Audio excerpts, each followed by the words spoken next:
beyond the limits of this city. Well, this day is for them, all 420,000 residents of the ACT, who now get to decide how their city is managed, cared for, educated, protected from pandemic and prosperous into the future. Now, 2020 marks 31 years since that wobbly notion of self-government was first put to the test with voters. They haven't always loved it, yet dutifully they support it in a vibrant and competitive election process that comes around every 4 years. Live from the magnificent National Museum of Australia, some questions will be answered tonight. Does this city stick with the Labor-led governments it's known for nigh on 2 decades? Or does it do as it did 25 years ago and elect a hybrid minority dominated by Liberals? Well, the answers will come, and quickly too, tonight on ACT Votes 2020.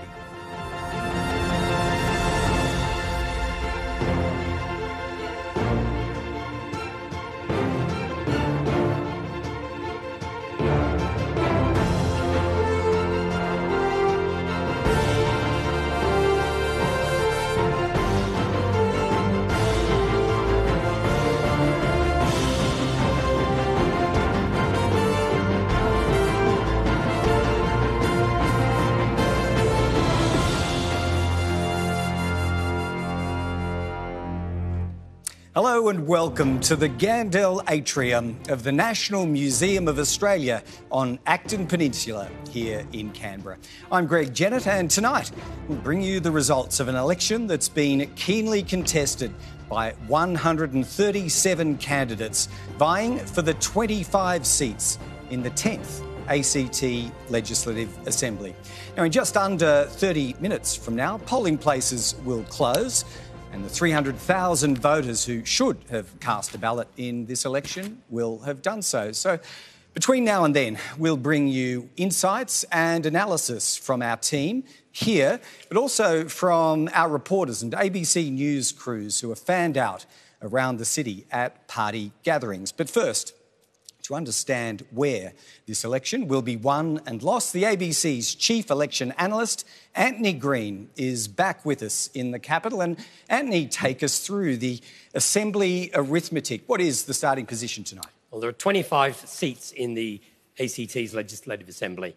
That's the chamber. If we look at the state of the current parliament, remember there's been 10 elections and only one has produced majority government. The current chamber has 11 Liberals on the opposition, 12 Labor members and 2 Greens holding the balance of power. And as has been occurring a number of times since self-government, is a Labor-Green government of some sort of agreement. At the moment, it's a coalition government.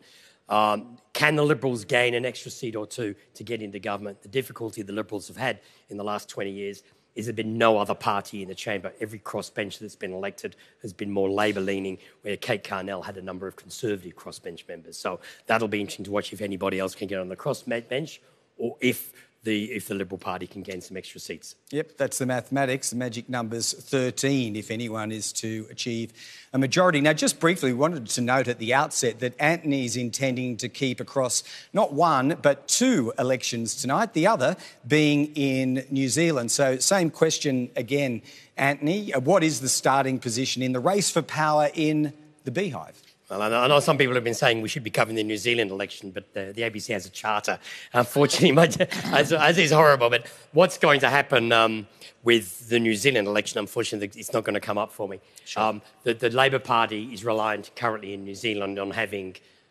Winston Peters holding the balance of power in the parliament. It's expected that he will lose his seats in parliament, and it will come down to Labor whether they get a majority or not.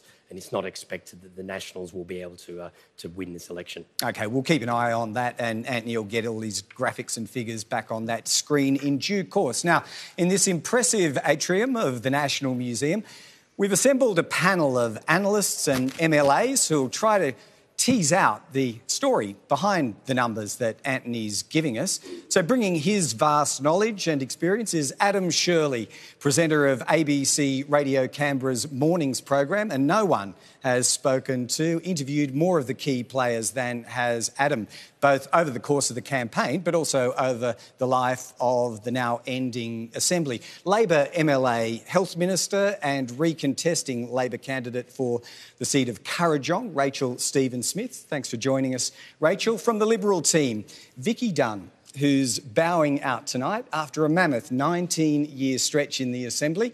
Thanks for coming back again, Thanks, Vicky. Greg. And from the Greens, MLA and Cabinet Minister Shane Rattenbury. Shane, welcome. He could, once again, be a key player depending how the numbers finally fall tonight. But let's go to you first. Adam, what electorates and within them, which seats will you be watching most closely tonight? JJ, I think Murrumbidgee, Yerrabee and Ginninderra, that fifth seat in those three electorates is probably where it will be decided this evening, and it's where most doubt might fall when it comes to the final result. I think it will be interesting, though, Greg, to see where thousands of votes from 2016 go from minor parties that were around at that time, a couple of independents as well. That's thousands of votes that have to land somewhere, and they could be crucial in the final result too. All right, we'll keep an eye on that. Rachel, I won't ask you about Kurrajong, which is your own seat, because looking more broadly at the government and the ALP, I want to ask you about incumbency. How conscious are you heading into this, that we've been through a pandemic, and it must surely be assumed as a positive for Labor at present? Well, I think there is that. I mean, this has clearly been a COVID election in many ways, and I want to start by thanking Elections ACT for the incredible job that they have done in managing a 3-week pre-poll, encouraging everyone to pre-poll. It's been absolutely outstanding.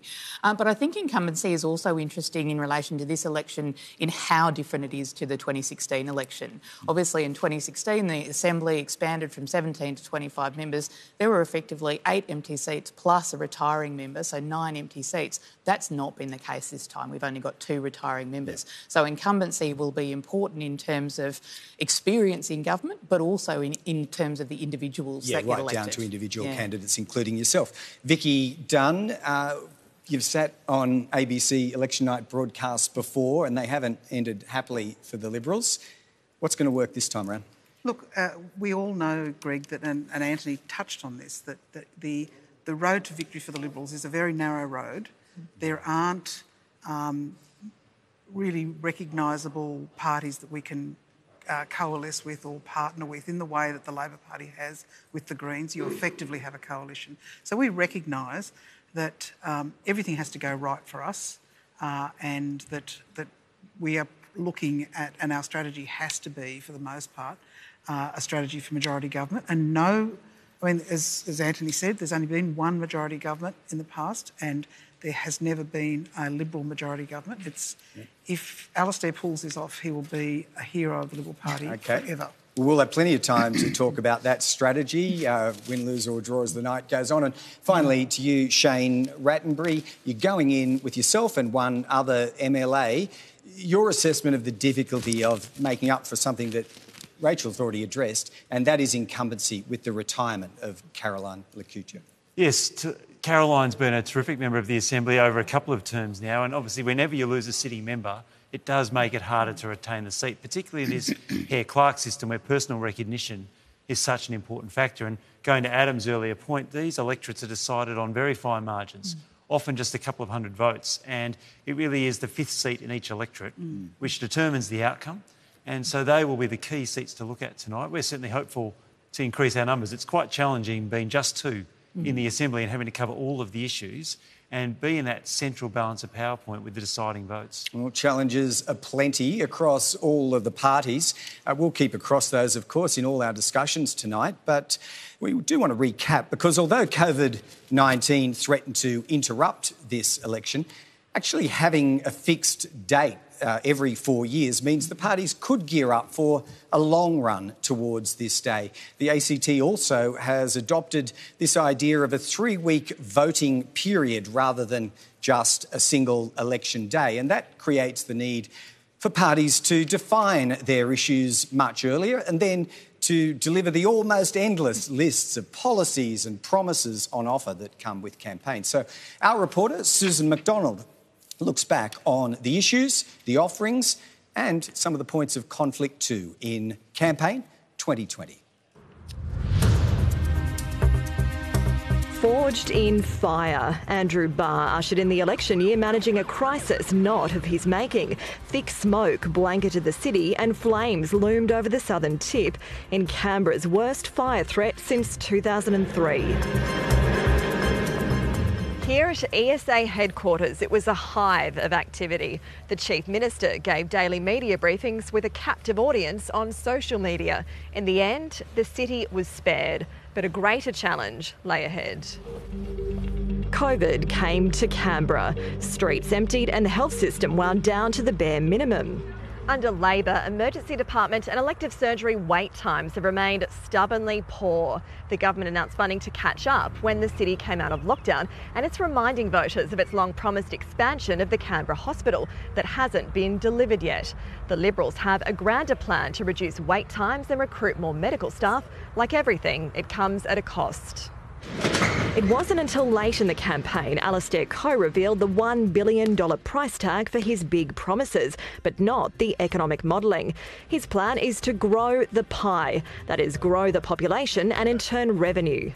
Googong, just over the border, is the living example of what's wrong with Canberra, according to the Liberals. A thriving community with lower cost of living, paying taxes in New South Wales. That's why the Liberals are offering policies like the freeze on rates, a sore spot for Labor, which has overseen substantial rate rises this term to deliver tax reform, like the shift away from stamp duty to land tax. Labor's continuing its bold vision for climate change too.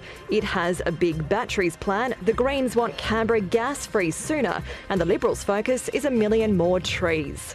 For this growing city, light rail arrived. The first stage, Gungahlin to Civic's, been hailed a success and more track is to come, with all major parties now supportive of the extension to Woden. Of course, there are many Canberrans out of work. The ACT has fared better than most jurisdictions on the twin COVID crises of health and the economy, and the city is slowly coming out of the cover of restrictions. It's been a year like no other, capping off Andrew Barr's 6th as Chief Minister and Labor's 19th in office. So do voters want stability and experience in pandemic times, or are they more attracted to Alistair Coe's promise to bring down Canberra's cost of living? The biggest issue, the pandemic, is out of the control of both leaders. And firmly in the hands of voters and those who calculate and count those votes tonight. Now, we're trying to bring you perspectives from as wide a footprint as we can around this compact little territory, and tonight we'll be talking regularly to ABC reporters on location. We have Dan Borscher at Labor Party headquarters in Belconnen. Tom Lowry has the Canberra Liberals function covered just on the outskirts of Civic, and Nada Gilmore at the always spirited Greens Party gathering. We'll chat to all three of them in just a moment. But we did want to cover off the fact, because keen observers will have noticed that ABC election coverage, wherever it's held, will normally start around 6 o'clock.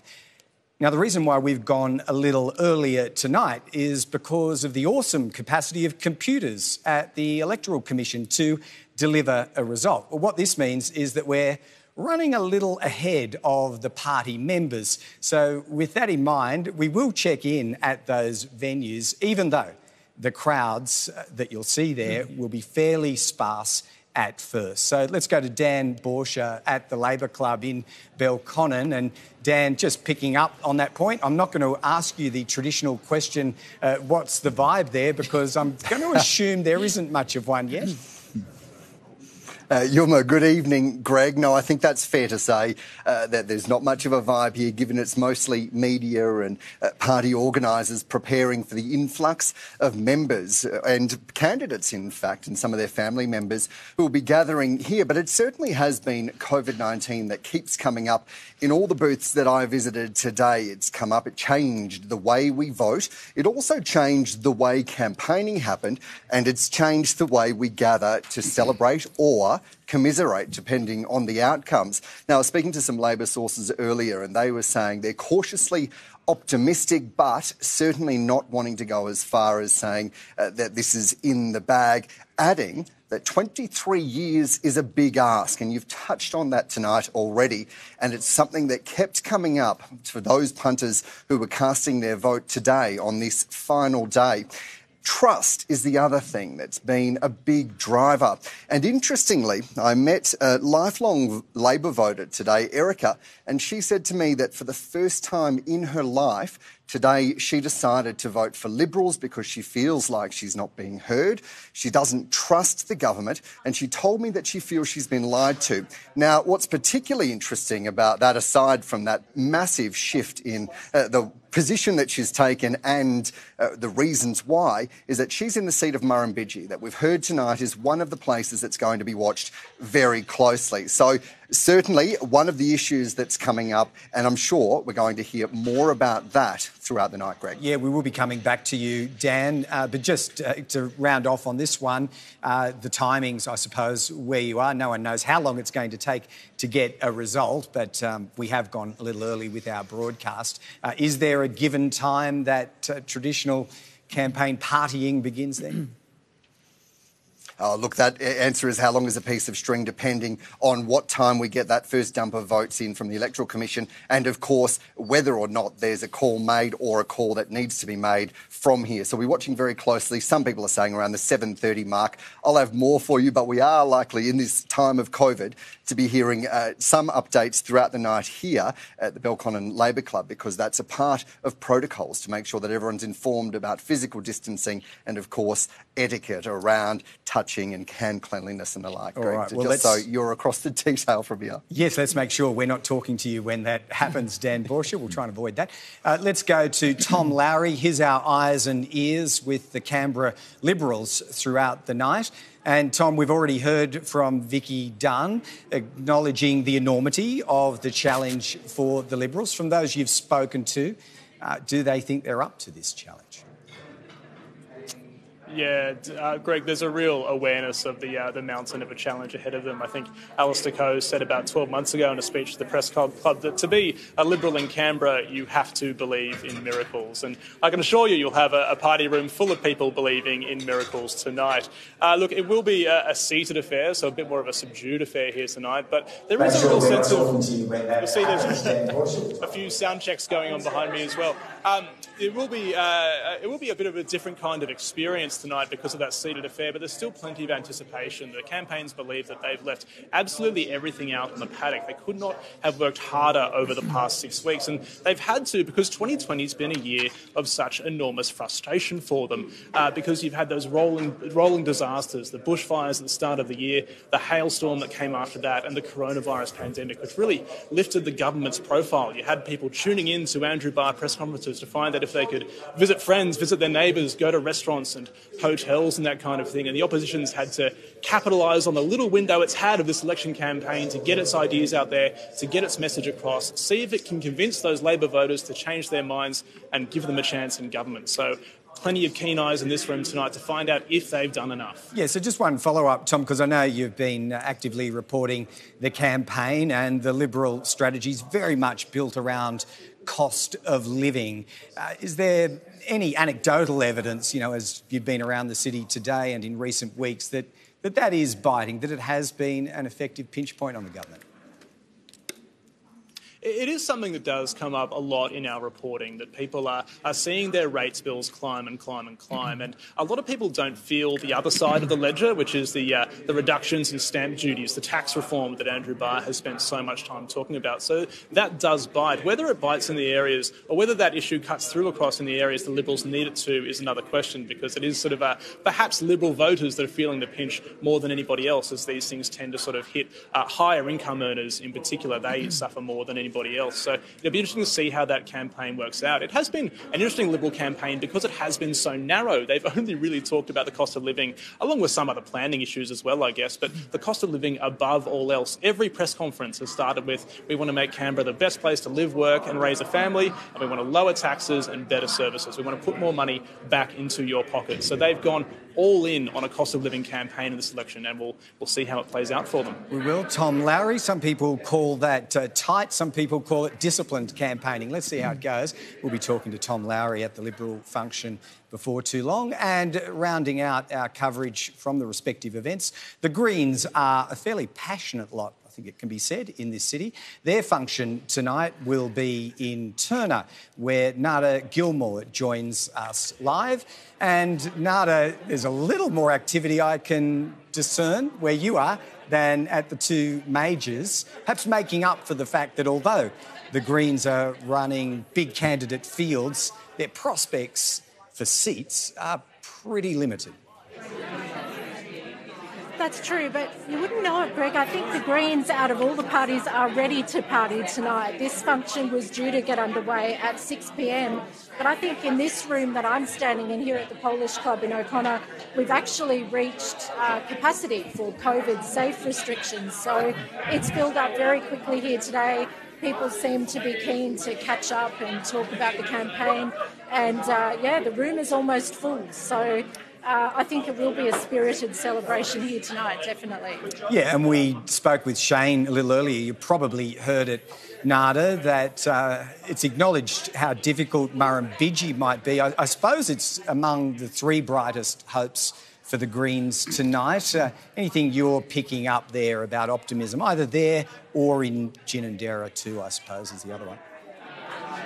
That's right. Having spoken to the Greens camp, the upshot of what they've had to say to me is that they're cautiously optimistic. So obviously a great hope that Shane Rattenbury will hold on to his seat in Kurrajong. There's a big hope that Caroline Lakuta's support in the seat of Murrumbidgee will transfer to Emma Davidson, and they'll hold on to that second seat in the Assembly.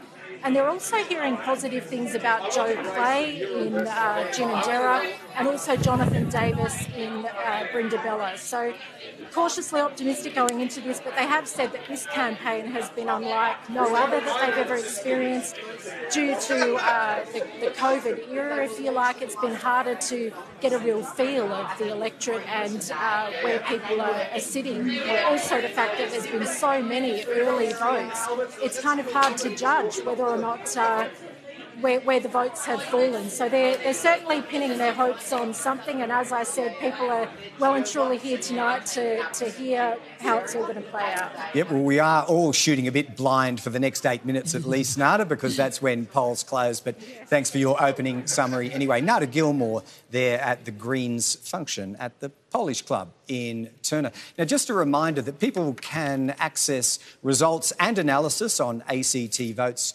2020 in lots of ways tonight. We're broadcasting on ABC Radio Canberra, that's 666 on your AM radio, but also through the ABC Listen app.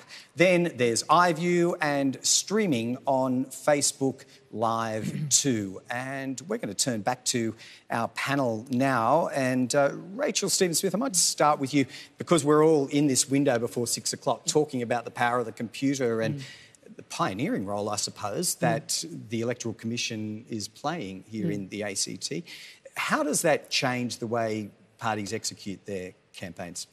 Well, certainly I think we were really conscious that so many people would pre-poll that we really wanted to get our major policy announcements out before the beginning of that pre-poll period and really be very clear about what our messages were. And I think both Labor and the Liberals did that.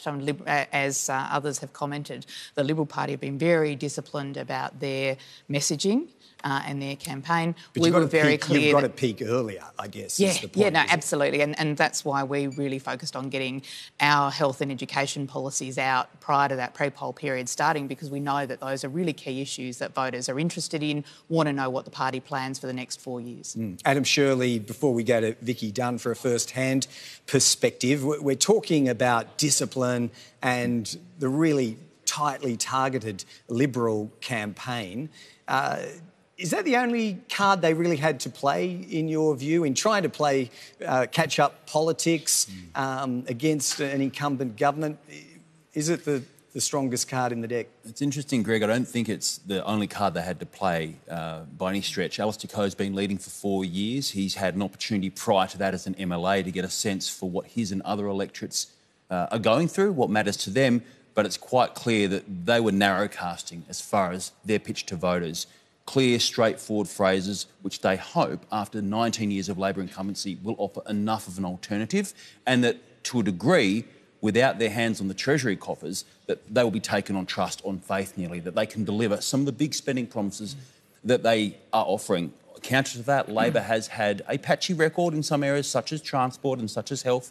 Apologies to Minister Stephen Smith, but health has been a challenging one at times for Labor. I don't think anyone's any doubt about that. So there is that element where I think the Liberal Party would have been counting on people disaffected with what they see as a lack of delivery, maybe a patchy record on those key areas. It would be so interesting to see if that was enough to pitch 2 or 3 seats towards the Liberal Party, as Vicky has acknowledged, is a big task in a region like the ACT. Yep, so to you, Vicky, you didn't just stumble on this. You chose it for a reason as the platform for an entire campaign. Just briefly explain why you thought it was a winner. I think it is a long burn issue, and what we've seen with the so-called tax reform of the Labor Party going back to 2012, where in the 2012 election we said, you know, if we go down this path, your rates will triple. Well, the rates revenue has tripled over that time. There has been, not individual ratepayers' rates have tripled, but the rates revenue has tripled.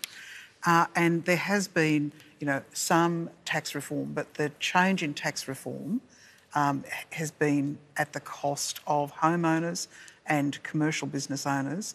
And we've seen, because we talk to the electorate, Adam, that people are talking to us about how tough it is in Canberra. And I think that people don't appreciate that, you know, there is quite a broad spectrum of people in Canberra. There are high-income earners and there are low-income earners.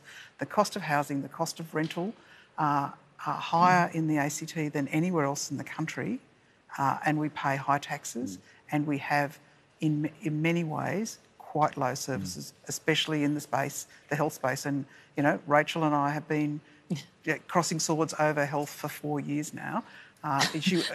And we are in a space where people really worry about going to the hospital. All right, let's hold that thought. Briefly, Shane, because we do want to catch up with the reporter before or as polls close tonight, but it's almost an inversion, if I was to summarise the Liberal strategy as the battler sort of campaign, it's almost an inversion that they're pitching themselves as the defenders of the battlers. I mean, does that strike you as challenging for the Greens, as aligned as you are with Labor? Yeah, it's been an interesting position from the Liberal Party. They have been incredibly focused on that singular message. I think Alistair Coe's probably sick of hearing himself say it at this point in the cycle. But what we've also seen from the Liberal Party is they've walked away from a whole lot of issues they were prosecuting through the course of the last term.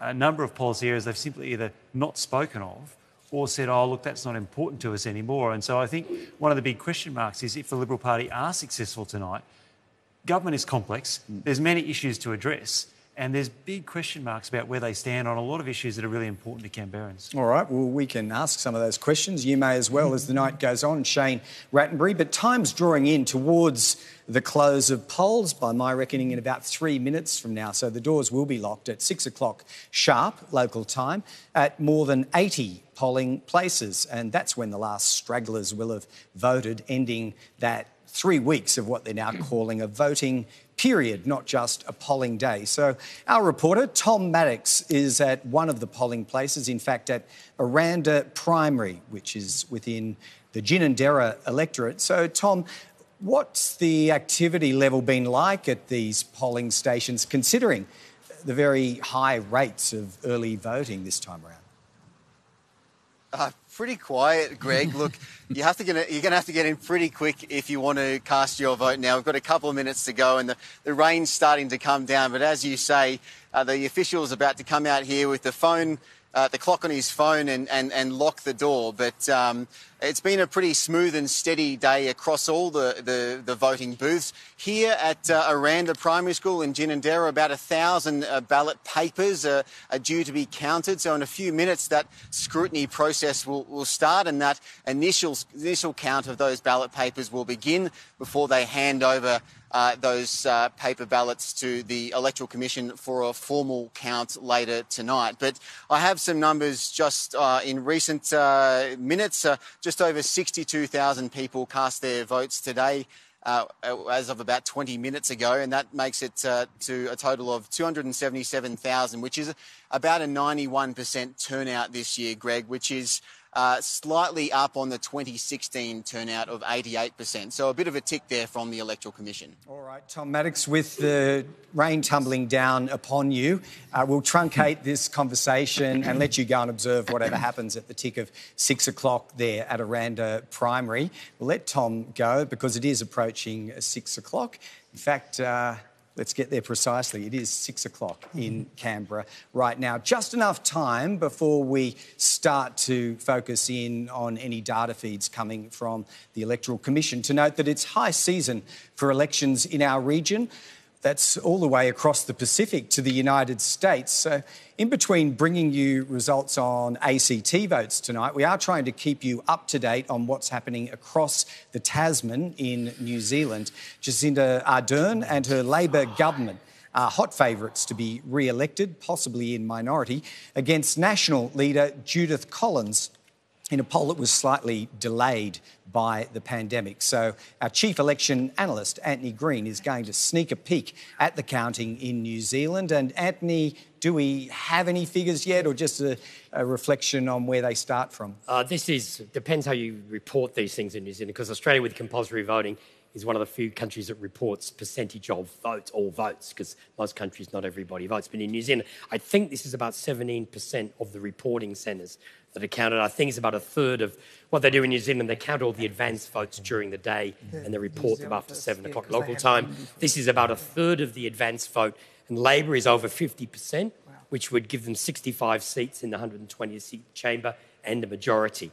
Now, Winston Peters, New Zealand First, who was the queen maker at the last election, his vote has collapsed under 3% for New Zealand First, and they'll get no seats on those numbers. The Greens vote up slightly and they'll get 11, so they'll have a very substantial overall majority. But at the moment on these numbers, Labor will govern on their own. But I would warn these are advance votes. There can be a 2% shift. I seem to remember in the past the vote shifted to Labor after the advance votes. Yep. I'm not sure what the trend has been in the last two elections. But ACT, who's a party to the right of National and have had only one seat for the last few elections, they've picked up a lot of the slack from the National Party and they've got 10 seats. But at this stage, Labor is doing well, and on these numbers gets a majority on their own right. But there's a lot more counting to come. And also the other thing in New Zealand, the counting you get early is the smaller centres, the bigger centres come later. But at the moment, they're very good figures for the Labor Party. Mm-hmm. All right, Antony, thank you. We can. He's got a special button down there, you might have noticed, on his big screen, which will be dedicated to New Zealand updates. So we'll bring you more of those on ACT Votes 2020.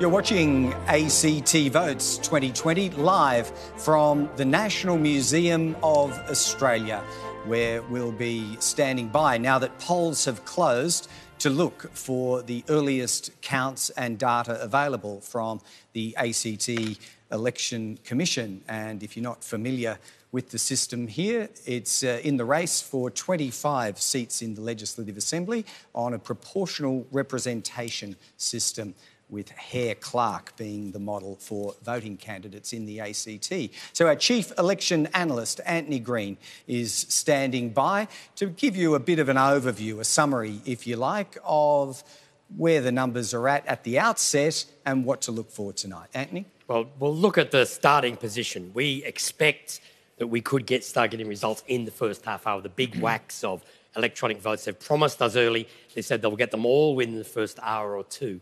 Is the latest press release. It was half an hour ago, a month ago, so I think they've just been scaling back expectations, but we still expect to get those early votes. because of the way the hair clerk ballot paper works, it takes an hour before you get paper ballot counts. But we should get the electronic votes. The starting position tonight is that the Labor Party and the Greens govern in a coalition with a majority. There are 25 seats, there are 11 Liberals, 12 Labor and 2 Greens. Now, to explain the electoral system, for those who aren't familiar with it, there's 5 electorates in the ACT. Brindabella in the south has 3 Liberals and is where the Liberals traditionally get 3 seats. In the north, you've got Ginninderra around Belconnen and Yerrabee, which covers Gungahlin in the north. Labor holds 3 of the 5 seats in both of those. And across the central band, you've got Murrumbidgee on the west and south and Currajong, which is the old part of Canberra. The Greens hold the balance of power seat in each of those. The way the electoral system works is basically in every seat, the Labor Party and the Liberal Party are basically guaranteed 2 seats each. Who forms government depends who wins the 5th seat in each district. At the current Assembly, it's Brindabella, the Liberals hold the 5th seat, Labor holds the 5th seat in Ginninderra and Yerrabee, and Currajong and Murrumbidgee, the Greens hold that 5th seat. Now, for the Liberals to win from here, they need to hold 3 seats in Brindabella. The next most likely seat for them to win is to take one off the Greens in Murrumbidgee. Then they'd be looking at either Ginninderra or Yerrabee. Now, we haven't seen much opinion polling data, so we haven't got a real sense of what that might all mean. But that's what we'll be looking for. If you hear us talking a lot tonight, we'll be looking at, can the Liberals hold 3 seats in Murrumbidgee? Will it be who will win the 5th seat in Murrumbidgee? Can the Liberals make a breakthrough in Ginninderra or Yerrabee, or the Belco Party in Ginninderra? I don't think anyone's expecting much big shift in Currajong. And the other thing to say about the Hare-Clark system is a sitting member can be defeated by somebody from the same party. That's something we always work for, and we also have 2 vacancies. Vicky Dunn and Karen Lacutia are both retiring in this election. So in each case, the party, if the party wants to hold its current position, it needs to elect someone to replace them. But anyway, hopefully we'll get some results soon. Yes, and we'll let you, Antony, go away and consult your computer to see if and when those first figures start to come through. And as Antony's noting, it's the intra-party competition that is just as robust, really, as the inter-party competition. That's true across all 5 electorates. There is a lot of interest in one in particular, though. That is Murrumbidgee. And we're going to cross now to Labor MLA and Transport Minister Chris Steele, who's standing by at the Labor Club. Chris, there's going to be very intense competition in Murrumbidgee. You, I suppose, having the benefit of incumbency, must enter with a degree of optimism. But not only about your own seat, I'm interested in whether you think a third is even remotely possible for your party in Murrumbidgee. Good evening, Greg and the panel. Well, firstly, I'd like to thank my constituents for their support and engagement over the past 4 years. It's been a real joy to represent them and the Labor Party in the Assembly in Murrumbidgee. At the last election, Labor only didn't have any incumbents at all. Now we have 2, so that's certainly something that we hope will boost our result in the electorate. And of course, the Liberal leader, that was Jeremy Hanson, is no longer, so we hope to see a benefit for Labor from that as well. We've also got a very large infrastructure program that we've brought forward at this election to protect and create jobs. Much of that is focused in Woden, with the extension of light rail into Woden, which will create over 6,000 jobs, which is certainly a positive running in our favour, as well as the new TAFE, our public TAFE, the CIT, which will build in Woden. So it's certainly been a very positive platform that we've put forward in this electorate, and we're hoping for a positive result tonight. Chris Steele, be that as it may, your electorate, and you will have heard it from people in your electorate, is at the heart of some of the major transport headaches that have been at the doors, at the bus stops of Canberrans. I mean, how concerned are you that those transport problems will come home to roost tonight and actually bring a third Liberal candidate into the fold, and maybe as an MLA? Not many people have been taking public transport over the last few months of the pandemic based on public health advice, but we actually saw more people using public transport overall, particularly in areas like Western Creek and Molonglo, because we put on more rapid services. And we saw that right across Canberra, particularly with the introduction of light rail. So there are some very positive signs there. And we've made some changes, listened to feedback, and I think that's what people respect. and we'll get on and deliver further improvements to the bus service as we go into the next term as well. As you're aware, another key issue, which in a way sits in your electorate too, is health and the non-delivery of the mass expansion of the Canberra Hospital. There have been initial works, but the promise for the major works to be done has lapsed. Do you get the sense that some voters in Murrumbidgee are a bit sick of Labor and its incumbency, and that might push them towards the Liberals or even a minor candidate? I think Canberrans trust Labor to deliver large infrastructure projects. We promised and delivered light rail stage 1, and they understand that these are large and complex infrastructure projects, and we'll get on with building the Canberra Hospital expansion and the expansion to the Centenary Women's and Children's Hospital. We've taken the time to consult with clinicians and with the community, and that has actually resulted in some quite substantial changes to the design of the hospital to alleviate parking and traffic issues, and I think people have responded really positive to that when I've been talking with them in the Curtin and Garran communities in particular. The other issue is the redistribution into Murrumbidgee. A couple of inner south electorates have moved into your electorate and they traditionally favour Liberal candidates. Do you see that as being an issue, supporting the Liberal side of things? Well, we've got 5 very distinct communities now in Murrumbidgee, the inner south, Western Creek, Woden, Molonglo, and also half of Canberra in Tuggeranong as well, which is my home suburb. So there are very different issues in many of those suburbs. Certainly the demographics perhaps don't suit us in the inner south, but we are actually delivering light rail through this area, which will provide people with access to rapid transit for the very first time on 3 stops. So there are some very positive issues running in those suburbs as well, but certainly it will make it tougher for Labor in the seat of Murrumbidgee as a result. All right, well, we might wrap up with Chris Steele there, just trying to be totally even-handed about these things and to make sure that we are across any moving numbers. Adam and I will both be speaking to Liberal MLA for Kurrajong, Elizabeth Lee, who's going to join us now. She's also opposition spokeswoman for education, disability and the environment. Now, Elizabeth, you're in Kurrajong, which I think it's broadly agreed is probably a lock on the configuration of the 5 seats that applied for the last 4 years. You can tell me if you think there's anything to be won or lost there tonight. But I'm more interested in looking further afield and wondering where you identify the pathway towards a co-government, whether in minority or majority. Good evening, and thank you for that. I think that the Canberra Liberals never take a single vote for granted in any of the electorates. But I think there is no surprises, and no one will be surprised that, of course, you know, the focus in terms of getting that 3rd seat is going to be in Murrumbidgee and Yarrabee, and that's what we are looking at. The Canberra Liberals have put forward a very positive plan for Canberra to reduce the cost of living for Canberra families and to create a sustainable future for all. And I believe that the Canberra public have responded very positively to that message. Elizabeth Lee, COVID's been such a big picture issue of consequence, of disaster for many countries. We felt the impact here in the ACT as well. In a political and election contest sense, has it been a hindrance somewhat to your side of politics trying to get your alternative message out? There's no doubt that this year has been a challenging one for all Canberrans and, of course, all Australians and all around the world. And it is an interesting time to be running a campaign during COVID. Some of the election, I suppose, activities that we're used to, some of the face-to-face ones, were put on hold for a while, and especially being in opposition, that has made it difficult. But we know that health comes first, and we want to make sure that Canberra was safe, and that was always going to be the priority.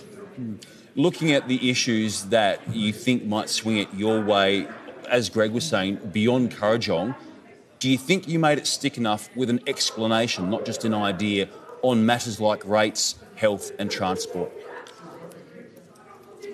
There is no doubt that Canberrans under 19 years of Labor have seen just skyrocketing rates that have really hit their back pocket. The Canberra Liberals put forward a really positive vision to make Canberra the best place to live, work and raise a family. We want to make sure that we back Canberra families, and I think that the Canberra public have been responding positively to our message. We've put forward really positive plans to improve our health, our education systems and also the environment, and I do think that the Canberra public have been really, really receptive to that message. Yeah, and the public will well remember a couple of the rehearsed lines that were repeated ad nauseum, but the question, I suppose, Elizabeth Lee, is do you think voters got enough of an explanation on how to pay for those crucial promises and how that would work for the 4 years ahead? I think that the Canberra public know that every single member of the Canberra Liberals has been out there knocking on doors and being at the shopping centres to talk directly to electors about our positive plan and to provide explanations for that. I think that every Canberran has seen the cost of living skyrocket here in Canberra and they are sick of it. All right, well, Elizabeth Lee, we have a few more issues to pull apart here, so we're going to thank you and farewell you. Elizabeth Lee, Liberal candidate for Kurrajong. We may or may not be speaking to Elizabeth again as the night goes on, but we're trying to cover a bit of ground at this early stage of the evening, which is one of those are we there yet moments as we all, Rachel, Stephen Smith, peer into our computers and see if anything's showing up. It really emphasises to me with electronic voting that it's truly a matter of waiting now because you don't even have scrutineers with eyes over the volumes of votes that went electronically. It's actually technically impossible to do, isn't it? Yeah, my understanding is scrutineering is essentially you stand there and you watch someone press a button and, you know, did they press the button correctly? So it is hard to scrutineer on those electronic votes. But we will have scrutineers where the paper ballots are being counted, of course. So we're just waiting with bated breath like everybody else. Yeah, so Vicky Dunn, that makes it a real mystery box, a locked box, which I'm going to assume you don't have any insights which way things go until pretty much the Commission hits that button. No, but we in the ACT are very used to very high turnout for electronic voting, and you know, at the last election it was probably 30 to 40%, probably even a bit more.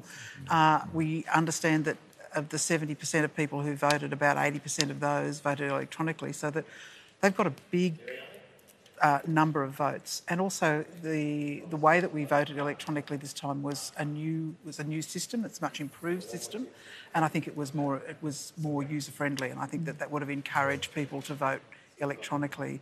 And you know, we certainly do lead the country with electronic voting. So gone are those days of waiting. What did the olden days? Well, when I was elected, it was 2 weeks. Yeah, it was 2 weeks to complete the scrutiny. There was electronic voting then. I think that was the second election with electronic voting. No, it was the first election with electronic voting. And since then, the proportion of people voting electronically has increased. And that means that when the Electoral Commission presses the button on that scrutiny, it's very accurate and increasingly accurate. And it will be very accurate tonight, I would suggest. All right. Shane Rattenbury, just a quick one because it was raised in Adam's interview with Elizabeth Lee. This is the issue of costings and growing the pie, magic pudding economics, some people call it. Is that a fair line of questioning, not by Adam, but by those who would criticise the inadequacy of Liberal costings? Is it fair in an environment where all bets are off, even for governments, when it comes to spending in this pandemic? The fiscal controls you would have operated under have gone too. We're all Keynesians now.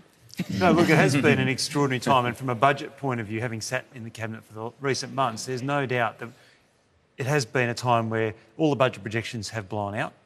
This is clearly not a time for government to try and balance the budgets. It's not a time for austerity. It is a time for government to make strategic investments. For me, the question is making sure that those investments are ones that deliver a lasting benefit, not just stimulus for the sake of it. And is that your criticism of Liberal policies, that they were just sugar hits? Is that what you're saying? Or? Well, no, I think my concern about the Liberal Party position has been that it's the classic, we've got to grow the population faster. And Alistair has talked about if we have more population, we'll have more revenue. What he's not talked about is the fact that more population also requires more infrastructure. You have to build more schools, more hospitals, roads, transport infrastructure, all of these things, and there's been no discussion of that. It's really that classic population growth Ponzi scheme that we've seen him talking about. All right. Well, I did mention that are we there yet mentality. I can sort of answer it that we almost are, because Antony Green, our chief election analyst, does have, I think, a small number of figures. Antony, can we have a look at Brindabella? Well, this is the first figures of Brindabella. Just to explain to people, there were 15 pre-poll voting centres, and all 15 centres take votes for the 5 districts. So there's 45 different reports that are going to come in for electronic polls, 5 from each polling place. This is 1.2%, so it's not from one of the 3 pre-poll centres in Brindabella. It's from somewhere else in the ACT, but they are Brindabella votes. Probably. What we're seeing at the moment is Labor Party's on 2 point. It's only 1.2%, but there isn't a lot of difference from area to area in the ACT. I will warn that. You don't have to worry too much about matched polling places in the ACT. Labor Party's on 2.37, the Liberals on 2.99, Greens are on 0.8. Too early to sort of call anything particular, except I'm pretty confident Labor's got 2 and the Liberals have got 2. That's not hard to draw conclusions in the ACT. If we look at the change in vote, on these numbers, the Labor vote's up, the Liberal vote's down, Greens up, others down. At the moment, this is early figures, so I don't think that's very reliable.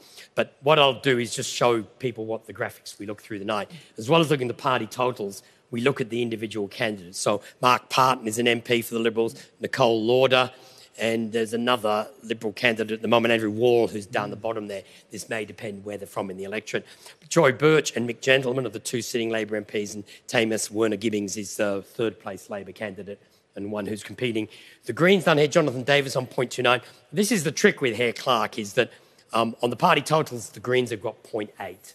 But when you look at the leaders' votes, their lead candidate is way down here on 0.29, and they need all that Green vote to stay within the ticket. Now, these are very early figures, won't make too many calls yet, but I'm pretty confident Labor and Liberal have got 2. But as I said, it's that 5th seat in each of the 5 districts, which is the one we watch for. And you wouldn't, even with those caveats, Antony, be suggesting that that's represents a softening of the Liberal vote, just I wouldn't say that. Yeah, I said this is 1.2 from a pre-poll centre somewhere else in the ACT. So it might be the people from Tuggeranong who work in Belconnen. Yes. And that's not a very representative sample of people who live in Tuggeranong. Yeah, I think we might call this the Parkway batch of votes. That's all the people from Tuggeranong who drive up that blessed passage of road every morning because they have to work or be educated elsewhere away from home.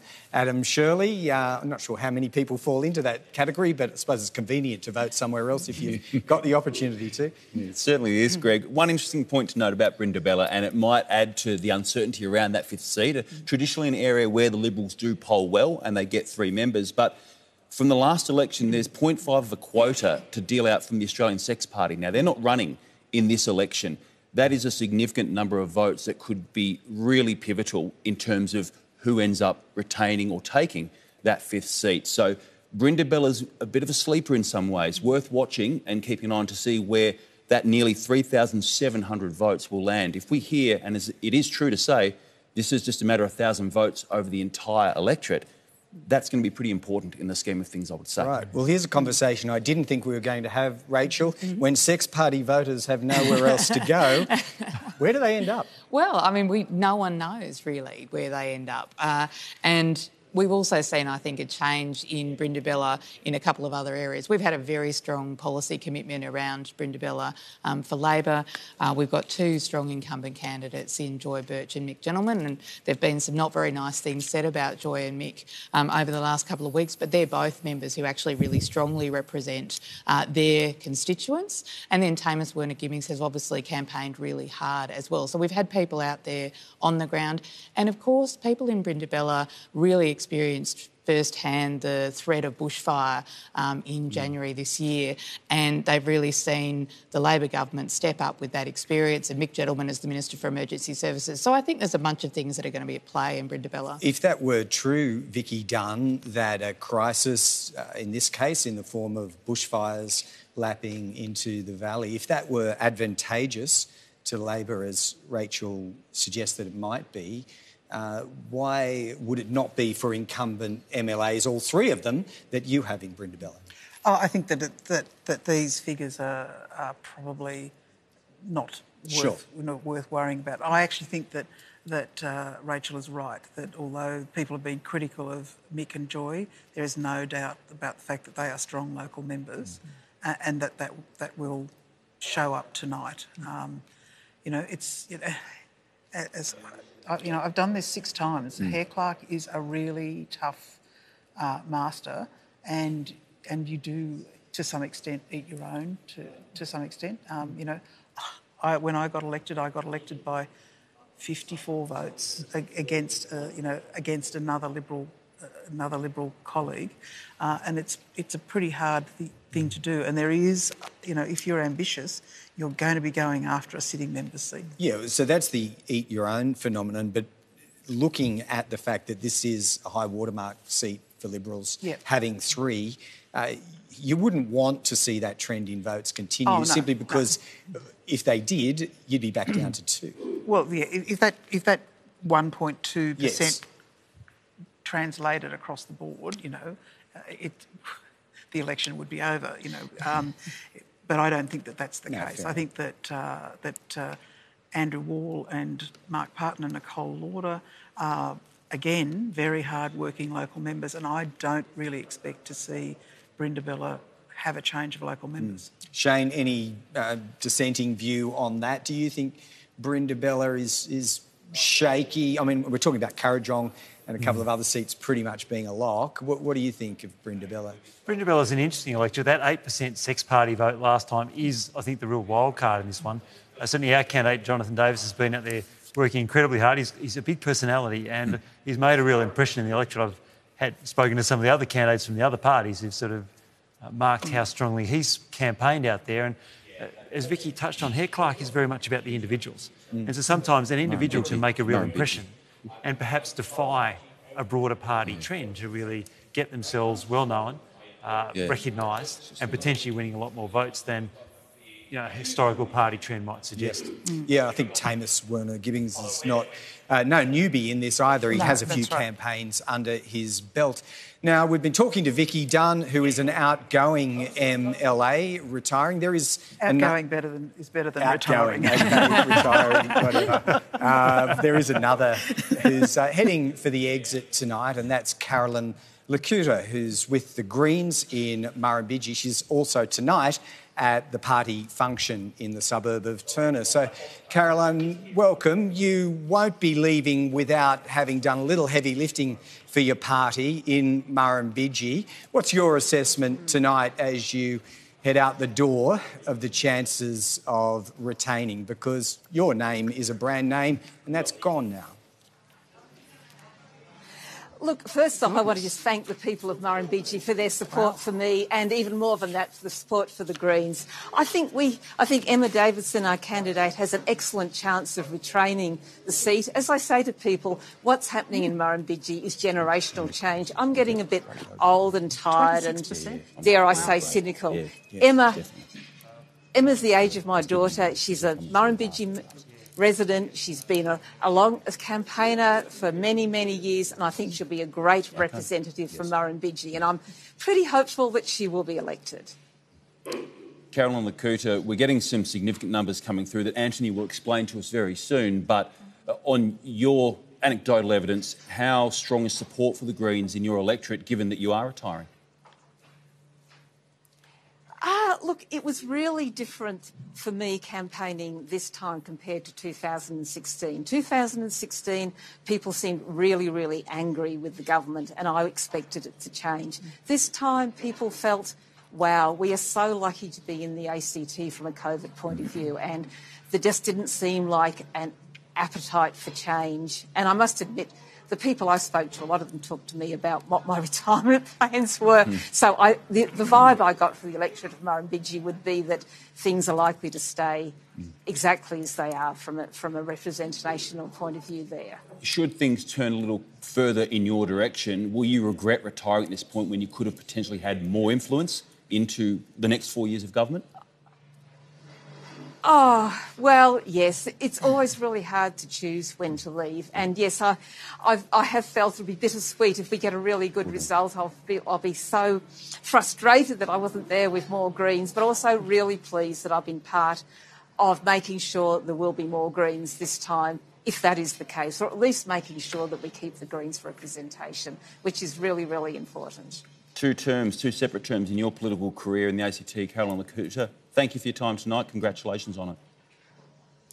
Okay, well, it's kind of timely that Carolyn Lakuta joins us at this point because, as Adam was speaking to her, this large whack of votes that we've been anticipating has started to arrive. Antony Green, Chief Election Analyst, let's go to that seat we were just discussing with Carolyn Lakuta. It's Murrumbidgee. We've got 26% of the vote counted, so this is quite a lot of the pre-poll votes from within the district. The Labor Party's got two, and just to explain for people who aren't used to the Hare-Clark system, this is the percentage vote, but we talk about it in quotas. There are 6 seats, 5 seats per electorate. You need 16% of the vote. So a party with 37 has got 2 and a bit quoted. So the Labor Party has enough for 2 seats. The Liberals have 2. The Greens have 0.7. There's an independent with 0.5 here, and we'll come on to that in a moment. But it's interesting to look at who's here, who's getting elected. Chris Steele has got a quota, and we reckon he's elected on those numbers. Mm-hmm. Jeremy Hanson on the Liberal ticket, his vote is well down on last time, but he's not the party leader this time, and you expect a bit of a drop-off in his vote. But Jeremy Hanson will be elected on those. The third-place candidate is an independent, Fiona Carrick, who's involved, I think it's the Western Creek or the Malonga... Woden Community Council. It's on the Community Council there. Mm-hmm. So she's clearly from the ungrouped column has run a very effective campaign on these numbers. Now, whether this carries through to the rest of the election or not, doesn't matter. And then Marisa Patterson is the second-place Labor ticket, who's an academic at ANU. She's ahead of Beck Cody, who's the third-place Labor candidate at the moment. Julia Jones is down here on 0.38, and the other 2 candidates, Amardeep Singh and Ed Cox, are on 0.3. Those 3 candidates are basically getting the linear vote. People have voted at the top of the ticket and gone down, where Jeremy Hanson's the only one with a significant personal vote by the look of that. So at the moment, that's 2 Labor, 2 Liberal. Chris Steele and Jeremy Hanson, Labor and Liberal, are elected. It's hard to see who the second Labor candidate is. It's hard to see who the second Liberal candidate is. But you'd always favour the sitting members as the vote comes in. Fiona Carrick's problem is she's got 0.49. She's sitting there third on the totals. But when you look at the overall total for the group, the Greens have got a higher first preference. So I think the problem she'll have is she'll get maybe half a quota, but she won't get preferences to get up. She won't get ahead of the Greens. But we'll have to wait and see. But that's quite a remarkable first result. It's hard to know whether that's to do with electronic voting or whether you'll get a different result on the day. Starting to look a little like status quo in Murrumbidgee. We'll get some thoughts from our panel in a moment, but we have figures in from other seats too. So let's go back to Antony now to take a look at Brindabella, about which we've also been previewing and discussing with the panel. Antony? This is the beauty of electronic voting. We've now got 46% of the vote counted. The Labor Party's ahead there. Now, this is the seat where the Liberals had 3 last time, 2.47 to 2.32. Now, I'll just say this, traditionally, the Labor Party does slightly worse with electronic voting than on-the-day voting. That's all turned upside down at this election because 60% of the vote is electronic. Is it going to be representative or not? So we're not sure. We'll find out later in the night. But at the moment, the Labor Party is ahead on 2.47, the Liberals 2.32 and the Greens on 0.65. Now, remember that figure, 0.65, is the total for the Greens. Because when I look at the leaders, you'll see that there's 5 candidates there for the major parties who have got the Green total or more. And the difficulty for the Greens is trying to turn their 0.65 into a quota if there are candidates on the other tickets. For instance, the Greens can't pass Mark Parton or Nicole Lauder, and they won't pass Troy Birch. Mick Gentleman is the 4th place candidate at the moment. So you'd say there's a good chance that those 4 sitting members will be re-elected. It then comes down to whether it's Tamus Werner-Gibbings, Andrew Wall or Jonathan Davis for the last seat. And on this count, there's no way to determine that. But we get a preference distribution a bit later today, and we'll get a better handle on that. But at the moment, that's 2 and 1 seat in doubt. But the Labor is doing much better in Brindabella on these numbers than the Liberal Party did last time. All right. Antony, we will let you go away and see, and he'll come back to us quickly, Antony, if those numbers are powering ahead, as we see there in Brindabella, already approaching 46%. So a bit to digest there with our panel. Adam Shirley, let's go over to you. You don't want to start talking about trends at 1.2%, but at 46, there's something going on there for Labor in Brindabella. It is. And I said earlier it could be a bit of a sleeper. It's unfolding that way, still unclear exactly how. But I think noting that Andrew Wall, who's a sitting MLA and has had prominent shadow positions, is struggling at this point. Granted, there's still over 50% of the vote to come, but that is a challenging result at this point for a traditional Liberal stronghold, and where they would be quietly confident of holding three seats within the Assembly. I'm interested to get your take on that, Vicky Dunn. Did you anticipate Andrew Wall in particular, with that name recognition, with that prominence in some portfolios, that he would be in the position he's in now? I'm very surprised at those figures. I mean, our three guys collectively have very high name recognition and they've worked hard in the electorate. I mean, Mark Parton has his own name recognition because of his previous career. But I'm quite surprised at those figures, and also at 46% of the vote, to look at those figures, that doesn't look great. It is. I mean, it's not the sort of figures that we would be expecting to see in Brindabella. Well, that's telling. That's quite a frank observation, Vicky. From Vicky, sorry, Rachel. Yeah. Do you concur? Yeah, look, I think, this is a great result for us at this point in time, with this much of the vote counted. And I think it's also interesting to note that this comes off the back of 2016, where there was a swing against the Liberals in Brindabella. So it's not like they got a huge swing to them in 2016 and now it's swinging back again. They actually got a swing against them in 2016, and now it looks like it's swinging against them was our high further. So this is definitely one to watch now. And this is because, in part, I'll get your thoughts in a moment, Shane Rattenbury, but this is not a seat where there's a rock star performer for any party that fills out 1.5 quotas and drags, another person effectively over the line with them. It's scrounged for each and every single vote, and you're seeing some change in the orders there too. Yeah, and look, I think Vicky talked earlier about getting out and talking to voters. ACT Labor, right across the board, has had 600 volunteers make 235,000 phone calls, and we've knocked on 65,000 doors over the course of this year. And obviously we couldn't start door knocking until mid-August again, after stopping in February, March. So we've really been out there in every single electorate talking directly to voters about what matters to them, and that ground game makes a huge difference. Well, there's something going on there. And Shane Rattenbury, we haven't yet covered off Murrumbidgee. Let's start with Brindabella, then we'll go to Murrumbidgee, or we can bracket them together. Are you feeling like there are 2 Green seats here for you, for the taking? It's certainly a positive start on those numbers. The Greens have held Brindabella before, and it's often said that Tuggeranong won't elect Greens, that somehow our message doesn't resonate in Tuggeranong, but I think that we have held the seat before and people underestimate the support for us down there. We have seen now Jonathan is starting to come up the tally. I'm surprised by the return for Andrew Wall. In that Liberal tally, I think Andrew is a hard-working member. I work with him a lot on some of the committees in the Assembly, and I wouldn't have expected that differentiation between the Liberal candidates and the electorate, with the loss of some vote there, to see it spread out so clearly amongst the candidates. It's worth noting there as well that Andrew Wall in the last election got the highest number of votes for any Liberal candidate in Brindabella. He got 0.7 of a quota in the end, so it is... Well, obviously quite a stark result to be trailing in the way he is currently. There's still 50% plus to come, but going to Vicky's point, it is unusual to see it in this way. Yep. Well, you're giving us those acknowledgements, Vicky, and then Shane. Can you proffer some reasons? No, I can't at this stage. I've looked at what my colleagues are doing, and I know that in different ways, Andrew and Mark and Nicole have had very strong ground game campaigns. I'm thinking about issues. Ways. I'm just wondering, moving aside from the activity of an individual and their campaigning techniques, the door knocking, the shoe leather, I'm just wondering if you can think of a geographical reason. I think that overall for this election, COVID has been the potent thing, and we're seeing it in New Zealand with a strong vote for the incumbent party. We were always behind the 8 ball, because I think, as you said earlier in the piece, Greg, everyone was out every day listening to the Chief Minister and the Health Minister side by side with the Chief Health Officer talking about COVID for months and months and months. And it's very hard for non-government people to be in that space. And we were not going to be going out and criticising the government to get some air, and that has been very difficult for us. And so that the ground game, the the phone banking and that sort of thing has been very important for us, and we don't underestimate that at all. Reasonable analysis, and I Yeah. thank you for your honesty.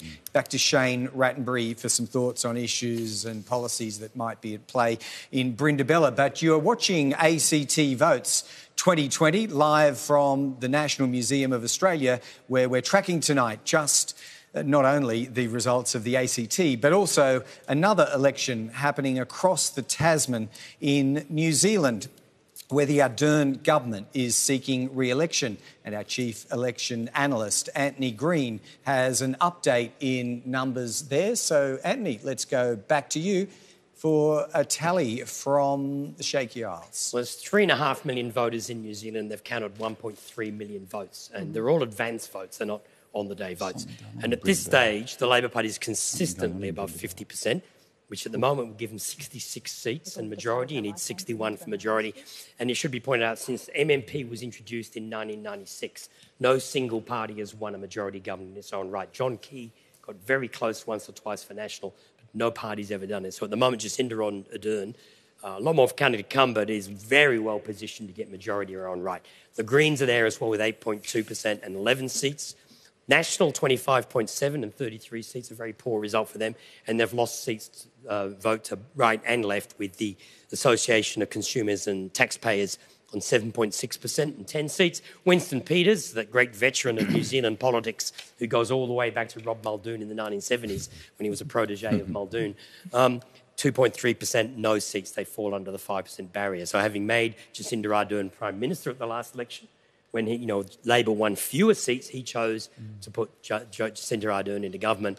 He has been the big loser at this election and loses up. But at this stage, Labor is still on track for majority government in their own right. It's a big win for the Labor Party.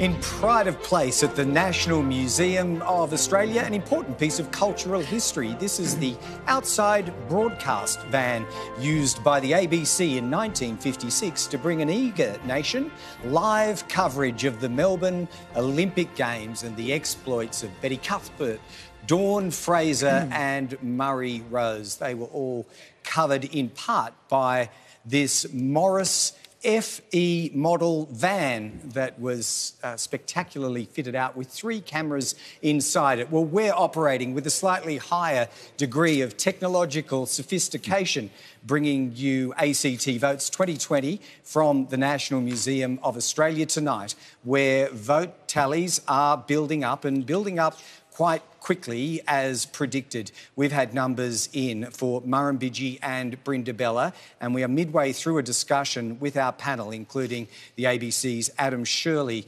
Labor's Rachel Stephen-Smith, Vicky Dunn from the Liberal Party and Shane Rattenbury from the ACT Greens. We're starting to pull apart a trend that's emerging in the Tuggeranong district. This is the Brindabella electorate, and Shane Rattenbury, just because we didn't have a chance to get some thoughts from you earlier, you and Vicky Dunn are of a piece that something is going on there.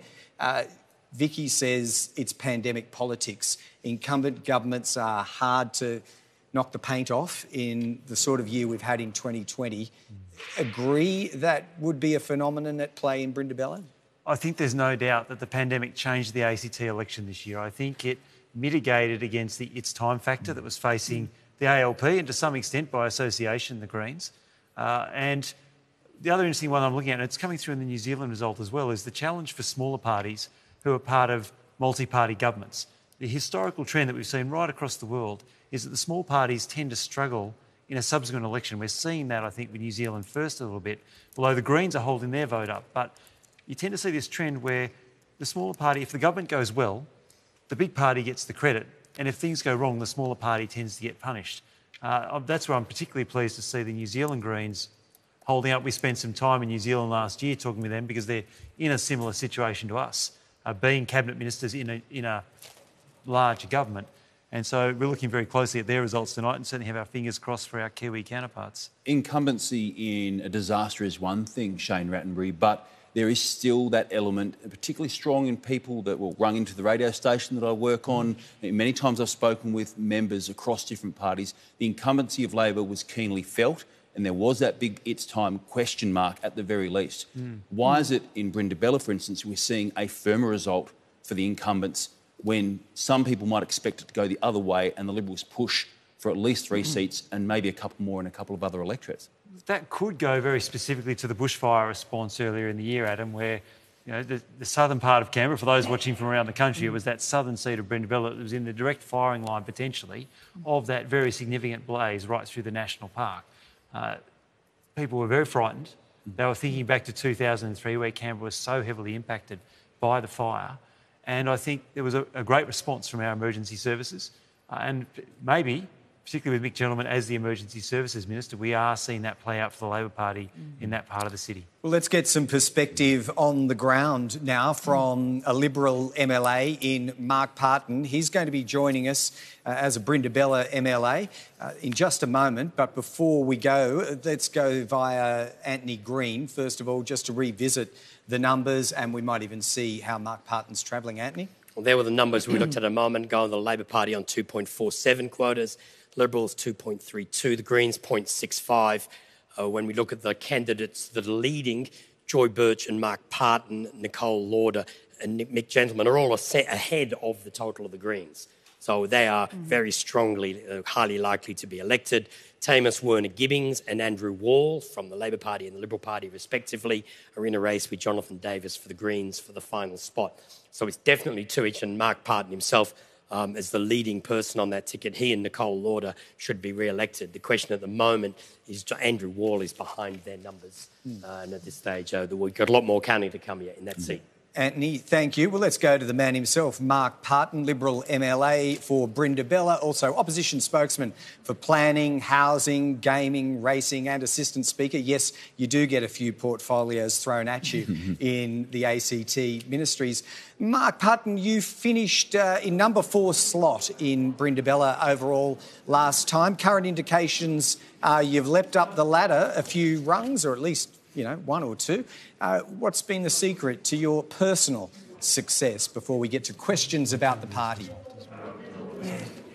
Well, I guess, Greg, I'd start by saying thank you to everyone in Brindabella that's voted for me, because it's been, a wonderful pleasure for me to serve the electorate for my first term for 4 years, and I certainly didn't count on being re-elected this time round, and I'm overwhelmed by the support that's come from the people of Tuggeranong. I don't know. I can't really explain. It's difficult for me to explain why those people have voted for me. I'm just pleased that they have. I believe that I'm a genuine grassroots local member. I do a hell of a lot of door knocking, and look, the pandemic has made it really tough for us to connect, and what I sense we're seeing here tonight is the effects of having an election campaign when you can't really have an election campaign.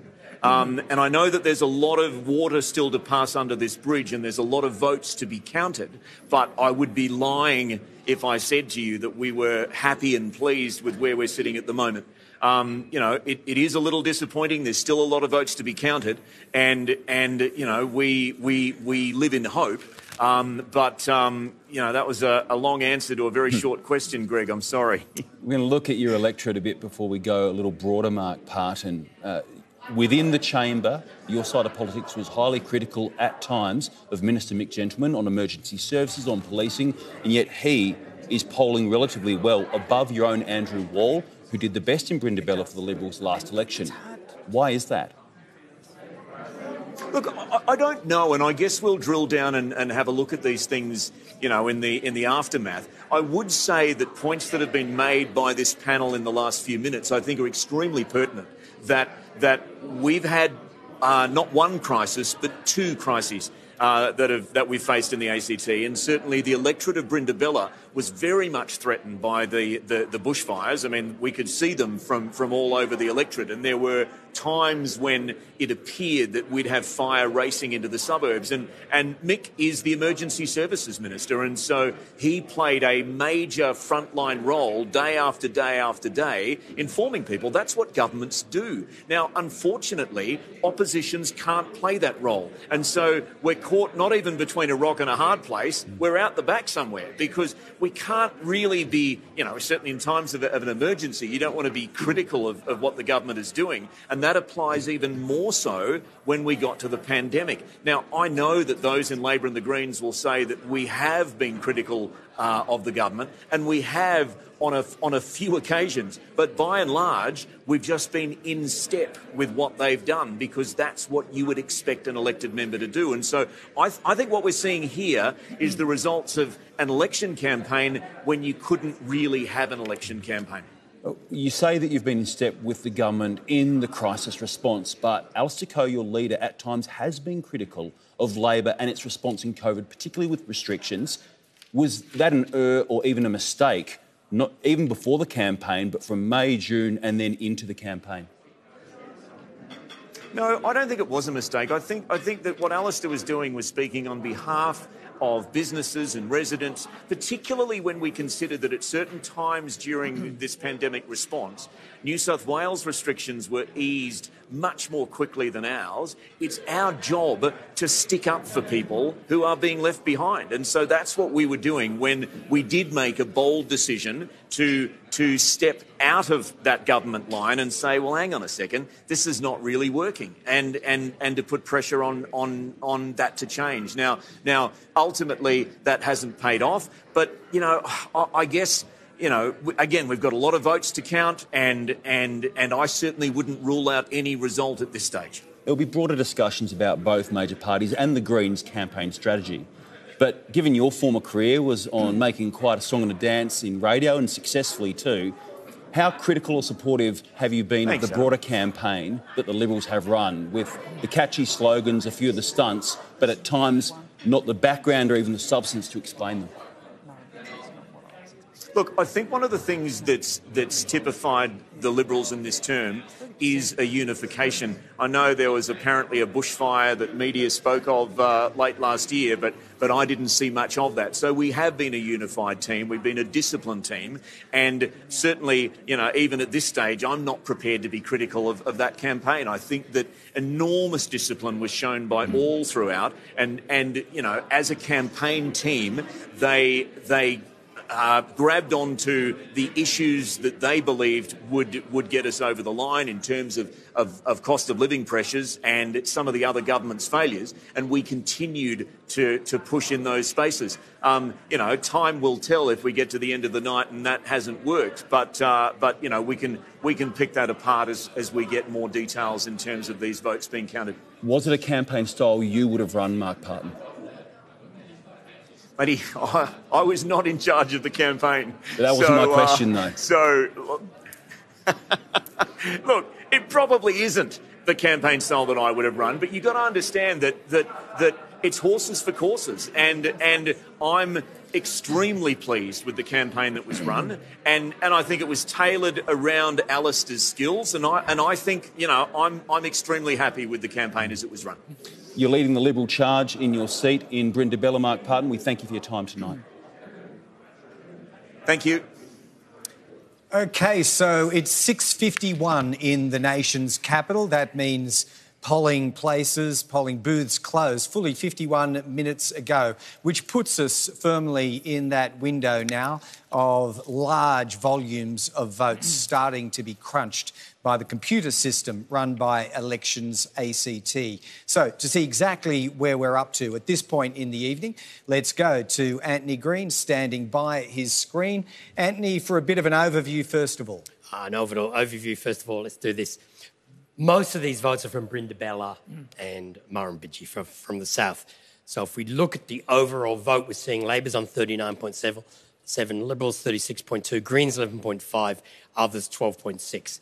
If we look at the change in votes since last time, the Labor vote's up slightly, the Green vote's up slightly, Liberal vote down slightly, others down slightly. So there's not a lot, but as I said, this is very much concentrated. This is basically comparing half the votes in Brindabella and Murrumbidgee to the Territory from last time. We haven't corrected this from where the vote's from. So at the moment, that's what we're looking at. We're starting to fill in the chamber with seats we're pretty sure are definitely won, which is, it's not that hard to do in a Hare-Clark electoral system, but at the moment we're confident that Labor's on 8, the Liberals have got 6 and there's 1 Green. So we've given away 15 seats and we're just working towards sort of filling in those gaps with a couple of other seats. Yes, I think the starting position is pretty much 10 all to begin with, and then we spend the night discussing the remaining 5. But we have concentrated on Murrumbidgee and Brindabella so far, and noting, Antony, that we don't seem to have a lot in from Ginninderra just yet. Can we take a bit of a dive into what we do have for Ginninderra? Let's have a look. You never know when these are suddenly going to update. We've got 2.3% counted. The Labor Party's on 2.3, the Canberra Liberals on 1.3, Greens 0.9, the Belcourt Party 4.7. I think it was interesting. I always thought one of the issues would be whether the Belcourt Party took votes from the Liberals. At the moment, it's a very early count, but that's the thing to watch for in this electorate. If we look at the leaders, and of course Vicky Dunn's retiring from this electorate, Yvette Berry's certain of election, Tara Shane's very strongly polling, Elizabeth Kickett, a sitting member, Gordon Ramsay, a sitting member. So there's 4 sitting members are sitting top of the list there. Then there's 2 Greens. Actually, the fact that there's 2 Greens with the same vote says there's actually no personal vote on that ticket. That's people voting straight down the Green ticket.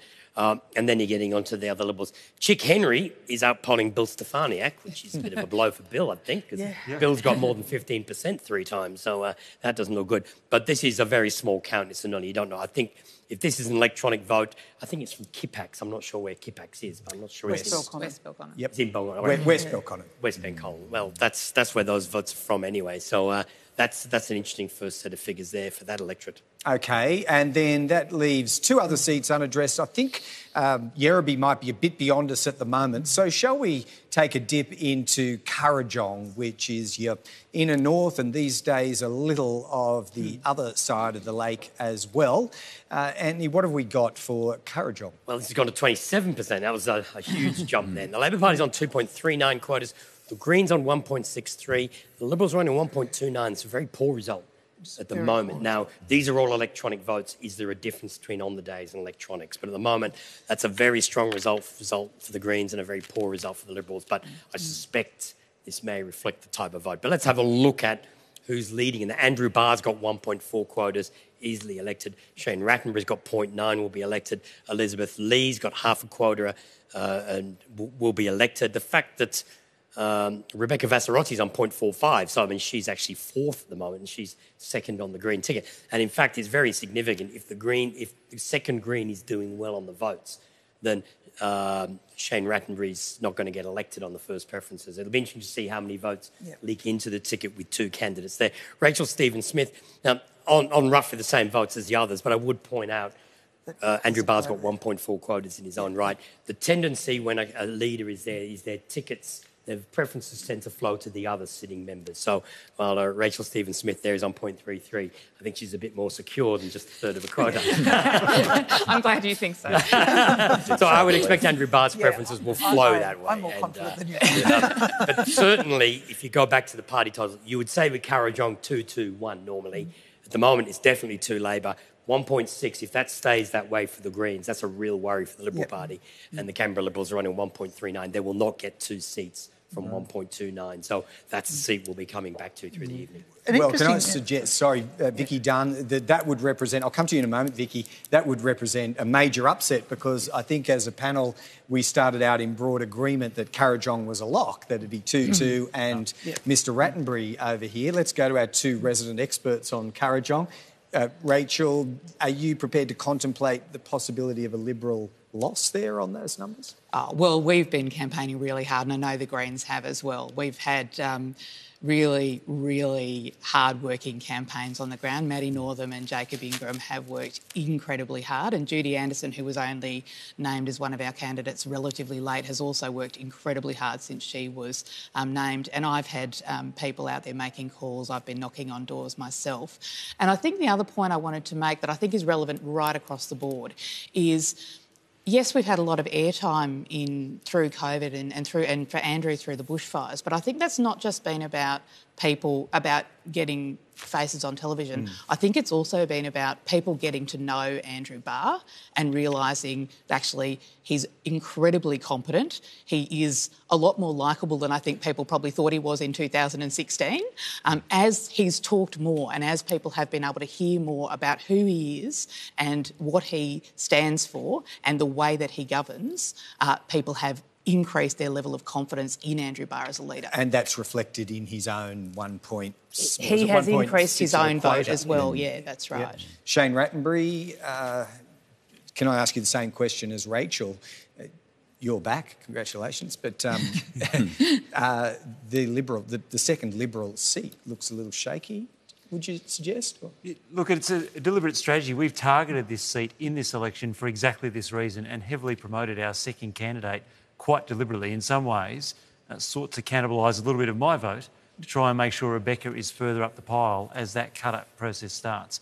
We go back to the federal election, where my colleague Tim Hollow ran, and came very close to outpolling the Liberals during the federal election. It is a strong area for the Greens. It is often described as Green Heartland, this part of the city.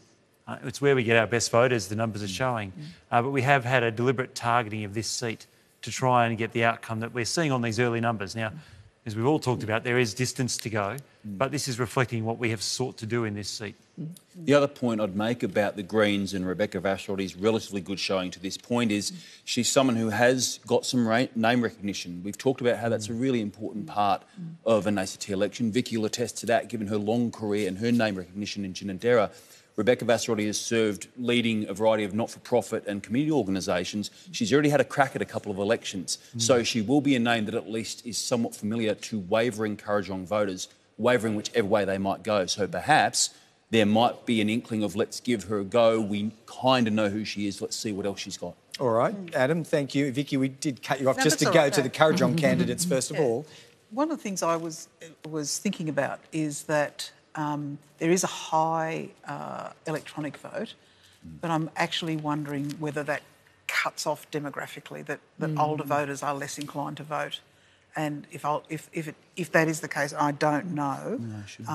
If older voters are voting paper votes, then you might see a surge in the Liberal vote later in the piece. And also that I know that the Electoral Commission handed out low 20,000 postal votes. They expect to get about 7,000 or 8,000 of those. There would be a big uptick. And again, postal votes do push strongly for the Liberal Party across the board. Yeah, but electronic penetration was so high. Yes, yeah. It'd be a forlorn hope, wouldn't it? Hanging out for those last envelopes of postals to come back. Well, actually, it's a combination of the sorts of people who would vote postal votes. And when I was out campaigning with my guys, there were people who said, I've got a postal vote, and they were invariably elderly, people who had a sick partner at home. And those people have become increasingly cautious in the COVID period. And I think that you will see that a lot of older people are more likely to have postal votes. And also, while I was standing in a polling booth when I voted, watching the people who didn't take a barcode and go and vote electronically, and they tended to be older people. Vicky Dunn, I know we're still early-ish in the count. Is it too early to say whether climate change has become an issue in some of these seats where we're seeing surprises and action on it? Because that is a big debate internationally, nationally and locally, and we know that it's a discussion in the ACT about what to do and when to do it. Aside from the 1 million trees guarantee from Alistair Coe, there wasn't much about energy policy, renewable energy in detail from your party. Could that be starting to bite here? Well, I mean, a couple of things in that, Adam. I think that climate change is more of an issue in what might be called the lentil belt in Kurrajong. I prefer Green Heartland. You would call it that. But also, I think that it doesn't bite as much in West Belconnen and Southern Tuggeranong as it does. Unless you reflect on the bushfires of this season just gone and the smoke that rolled in, and whether that focused people's minds. But also that there's a fair amount of agreement across the board, and there's already been a fair amount of work done in terms of renewable energy. If you have a 100% renewable energy target that everyone's signed up to, then a lot of that work has been done. And I think that we, in many ways, took the environment in a different direction because we consider that there's tripartisan support for those issues in the energy space, and so that where you actually can make big changes is in transport. And we spoke a lot about public transport. Now, we don't agree about the solution to public transport in the same way that the Labor and the Greens do. And taking the 1 million trees was an important thing because, you know, the impact of deforestation and the loss of the tree canopy in the ACT is very important about, you know, your house is going to be harder to cool in the summertime if you have fewer trees. And that was the crux of that approach. All right, well, there's the environmental debate in a neat little nutshell of about 2 minutes, but it has also ticked us over into the second hour of our coverage on ACT Votes 2020. It's just gone 7 o'clock, 7:03 to be precise, so our coverage continues.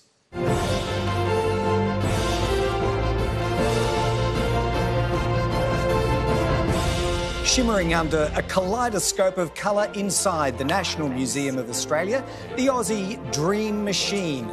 The combination FJ Holden and the Propert Trailaway Touring Caravan of 1956, a combo that put the road trip holiday in the great outdoors within reach for post-World War II Australian families. The FJ, of course, built at Fisherman's Bend in Victoria, and that particular model that is now resident in the National Museum belonged to one Mary Goodall of Queanbeyan, just across the border. They're not part of ACT Votes, but no doubt they are taking some interest in what's happening here at present. Well, we have elections happening not just here at present, but also in New Zealand. For those not familiar, our chief election analyst, Antony Green, has an all-black button, an extra one down the bottom right-hand side of his screen, and it's through that Antony is tracking numbers from New Zealand. And I think there's as much extra time in the results as there was in the Rugby League Union last week. The Labor Party, 65 seats. It's dropped one, but 50% of the vote. We've got 1.4 million votes counted. There's 3.5 million voters in New Zealand. Again, this is mostly the advance votes. If there's some difference between the advance and on the days, then I think that could come down. But still, it's very hard to see how Labor doesn't end up with a majority out of those numbers when you've got basically half the votes counted and they're on 65. And to come under 50%, that'd have to be a big drop in on-the-day votes. So I think it looks like Jacinda Ardern, without looking hugely into the numbers, I think she's got a majority, and there's no doubt about that. And even if she doesn't, the Greens got 8.1% and 11 seats. The National, they don't call it the Nationals, it's National in New Zealand, 34 seats. And the Association of Consumers and Taxpayers, not the ACT in Australia, have got 10 seats. So at the moment, Labor's on track for majority government, and this would be the first majority government since MMP was introduced. Yeah, and we're talking about brand name politicians, Antony. So what Winston Peters giveth, he then multiplies and giveth again. So he gave her government, Jacinda Ardern, but now he's given, in all likelihood, majority government. Yeah, Winston Peters has been written off many times now over the last 50 years of his political career, but in his mid-70s, I suspect that this might be his his final farewell in politics. Yep. Yeah. OK, so back to ACT votes, and there is one electorate we have not visited so far. That is the seat of Yerrabi, based principally up around Gungahlin and associated districts. So, Antony, let's address that anomaly and take a look at what you've got for Yerrabi. Queued up first off just to do the overall votes for the territory. Right? 38.8 for the Labor Party, 34 for the Liberals, 14 for the Greens, 12.8 for others. And just to clarify again, it's a very low count for Yerrabi and Ginninderra at this stage. So the two northern electorates got a very low count. If we look at Yerrabi on the numbers we've got at the moment, I think it's only It's 20. Well, look, suddenly it's gone from 1.2 to 29. Yes, this is what happens. The Liberals got 2.5 on these numbers, and way better than anywhere else. The Labor Party 2.1 and the Greens 0.5. That is quite remarkable. Let's have a look at the leaders and see what happens. Alistair Coe, he's only got one quota, 0.56 for Leanne Castley.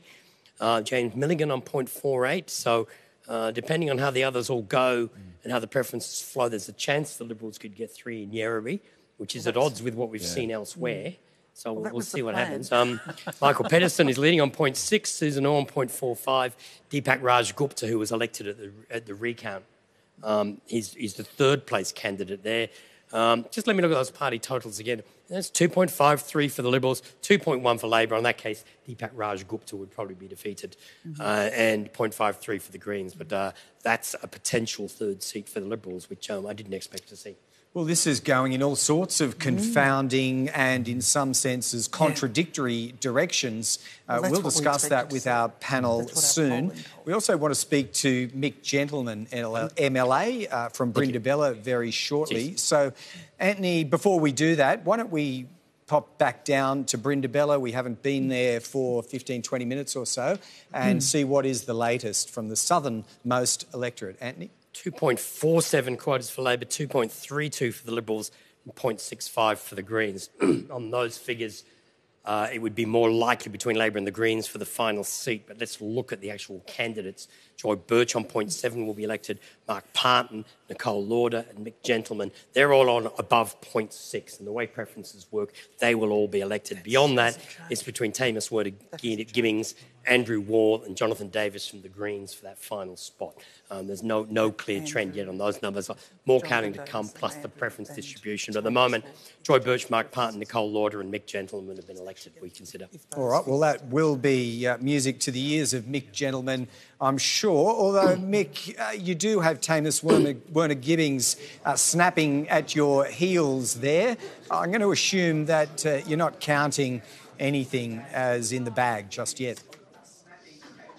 No, not just yet. It's very early in the count, and I'm very grateful for the support that we see in Brindabella for ALP. And of course, over the last 4 years, we have been investing in that electorate as well, both in terms of what Brindabella people like, and that is our environment, but also in police and emergency services support we provided for the electorate during the bushfires, I think is quite important. And I've had that come back to me on the door knocking, which we've been doing a lot of. You can see a bit of colour in my face from the sunshine recently. So really want to thank the people for Brindabella for their support, and we'll continue to invest in that electorate, as we've said during this campaign.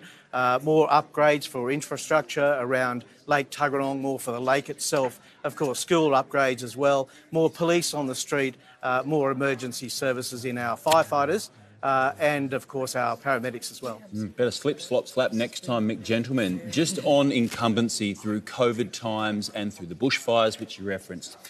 That was obviously a very challenging time for this greater capital region, but politically, was that a fortunate outcome for you and your team in Brindabella?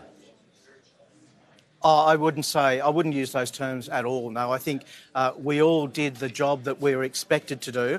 Our emergency services agency were absolutely fantastic. Georgina Whelan as the commissioner, but particularly our volunteers out on the fireground, supporting the safety of Canberrans in the south, I think was well received, and we'll continue, of course, to invest in our ESA. The fire season this year looks a little easier, which is pleasing to everybody, I think, but it is very important to keep that investment going, and that's what we're going to do. I think you're right. To an individual, every Canberran is very proud of the work that emergency services workers, rescue workers and the like did through this really challenging year.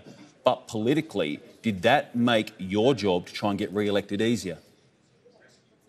Oh, no, we've been working very hard, as I said, and we've been on the doors, on the phone calls at shopping centres right through this campaign. I think Canberrans wanted to see a safe pair of hands, and I think this is what this government has been providing for them, both through the bushfire season and, of course, the storm season now into COVID as well. You've seen a steady hand at the tiller, and I think we're seeing a response from that. If Brindabella is at this stage a better story for Labor, Yarrabee looks like a difficult one. What do you put that down to when light rail has been delivered there and presumably people in that electorate have been benefiting from it?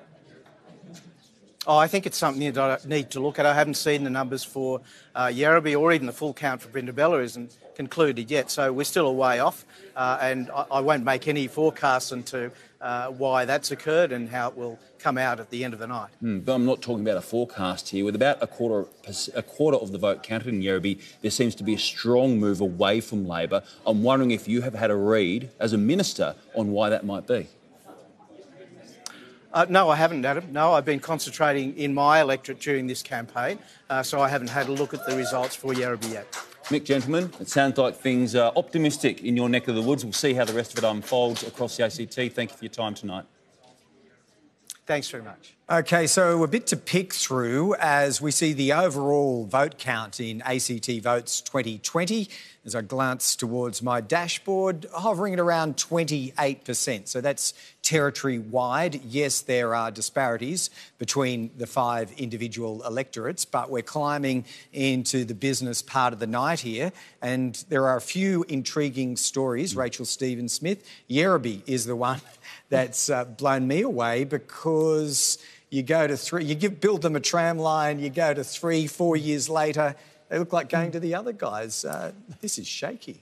Oh, well, I think it comes back to someone mentioned earlier, the leader of the Liberals is now in Yarrabee, whereas previously was in Murrumbidgee, and we've seen how that has shaped out in Murrumbidgee, that it appears on the earlier numbers that Jeremy Hansen's vote has dropped and not having so much profile, and Alistair Coe seems to have increased on the numbers that we've got at the moment, having that profile as leader. But of course, we also lost Megan Fitzharris when she resigned from the Assembly. She was a very high profile Minister for Health, Minister for Transport, the person who delivered light rail for Yarrabee, and very well known and very well liked in the electorate. So why weren't efforts redoubled then with the remaining field of incumbents? You can talk about the 5 ticket members if you like, but particularly the incumbent MLAs, to get them going in Megan's absence? Look, I think there's a number of things going on. Michael Pedersen and Deepak Rajgupta, their field campaign has been extraordinary. They have been right up the top of all of our candidates the whole way through the year, making calls, and as soon as we're allowed to door knock, going out door knocking. So they have spoken to a lot of people. Suzanne Orr, I think, has a very, very strong representation for particularly the areas of Yarrabee that she grew up in and that she lives in, and she's a really great local member. But she also had what can be a disadvantage, and Chris Burke experienced this last time, of becoming a minister just coming into the campaign year. So you're learning to be a minister, you're getting across your portfolios, you get a different type of profile, but it's hard to get out and do that on the ground campaigning just as you've become a minister. All right. Well, Vicky Dunn, how much of that would you ascribe to not so much the ministerial distraction argument, but the idea that Alistair Coe is instrumental in pulling off something that could be quite remarkable in Yarrabee? Well, I mean, the thing is that before we started tonight, that's what we needed to see in Yarrabee, but we also needed to see that in Brindabella and Kurrajong and Murrumbidgee, and we don't seem to be seeing what we hope to see in Brindabella and Kurrajong, right, but we're seeing it in Brindabella. And I think that it's a combination of things. There is always the leader's premium. You see with, Andrew, although there's a swing away from Labor in Kurrajong, a small swing, Andrew's vote is up there. You would expect that Al would get the lion's share of those votes there. And I think that puts us confident. I mean, 38% doesn't give us three quotas, but it depends how many votes waste and things like that. But it's a very strong campaign. It's a very strong campaign from all of the 5 candidates there, but really, Alistair, James Milligan and Leanne Casterly has run a stellar campaign there as well. Shane Rattenbury, there's that analysis, which is candidate-based. I'm just wondering if there's not a broader story there about an ACT divided, north-south flipping of circumstances. So can you bring any sense to that at all? It's an interesting point, Greg. I mean, I think in 2016, Werribee was the battleground. Light rail was the polarising issue of the 2016 election, and it really was a referendum on whether we'd build light rail or not. And the Liberal Party took a clear position that they intended to rip up the contract. And so I think 2016 you saw Gungahl and really say, yeah, we do want this tram. We want light rail built to our area. We need better transport. And I suspect they really got behind the Labor Party in 2016. We might just be seeing a sort of a levelling out here. Add that to having Alistair Coe as your leader in that electorate. But yes, you're an interesting point because the South has been seen as the Liberal Party stronghold and the North has been seen as the Labor Party stronghold. And there does appear at this stage to be a flip of that. To me, this adds to the presumptions you can't make about Canberra and the ACT. I think we're a region that is built to bust stereotypes. This is evidence of it. And I will also make the point that Werribee was always the potential swing state, if you could put it that way, within an ACT context. You're talking about a rapidly growing population that is diversifying quite quickly. The Liberals made a concerted and, I think, a good effort to reflect that in their candidates in areas like Werribee, so people felt seen and represented. Also, on Leanne Casely, she ran in the federal election just recently. She made a good ground campaign at that point and is clearly capitalising on a bit of name recognition and more hard work on the ground. So, in some ways, and I don't want to sound contrarian, but I'm not necessarily super surprised at what's happening in Werribee because you're talking about a region that is growing so fast with a diversity of electorate, and there will be, fits and starts in who supports who through that growth and that emergence, that evolution of a region like it.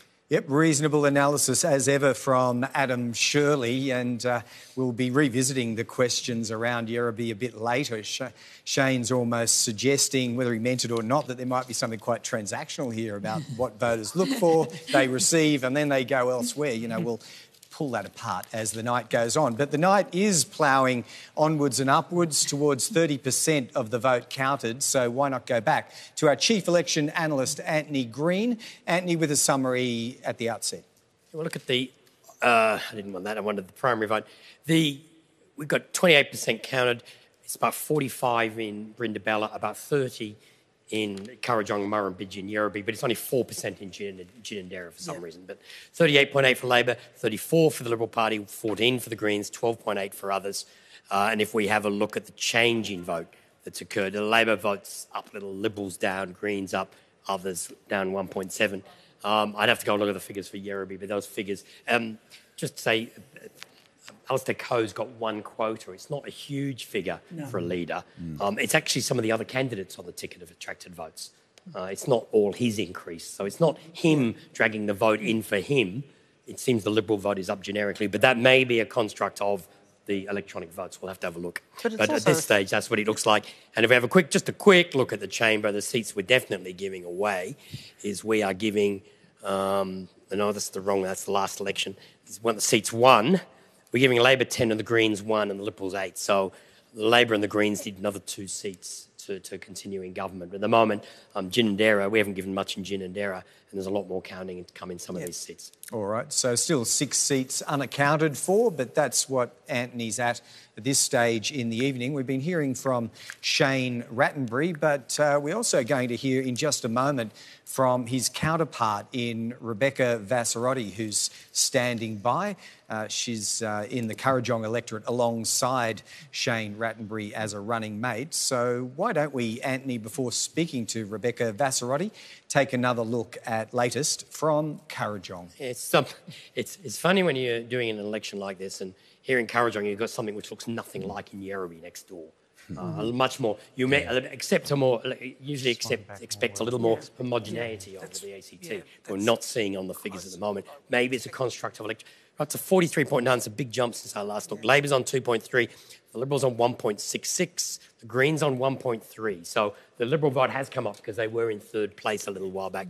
If we look at where the votes are, Andrew Barr's got 1.3 quota, so he will be elected. Shane Rattenbury, 0.77, will be elected. Elizabeth Lee, as a sitting member and leading the Liberal ticket, will be elected. And Candice Birch, as a sitting MP, is the next most likely if the Liberals get to the second seat. Rebecca Vassarotti, 0.36, not as high as she was earlier. She was the fourth place candidate a bit earlier. But at the moment, to go back to those party totals, what we're seeing is the Labor Party's on 2.3, a definite 2 seats. The Liberals are on 1.66, the Greens on 1.339. So they both have 1 seat. And if the Liberal vote continues at around that level, I would expect they would win the second seat, though there are some parties like the Canberra Progressives with 5% of the vote there. They only have, I think, 3 candidates, so there will be preferences flow out of the ticket, and it will be interesting to see where those votes go. All right, so some improvement in the Liberal vote there since the last batch of votes that Antony was able to bring us from Kurrajong. But just to take a look now at the Liberal running mate to leader Shane Rattenbury, Rebecca Vassarotti from Kurrajong is joining us from the Greens function in the suburb of Turner at the Polish Club there.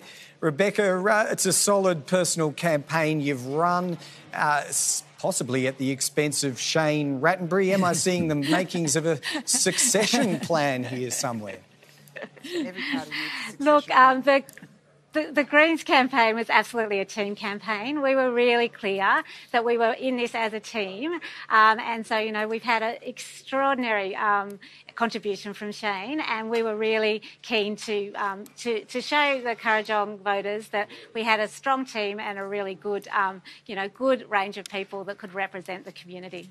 Rebecca Vassarotti, this is not your first crack at an election, but it's a stronger result than you've had previously. What is the reasoning in your mind for that? Perhaps what some voters have told you anecdotally as well?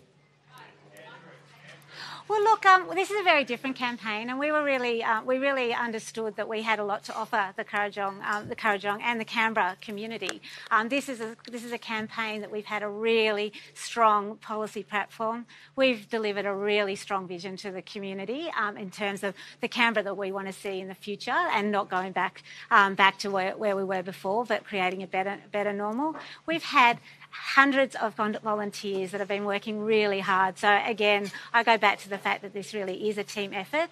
But certainly voters are really talking to us about, they want to see candidates and people in the Assembly that really represent the community. And we've been really lucky to be, able to, have people involved that are really connected to our local community and have been involved in a lot of things. So I think we're seeing the results of some of that. Some of the major concerns around the incumbent Labor minority government with the Greens have been around health delivery, have been around buses when it comes to public transport. Did you receive much critique or concern from the people you spoke with about those issues?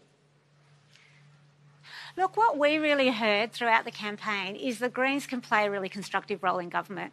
I think voters really look to the Greens to really push governments to do better. And I think we've seen both with Shane and Caroline in this last Assembly have really done that. And so there was a real hunger that we heard from voters to actually see more of that happen. And so I think that also, represents that we are seeing, an increase in the Greens vote. We don't know how it will go. It's still really early days, but we're really hopeful that we could play a much stronger role in the Assembly, because we do really play that constructive role that really does, push governments to do better, to think more ambitiously, and really look at the issues that matter to community. And with 44% of the vote counted in Kurrajong to this point, 5% of that vote has gone to the Canberra Progressives. Did you or did the Greens HQ have any discussions about how to coordinate your efforts, perhaps to harvest some of that votes through the preferences that Antony mentioned earlier? Well, look, the great thing about Hare Clark is that it is actually up to the voters about where they direct their preferences. Certainly the Progressives had a lot of similarities within our policy, within the policies and some of the things that they were talking about. So, we would be really hopeful that voters do see that, that if they have looked to the Progressives, that they will look to preference us. But this is one of the beauties of Hare Clark, that we actually put it in the hands of the voters so they can decide where their vote goes, rather than it being backdoor conversations between parties. We'll see if some of that spillover benefits you personally or the party more broadly. Rebecca Vassarotti, we appreciate your time tonight. Lovely to speak to you. Now, whenever we get to that point where 44%, let's call it, roughly half of the vote is counted, you're entering a zone where some calls can be made with a little more certainty, and that's really an invitation for the ABC's chief election analyst, Antony Green, to do his magic now with the numbers he has. Antony, I think we might start with an overview first of all, and then... let's not. We can go straight into an individual seat. How is Ginninderra looking? Because it was a bit slow out of the blocks when it came to vote counts. 22% now. The Labor Party's on 2.45 quotas. The Liberals on 1.61. The Greens 0.71. The Belco Party on 0.58. On those numbers, you've got 2 Labor, you've got 1 Liberal, and then there would either be a Labor or a Green candidate, and then the last spot would be either Liberal or the Belco Party, but there's a fair bit more counting to come there. And when you look at the candidates that are there, Yvette Berry's got a quota and is elected, 0.6 for Gordon Ramsay, 0.55 for Tara Shane. Both of them have had an advantage of over half a quota to start with, so they will stay in the count a long time, pick up preferences. And so from 2.45 quotas, the Labor Party would be well placed to get to 3, I think, on these numbers. The Liberals have got 0.58, 0.37, 0.27. There's a lot of preferences got to be distributed before Elizabeth Kickett gets to her majority, which makes it much harder for the second Liberal because there might be some leakage out of the ticket. Plus, when you've got Bill Stefaniak there on 0.22, that's, we're going to look at the preference counts on that one. That's a long time. The Liberal vote, the Green vote, has not concentrated on one candidate, which is probably bad news for the Greens. So it's only 22%. Every other electorate's got more than twice on that at the moment. But again, if I just go back at the party totals there again, you're looking at the Labor Party on 2.5. And let's look at the change in vote since last time. It's the Liberal vote that's dropped and the Belco Party on 8.5%. So that's the shift that's occurred in that electorate. The Labor Party vote is unchanged and they got 3%, 3 seats on that total last time. And the Green vote's only up slightly. Yeah, so the Belco Party was seen as, by some, perhaps unfairly, as a Liberal offshoot, if only because it was Bill Stefaniak who was heading it there. There might be some dissent on our panel. Vicky Dunn can tell us about that a little later, that interesting phenomenon to see that that's where their votes have drifted in 2020. Antony, Murrumbidgee, much spoken about earlier. Why don't we revisit that too? We've now got 62% counted. Labor's got 2.2 quotas. They have 2 seats. The Liberals have 2.11. Remember, there were wards over 2.5 quotas last time, and that put them in the race with the Greens for the final seat. But on those numbers, that's not going to be a race between the Liberals and Labor for the last seat. That will be a Green seat. The one oddity is the 0.45 with the ungrouped candidates. And we can see that when we look at the leaders. Jeremy Hansen has been re-elected, Chris Steele re-elected.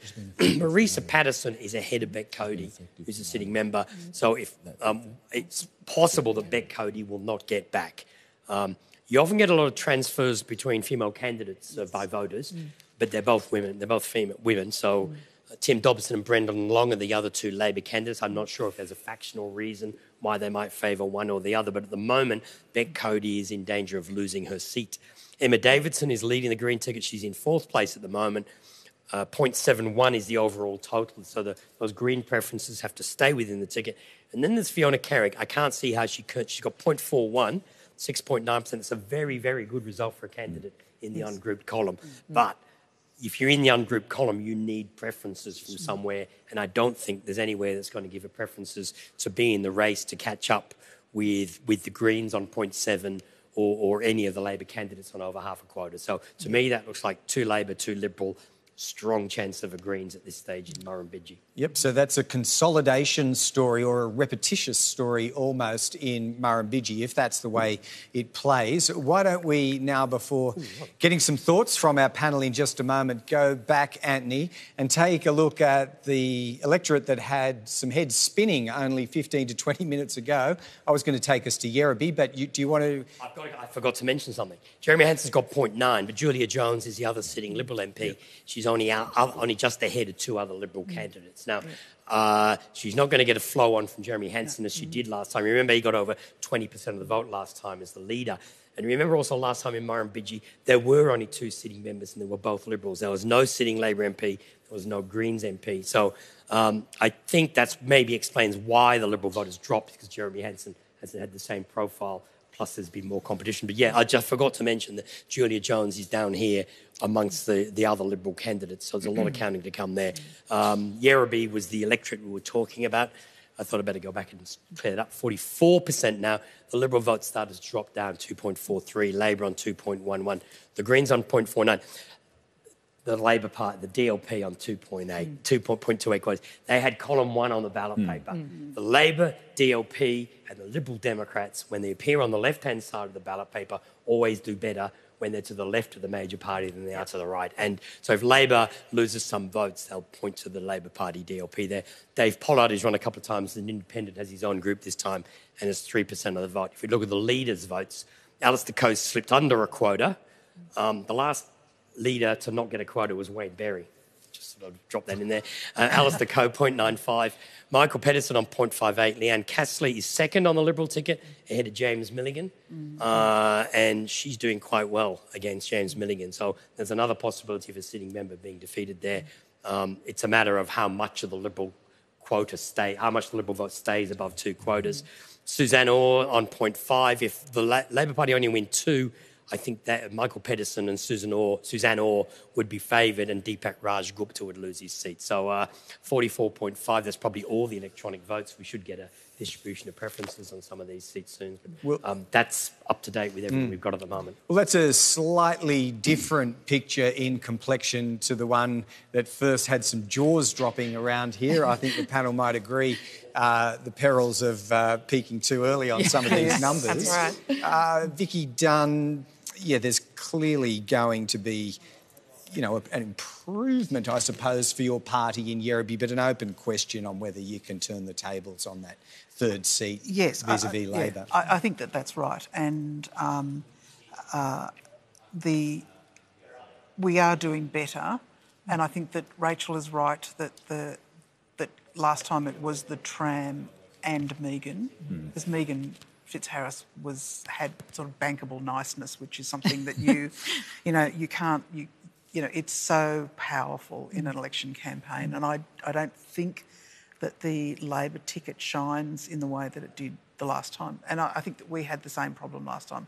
We had a couple of strong candidates and then some people who didn't sort of really cut through, and I think that this time our candidates are more inclined to have cut through in Yerrabee, and I think that shows. Thoughts, Rachel? Yeah, look, I think this is a really interesting. I really feel for Deepak if Antony's right that it's Deepak who may lose the seat. I think it's too early to say. Things move around a lot in Hare Clark as those preferences are distributed. It's just keeping in the count long enough. Yeah, that's right. But there's also a question, I think, that will potentially come into play here of whether there's a gender vote as well. So whether if Georgia gets knocked out, her votes are more likely to go to Suzanne because it's a female vote, or whether it's something different happening there. So I think there's so many different factors that can come into play in the distribution of preferences in Hare Clark that it's actually really hard to say that those two are far enough apart now to make a clear distinction. But if either of them loses their seat, that will be really sad for us because they're both excellent members and they've both worked really hard for their community. An emerging story in Murrumbidgee, and it was good that Antony picked up on Julia Jones because you're talking about a MLA who's got a significant profile and responsibility in her shadow portfolios as Shadow Police Minister. In the campaign, she was Shadow Health Spokesperson alongside Vicky Dunn, who for a long time was health spokesperson. With 62% of the vote now coming in, she's still languishing in, 7th position at this point. And I guess, Vicky Dunn, I'm interested to know, do you think her lack of fronting the health policies you were a key part of announcing those policies and speaking on behalf of the party, has that hurt her name recognition for the undecideds in Murrumbidgee, where they might not have known she would have that prominent position and thus were less inclined to vote for her? I'm actually very surprised at this because Jeremy Hanson and Julia Jones had a sort of a lockstep campaign. As the incumbents, they were out campaigning together a lot of the time, and really, I think, from my point of view, worked very hard at not cutting each other's grass. And it is very interesting that there is such a disparity in the vote. And Julia's a very hard-working member and a very hard-working campaigner. And had quite a prominence in criticising some Labor policies and also offering alternatives from the Liberals. So this appears to be a standout on the negative side for your side of politics, that she is struggling at this point and will struggle to retain her seat. Anecdotally, if I might just bump a bit, anecdotally we had heard that obviously Jeremy and Julia were working very closely together, but there was some indication that they were encouraging people to vote 1 for Jeremy, 2 for Julia. If Jeremy doesn't get over a quota, That really hurts. That's right. And he's down 5.5% on his previous vote as leader, to acknowledge that. And you've got to say that there is usually a leader's premium of probably something like 4%, and I think Murrumbidgee is very troubling for us because we had very high expectations with, the growth in the Molonglo Valley, Coombs and Wright and the Denman heart of transport issues Prospect, as well as a redistribution, Vicky. And they worked really, and then taking in Yarralumla and Deakin into that, we were feeling that made life easier for us. It's also, I think you have to acknowledge the very fine campaign that Fiona Carrick has run, and to be, in the ungrouped column and to achieve that sort of vote is very, very impressive. Being president of the Woden Community Council for several years clearly has had some cut through with people in the region who are concerned about elements of Labor's record down there. Yeah. And I think that there's, for people who would be Labor voters and who can't bring themselves to vote Liberal, Fiona is a very good alternative for them. And you also have to look at, I think that there really is a women's vote, and it's probably one of the reasons that Leanne Casterly's doing so well, because she's the only woman on the Liberal ticket in Yarrabee. And she sort of said to me, how do I stand out? And I said, you're the girl, the only girl on. And the thing is that when I was first elected, I don't think there was a women's vote for amongst the Liberals. There certainly is now. And I think that when Sarah Sween goes out, those votes will go to Julia, and because Sarah's sort of down the bottom. So when you see the distribution of preferences, and also you would perhaps see votes going to Julia from Fiona Carrick as well. It's not all linear, is it? I mean, there are other female candidates like Beck Cody on the Labor side that are in a difficult position, I think we can say, there in Murrumbidgee, but we can pull that apart a little later because you're watching ACT Votes 2020 and our chief election analyst from the ABC, Antony Green, is going to do a stock take for us on where we're at with an overall summary, standing by his screen as we reach a point in the evening where, in fact, the votes counted have tipped over half now. I think, Antony, we're seeing figures of about 56% on your dashboard here, so that sets the scene for an overview from you. Okay, I've just spent the last 5 minutes going through 5 A3 size spreadsheets of preferences. So I'm going to try and summarise 5 A3 sheets. As only you can. No, I'll do Brindabella laugh because it's we've got a live cross coming up there. But in Yarrabee, if I just look at the candidates that are elected, we're saying that the preference distribution elects Alistair Coe, Michael Pedersen, Leanne Castley defeats James Milligan, Suzanne Orr gets elected, and Andrew Braddock wins the last seat on the preference distribution. Sorry, Anthony, how big is the vote? It's on the 44. 44. Yeah. So, of course, you get small cut-offs. I haven't had a chance to look at them really finely, but that's what the current one is producing.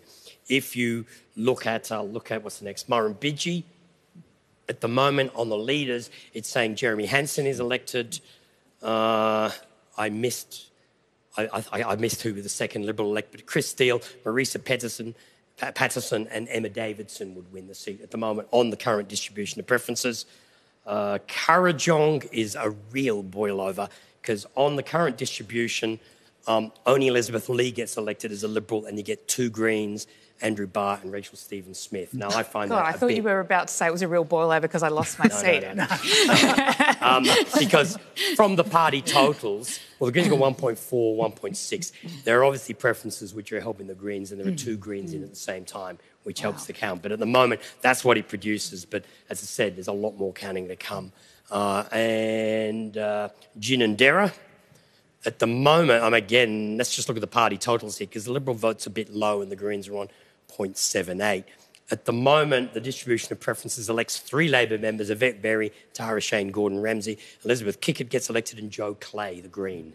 So at the moment, that adds up to, 11 Labor, 5 Green, 6 Green and 8 Liberals. That's...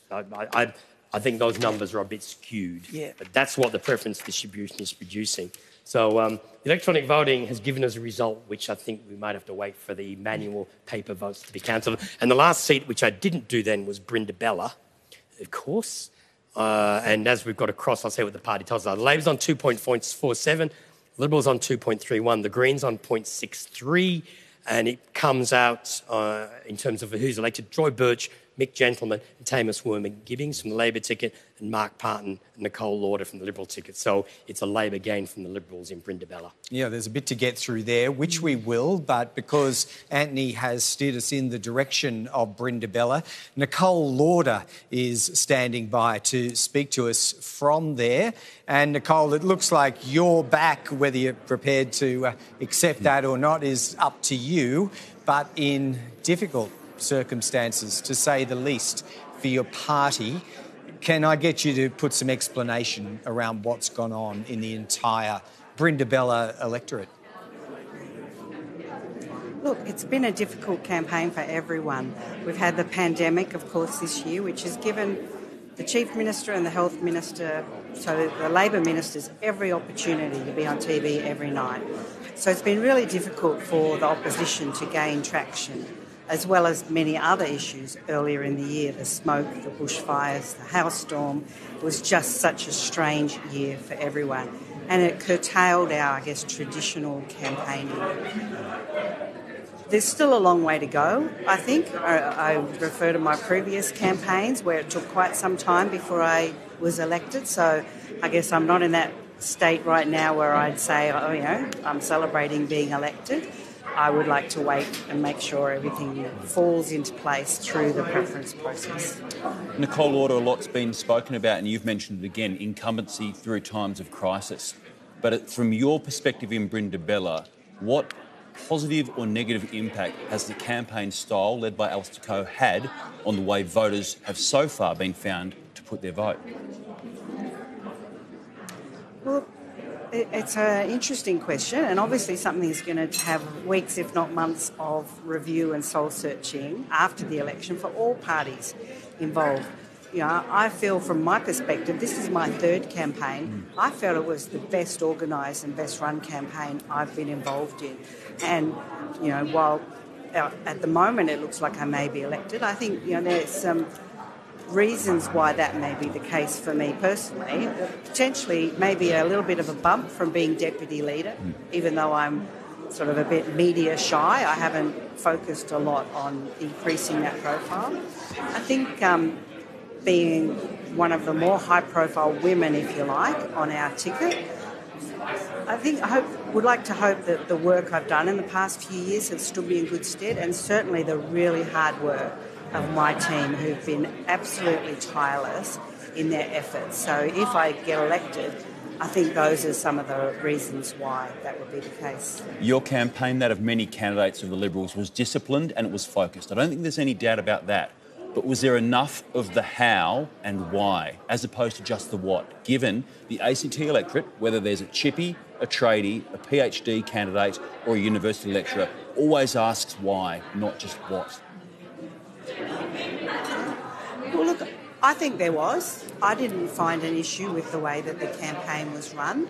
I thought the best thing was to stick with the campaign messaging and be absolutely disciplined and on message. And at this point, hopefully for me, it looks like that's reaped the benefit. Nicole Lauder, it's going to be an interesting night to come, and obviously there's been some results that have raised some eyebrows. As to how it settles, we'll find out in due course. Thank you very much for your time tonight. Thank you. And you're watching ACT Votes 2020, where the time in Canberra has just gone 7:45, and the total number of votes counted climbing well above half of the votes in the barrel.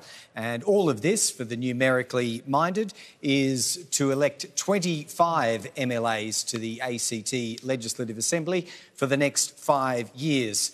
That's the backdrop, but consider this.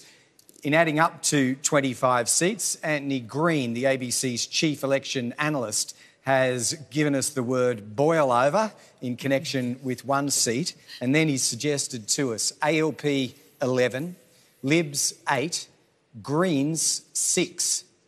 That, Shane Rattenbury, Greens leader, would be a most unusual, here's a common word for 2020, unprecedented legislative assembly for the ACT with you and 5 others. Look, it actually reflects the federal election result we got last year. I've said many times through the course of this campaign that if we got exactly the same vote we got in the federal election, we would win 6 seats. I didn't expect it to happen. We always seem to poll a bit lower in the ACT election, but we started our field campaign right back at the start of the year. We've put forward a really detailed vision. This would defy the historical trend in a sense, as I spoke of earlier, the smaller parties tend to struggle when there's been a two-party government. It's, I think, a testament to the vision we've put forward and the hard work of our candidates. Just before Adam, I know he's going to want to ask you some questions, but I'm going to get ahead of myself here and say it's Monday and these numbers are pretty firm. You have to sit down with Andrew Barr and negotiate the next agreement. Priorities. You've got significant negotiating power, to say the least, with these numbers.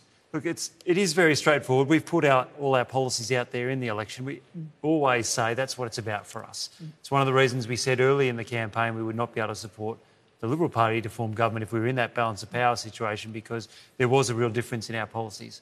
For us, we've particularly highlighted the need to build more social and affordable housing in this election, particularly with the failure of the federal budget to deal with that last week. And so many economists, so many community sector people saying this is one of the best things you can do to stimulate the economy and deliver that social dividend. That will be high on our list. And structurally, I imagine you'd be looking at least 2 ministers, maybe 3? Well, that's a question we will need to consult with the party on, and this always surprises people on election night. We won't make any decisions until we've met with our party membership. We've got a meeting booked for the middle of this week. We'll talk to them about the details and see what they think we should do. OK, hold that thought. Shane Rattenbury and my ABC colleague, Adam Shirley, because we've reached a very important moment in the evening where there is breaking news ready to be announced, and the ABC's chief election analyst, Antony Green, is standing by to do that.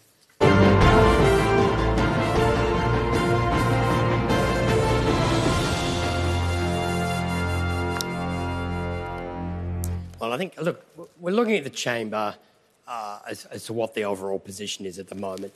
At the moment, we have a definite 10 Labor, 1 Green, 8 Liberal. We can push that in terms of seats we think are likely, and that gets up to Labor 11 and Greens 2, and that's 13, and that's the majority. And everyone wants me to say we're predicting a majority government, and look, I think that's the likely outcome. But that's based on a bunch of preference distributions. I can't see... The Liberals are ahead in vote in Yerrabee, and that's the only seat they have a chance of getting 3. So, to me, they can only just reach 11. The Labor Party has 2 definite in every seat, and I think that... And they have got a 3rd in Brindabella, and there's still a chance for a 3rd in Ginninderra. So, I think the Labor Party... I'm confident they have 11. And the Greens, they have a definite 1 in Kurrajong. I think they're highly likely to get 1 in Murrumbidgee. And on the preference distributions we've got so far, they have a potential to get another 2 or 3 seats as well. So at the moment, I'm pretty confident the Labor Party and the Greens are back in government, but the final numbers are a bit hard to work out. Yes, and those final numbers, Antony, are obviously significant if the final number for the ALP happens to be 13, not 12. Significant when it comes to the Greens, Look, right? I mean, I am making the predictions that the Liberals will not form government. I can quite happily say that. And therefore, if the Liberals can't form government, then Labor will form government. So I've been going through this, call the election, let's do this thing, and I've been going through this logic of trying to say this. The Labor Party and the Greens, I believe, have won the election. It's just rather difficult to be certain of the numbers. But I cannot see how the Liberals get more than 11 seats on the numbers we have at the moment. The only way that can change is if the paper votes are very different from the electronics. No. And given the paper votes are only about 60,000 of the 300,000 voters, I can't see how the paper votes could have that much impact. Yep, that's understood and it's appreciated. Antony, he's trying to bring clarity, which is his job, to uncertain situations with vast amounts of votes still to land. But you can see the point he's trying to make, that there is not a pathway on these numbers for Alistair Coe and his band of MLAs to form government, to reach 13 or anything approaching that. when you added them all together. So, Adam Shirley, we have something approaching similar, but there's subtle variations still to happen that entail Shane here and the Greens. Jennett is a really good example, I think, to look at, to the really good points that Antony was making about that final composition of how the Assembly will look, because there is a strong showing for the ALP. Well, they're basically sitting on what they were last election, but that Belko party factor, which we've spoken about, has split the vote effectively. It's pulled votes away from both Peter Kane and Robert Gunning by the looks of it. They are sitting just behind Joe Clay. And I made an analogy to a couple of colleagues recently that what could happen in Jennett is that the Belko party and the lower Liberal candidates could end up crashing speed skating style, and someone could do a Bradbury through the middle. It might seem a bit uncharitable, but Joe Clay could be that person. Perhaps Robert Gunning or Mr Kane, Peter Kane, could get there as well. But it certainly has made the Liberals' job harder, I think, Vicky Dunn, in Jennett with Bill Stefaniak and his ticket running. Oh, undoubtedly, it was no help to the Liberal Party to have Bill run. He had this sort of quixotic, keep the bastards honest thing, but it was quite clear that he was going to take votes from us. Is your party upset that he ran? Given he's a senior Liberal party I am upset that he ran, and I haven't really discussed this. I honestly don't think it was helpful because we, as I said at the start, we have a very narrow path to winning, and I think on the basis of the 60% figures, I have to agree with Antony. As reluctant as I am, I have to agree with Antony.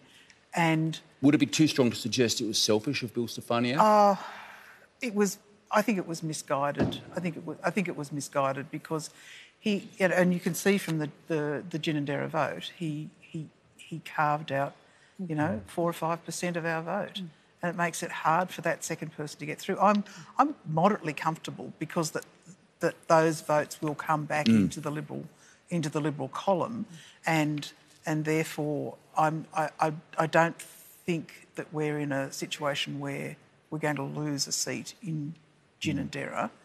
But he didn't make it easy. I mean, Elizabeth Kickett was a first-time member. She was a sitting member and carried that ticket by herself, and she wasn't helped by Bill Stefaniak and Chick Henry. But in any event, on the numbers that Antony's painting out here, that one seat and Bill Stefaniak's role played in it is not the difference between government... No, I'm just talking about in Jennett. It didn't make our life any easier. I'll get some thoughts from Rachel in a moment as what looks to be a member of a returning government, but Shane Rattenbury, you want to make a point. I was just going to observe that I take Vicky's point about the preferences flying back, but we should look at the fact the Belko party is running 5 candidates, and there could be significant exhaustion of preferences out of that. We saw that in the 2008 election, where the Motorist Party ran, which featured Chick Henry, of course, as well.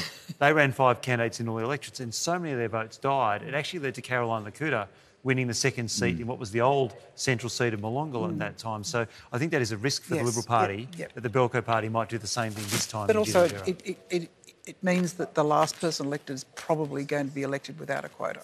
Yes. Yes. And just because we haven't had any response from you, Rachel Stephen-Smith, to Antony's prediction, qualified though it is, you must feel confident, as Vicky is, that these are the likely numbers to settle, and therefore you're back in a significant role in a Barr-led government. Well, I hope so. I hope that's right. And yes, I think it's true that Liberals will not be able to form government on these numbers. And we will wait with bated breath to see what happens in those last seats and how many seats the Greens do end up holding. We know that it takes time to count those fifth seats. Even with all of this electronic voting, there are still paper votes to count. I think we just do need to be a little bit cautious about calling those seats too early. Greens, you mentioned, enhanced at least to 2 MLAs, and I'm going to go and suggest more confident, possibly even Bolshe because of that. Can you live with them? Can you work with them? We have lived with them and worked with them for many years now, and I think we always, Andrew Barr always said throughout this campaign that the likelihood of a majority government for Labor was, almost nil, that if we were returned to government it would be almost certainly with the support of the Greens. Now, obviously, we've had the support of 2 Greens and 12 Labor members to date. If it's more, we will work with that. If it's 2, again, we will work with that. That's what we have to do. And we've, Shane is an excellent colleague. And I think Carolyn Lakuta was an excellent member of the Assembly who really stood up for her constituents and what she believed in and green values. And if this is what the ACT people have chosen to deliver to the Legislative Assembly, that's what we'll work with. One big, progressive, happy family, it seems, Labor and the Greens, because Saturday night turns to Sunday and Sunday turns to Monday, which is when significant players in both parties have to get down and design the features of the next government. One of the key players involved in those sort of discussions is Yvette Berry, Deputy Labor leader, who's joining us from the Labor Club in Belconnen, just happens to be within her own electorate as well. I'll say congratulations, Yvette Berry, you're back. And there were a few nervous moments on the way through, I'm going to suggest to you this evening, even for yourself. Yeah, look, there always is with Hare Clark, and you just have to wait it out and wait till the end and find out all the preference flows. It's always a very complex process. I think this time around, of course, the results are coming out much sooner than, waiting for a week and finding out. So that's always a really long and drawn-out process, but having the technology that we've had now and being able to find out sooner rather than later about where things are falling, that does provide some certainty. Given some of the critique of Yvette Berry around your management of schools, around issues of Labor's public transport problems as well as health, are you surprised, in addition to Ginninderra, to that, 8% towards the Belco Party, that you've still had a strong showing, not only in Ginninderra, but it appears across the ACT? Look, every school system across the country had really found working through the international health pandemic really challenging. But in the ACT, I always had the backs of the teaching profession and all of our school staff to make sure that they were safe and being able to provide our young people with the best possible education during remote education. It was difficult for everyone. It was never going to be a smooth ride, and we are still in the middle of an international health pandemic right now. So I've, always done that, always provided as much as I could reassurance for the community that we were doing as much as we can to support young people, but particularly our teachers to make sure that they could continue that excellent education. And that's the message that I've been continuing to get out with the community. And the conversations that I've had with people in my own community, they've been very supportive, and I'm absolutely grateful that they're continuing to support me.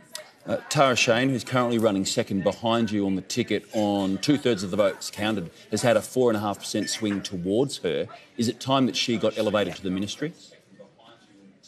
Well, these are decisions for government when the results are known. But Tara has done an excellent job, of course, as a backbencher in the ACT Labor government.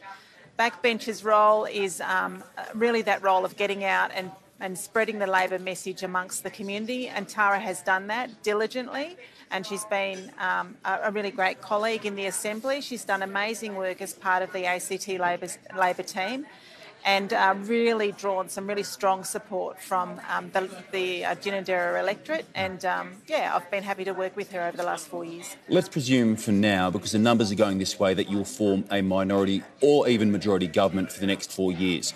What is the first thing that you'll rectify about your management of your portfolios that you've come in for criticism for?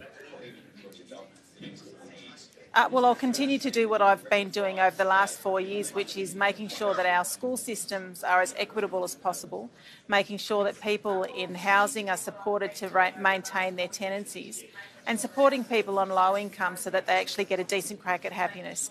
That's what I've been focused on. That's the Labor thing to do, and that's been through the leadership of Andrew Barr, allowing all of his ministers, but including me, to be able to do the things that actually matter to people's lives. Having Andrew Barr as Chief Minister has been really great for every single minister in the government to be able to do that work. You mentioned housing. On social housing, none other than former leader John Stanhope, the longest-serving Chief Minister in the ACT, has been highly critical of your side of politics on your social housing policy at times. It's also been a sticking point for your coalition partners, the Greens. Are you going to relook at how your salt and pepper approach across the ACT for social housing works, and might you rectify that? Look, all of the experts tell me, and all of the social housing providers in the ACT, all of the people who provide housing and supports in housing across the city, but also when you talk about countries that provide this, like Finland and Scandinavian countries, salt and peppering of public housing works for everyone, not just people who live in public housing. They have the same rights of being able to have goals and aspirations just like the rest of us, to live where they choose that best suits their needs. And that's what we'll continue to do. And I know that's what Canberrans want. Generally, Canberrans are an inclusive community, and I know that this is what they want for people in our community as well. In conclusion for now, Vet Berry, given the way the numbers are falling, how sure are you that Labor will continue to run the ACT either in minority or majority? At the moment, it's looking really positive, and we're very excited to see the numbers as they are, of course. Again, with Hare Clark, you just have to wait it out to the end. All those preference flows can make a significant difference. We'll just wait till all the final votes are counted before you can absolutely call it. Yvette Berry, appreciate your time tonight. It's still quite a diverse range of results that we're seeing come in, and we will see how it lands in the end. Appreciate it. Thanks very much. Thanks, Adam. Now at 8:02 Canberra time on ACT Votes 2020, we know that we have the return of a Barr Labor government, adding to what will become 23 unbroken years for successive Labor governments. That's 6 terms in the Legislative Assembly of the ACT. Now, in all likelihood, this will once again be a minority Labor government supported by the Greens. Question, could this happen anywhere else in our region? Well, an interesting contest has been playing out in New Zealand this evening as well. And Antony Green, our chief election analyst, has been keeping an eye on that with his all-black button. And do we see parallel currents, Antony, between ACT and NZ tonight?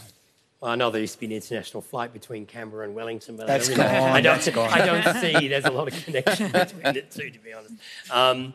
The Labor Party is still on track for majority government. Their votes slipped below 50 at 49.1, but parties that don't reach 5%, they get excluded from the calculation, which is why New Zealand First and Winston Peters have got no seats. There's one other seat here, which is the Maori Party, who looks like at the moment they might win one of the Maori seats, in which case they get that seat, and it comes off the totals of the other parties. If you get under 5% but you win a seat, you still keep that seat. So at the moment, Labor is still on track for a majority on right with 64, Nationals 35, ACT 10 seats, the Greens 10 seats. So that's the position in New Zealand at the moment. The Ardern government is back in office almost certainly as a majority government. OK, and we are hearing that Judith Collins has conceded just in the last few minutes. That's the Nationals' leader. So you can see where the evening is going to head in New Zealand, as surely Jacinda Ardern will be stepping up to proclaim victory. But Shane Rattenbury, on my point to Antony, I'll come back to Antony in just a moment. You, for one, leave aside the question of minority-majority, but you, for one, do see parallels between the proportional representation system that applies here and the Greens-Labor axis and that which kind of exists in New Zealand. Yes, you do tend to see that in proportional representation systems. The electorate is more accurately reflected in the vote, in the makeup of the parliament, where it's not sort of the winner takes all, which you tend to get in the single-member electorates. You actually see the community's will being more accurately reflected in the makeup of the parliament. The New Zealand parliament does that. Our Senate, of course, tends to do that, and it's much more like the European parliaments, as we have with the Hare Clark systems here in both the ACT and Tasmania. Yep, and I suppose Rachel Stephen-Smith, on the sort of outline that Antony's painted for us, what do you see as the most pressing priorities when you do get back down to work as an incumbent government being returned early next week? We've been really clear that the recovery from COVID and jobs has to be the number one focus. Obviously, we need to continue to manage what is an ongoing global pandemic, and the ACT is not a bubble. We are not immune from potentially having new cases of COVID or an outbreak here. Australia has managed really, really well. New South Wales has managed really, really well. And obviously the situation in Victoria is now getting well under control. What is it you're actually managing, though, when the numbers are at zero? Do you keep it suppressed, for sure, but there must be rebuilding phases that present themselves as priorities now. Yeah, that's exactly right. So the recovery, we've still got thousands of jobs that have been lost in our community. We've still got industry sectors that are not going to recover in the next 6 months or the next 12 months. So how do we ensure that we're creating jobs both in the public and private sector? And I think one of the things that has led to this positive result, although recognising that the Greens result seems to have been really outstanding as well, but Andrew Barr, I think, is trusted by people to continue to create jobs. We went into this pandemic with an unemployment rate of 2.9%. People know that there is a safe pair of hands here to manage the recovery from COVID, both in the economy and in the community. Adam, chime in if you want to. I just want to ask a question because embedded in the ACT system is succession planning and transition. Andrew Barr, remarkably successful tonight, as 4 years ago, going to be in his 6th year. At what point do people naturally transfer out in this system as leader so as to prolong the prospects of the party? Well, Andrew's been really clear that he put himself forward for 4 years, and if he was elected, he would be there for 4 years. And so that's what he has said, and that's what I think we need to trust in him, that's what he means. He has obviously put the caveats around that in terms of any personal circumstances that might arise during the 4 years. But he has put himself forward for 4 years, and he's been really clear that he's going to stay. Briefly, it's a good question, Greg, because prior to Megan Fitzharris leaving politics, and it was only a couple of years ago, Megan Fitzharris, and I think I'm right in saying this, Rachel Stephen-Smith, was seen as the anointed one to carry the torch of leadership. At that point, things changed, and Andrew Barr said to me in an interview, as much as my plans had to change as well. Is it, in fact, possible, as Greg was asking, that Andrew Barr will decide halfway through a term of a Labor government enough is enough? Because he's always said he will not be the Treasurer and the Chief Minister forever. In fact, in even 5 years from now. Yeah. Well, I don't think he's going to be the Treasurer for the next 4 years. I think he's been really, really clear that portfolio will go to someone else, and don't know who that person's going to be. Putting your hand up?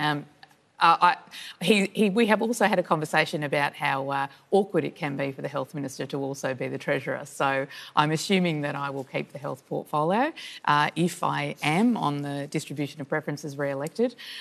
So that is a decision for Andrew and Yvette, a conversation for Andrew and Yvette to have and for others to have around who's going to do what. But I'm just looking forward to getting back to work with Andrew Barr as the Chief Minister. I think this result tonight, on the numbers that we've got so far, and I don't want to preempt the outcome, but really is a vote of confidence in Andrew Barr as our Chief Minister. All right, well, somehow I suspect that Adam Shirley, presenter of ABC Radio Canberra Mornings program, will be asking that and similar questions about ministries and longevity of leaders come, let's say, Monday onwards.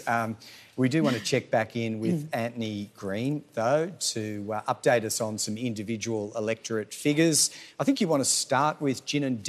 Yeah, it's got a similar issue to what's going for the Liberal Party to what's going on in Kurrajong. Labor's got 2.44 quotas, the Liberals 1.56, the Greens 0.76, the Belcourt 0.56.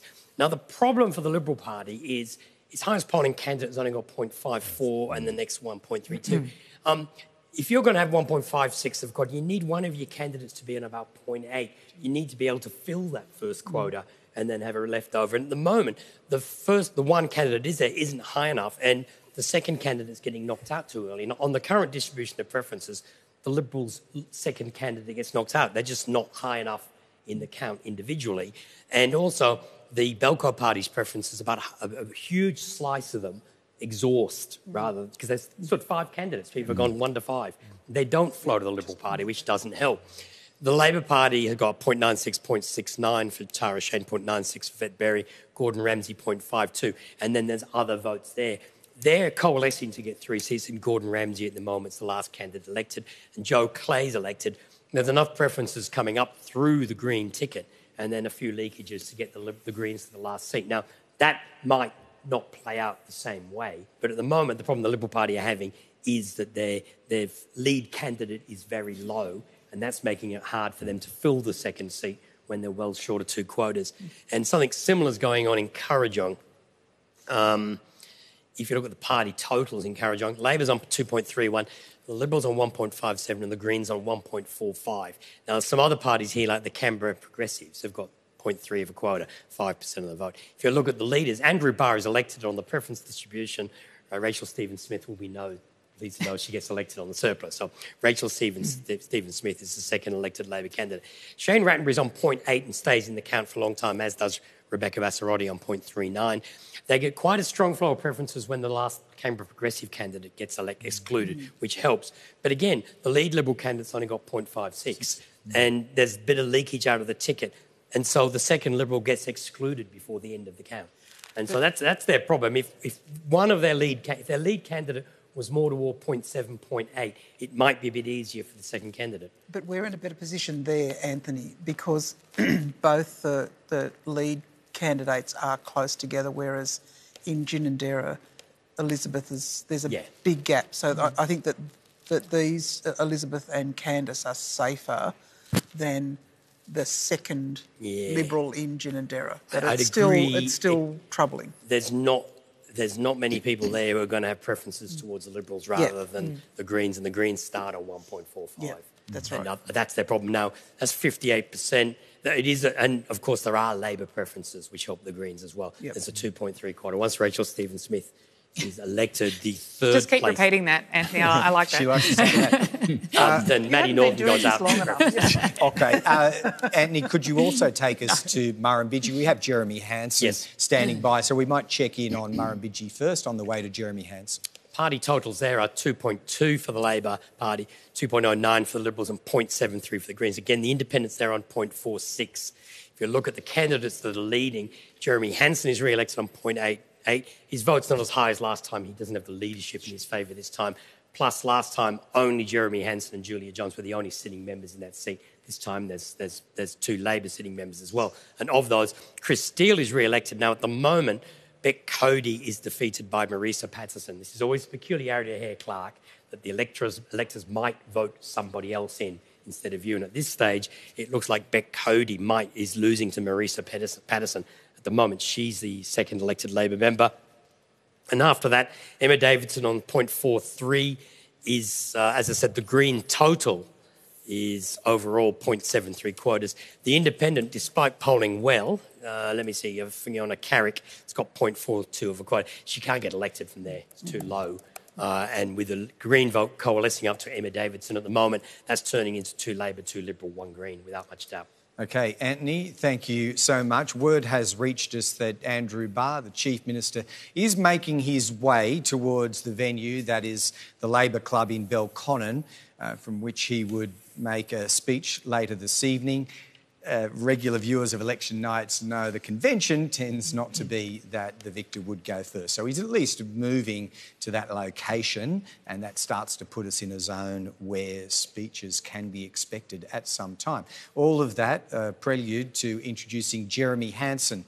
The Liberal leader 4 years ago stood on that stage and had to concede.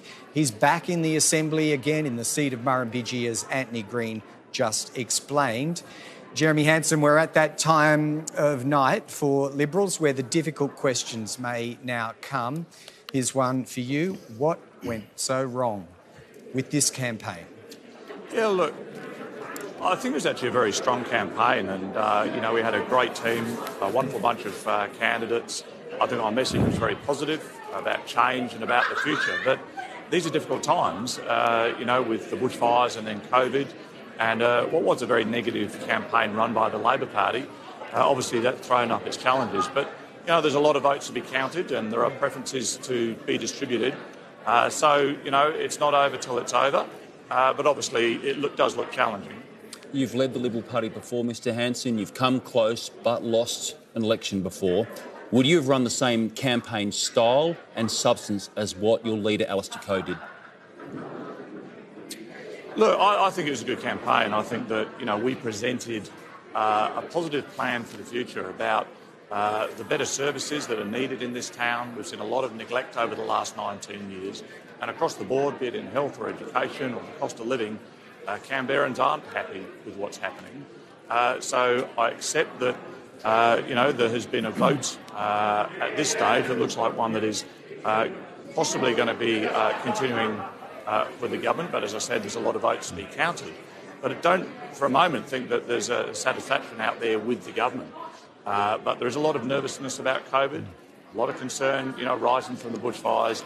In those circumstances, it's always going to be a challenge, and I think we've seen that across governments of all description, Liberal and Labor, state and territory. With those criticisms, those dissatisfactions that you point to, I think you said there is not a satisfaction with the government. How then do you explain what seems to be a worse result for your side of politics, which could lead and will lead, by the looks, to 23 years of Labor leading?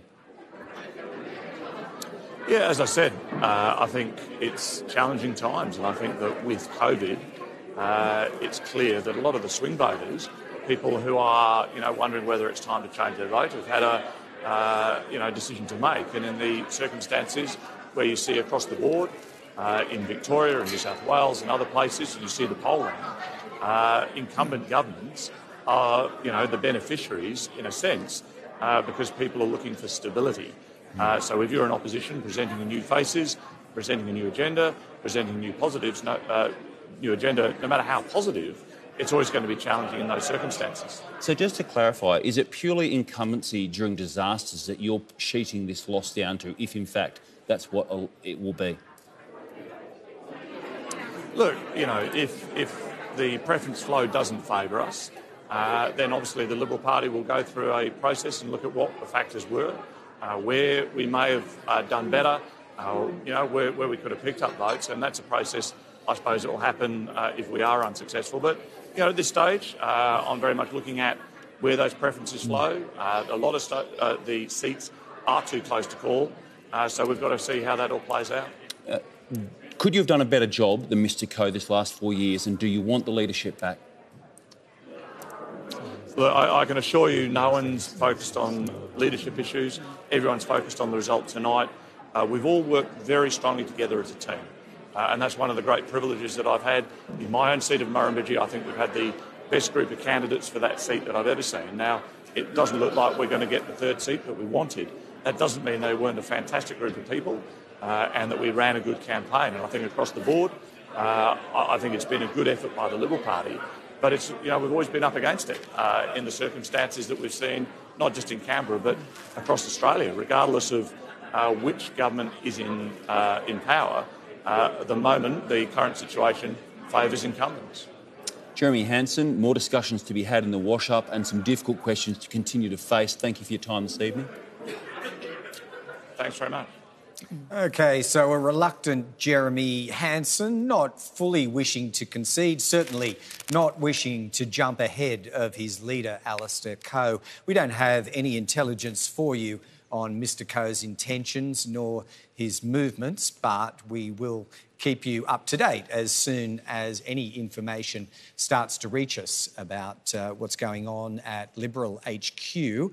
But it does invite me to turn to Vicky Dunn on our panel here. And Vicky, as an outgoing MLA, you've been frank and forthright in some of your analysis earlier on in the evening. So let's go to the points that are raised in Adam's question there. The future of the Liberal Party, the direction, the leadership.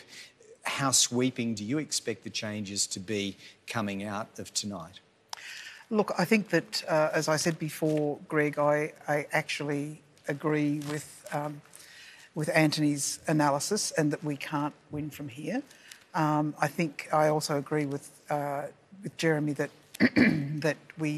there's still a lot of counting to do. All those paper votes have to be scanned, and the distribution of preferences and the Gregory fractional transfers and all of those things, and it is a complicated process. And I think that we will be, as is often the case, down to the wire on the last day, waiting for the last postal votes to come in. But best case, you're talking going from 8 to 10 or yes, 8 to 11. But it's still, 10 seats is not what we want. We wanted 13. 8 would be terrible. And I'm not prepared to call how many seats we look like getting yet. But I think that it will be a time for assessment and reassessment about... I think that the campaign was great, but I'm not a campaign expert. I'm a policy wonk, and I know about how electoral systems work, but I'm not a campaigning expert. And I think that will have to be some real soul searching about whether the campaign was good enough. I think that it's clear that it wasn't good enough, but I'm very surprised at some of the very good campaigners who seem not to be doing well. Well, Vicky Dunn, it's an interesting point because through your 19 years, you do understand the broader Ginninderra electorate and Canberrans as well. I mean, an open question, how much did the stunts, the one-liners, the repeated verbatim answers to various questions respect the electorate? Look, I think that the campaign was conducted with a high degree of respect. It was conducted with really strong policies because we wanted to make people's lives better. Now, I guess in terms of respect, I'm trying to ascertain whether you feel the campaign and its narrow and very disciplined approach respected the intelligence of Canberrans. Well, I think that one of the things I do know about campaigning is you don't change a campaign halfway through. Sure. If you've come up with a campaign strategy, you stick to it. Even if you start to realise that may be the wrong strategy. I don't think anyone thinks it was the wrong strategy. But do you, though? No, I don't. I didn't think it was the wrong strategy. I thought it was the right strategy. And the thing that... And, back in 2012, when Zed Seselja led the party and we said, Labor and Greens will triple your rates until the cows came home, and no one believed us. They believe us now, 6 years down the track, because the rates revenue has tripled. So how couldn't you take advantage of that? And the thing is that really that there was much of what we did in terms of sticking to your message was what we did in 2012.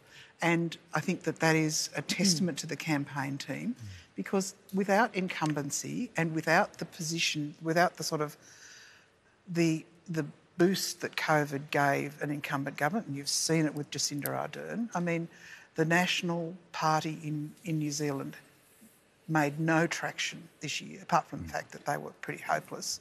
Since Bill English has gone, they have been hopeless.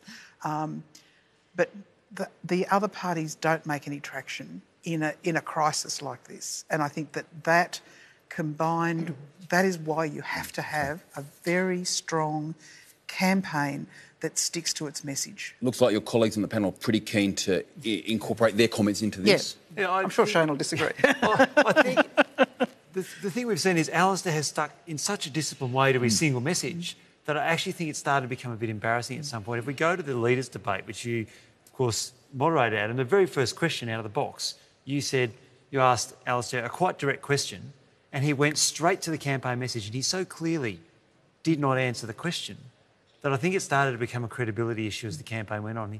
I admire the discipline and the single message they stuck to. It takes a lot of effort to do that, but I think in failing to answer those other questions, the electorate started to see that there was perhaps not much behind the slogans.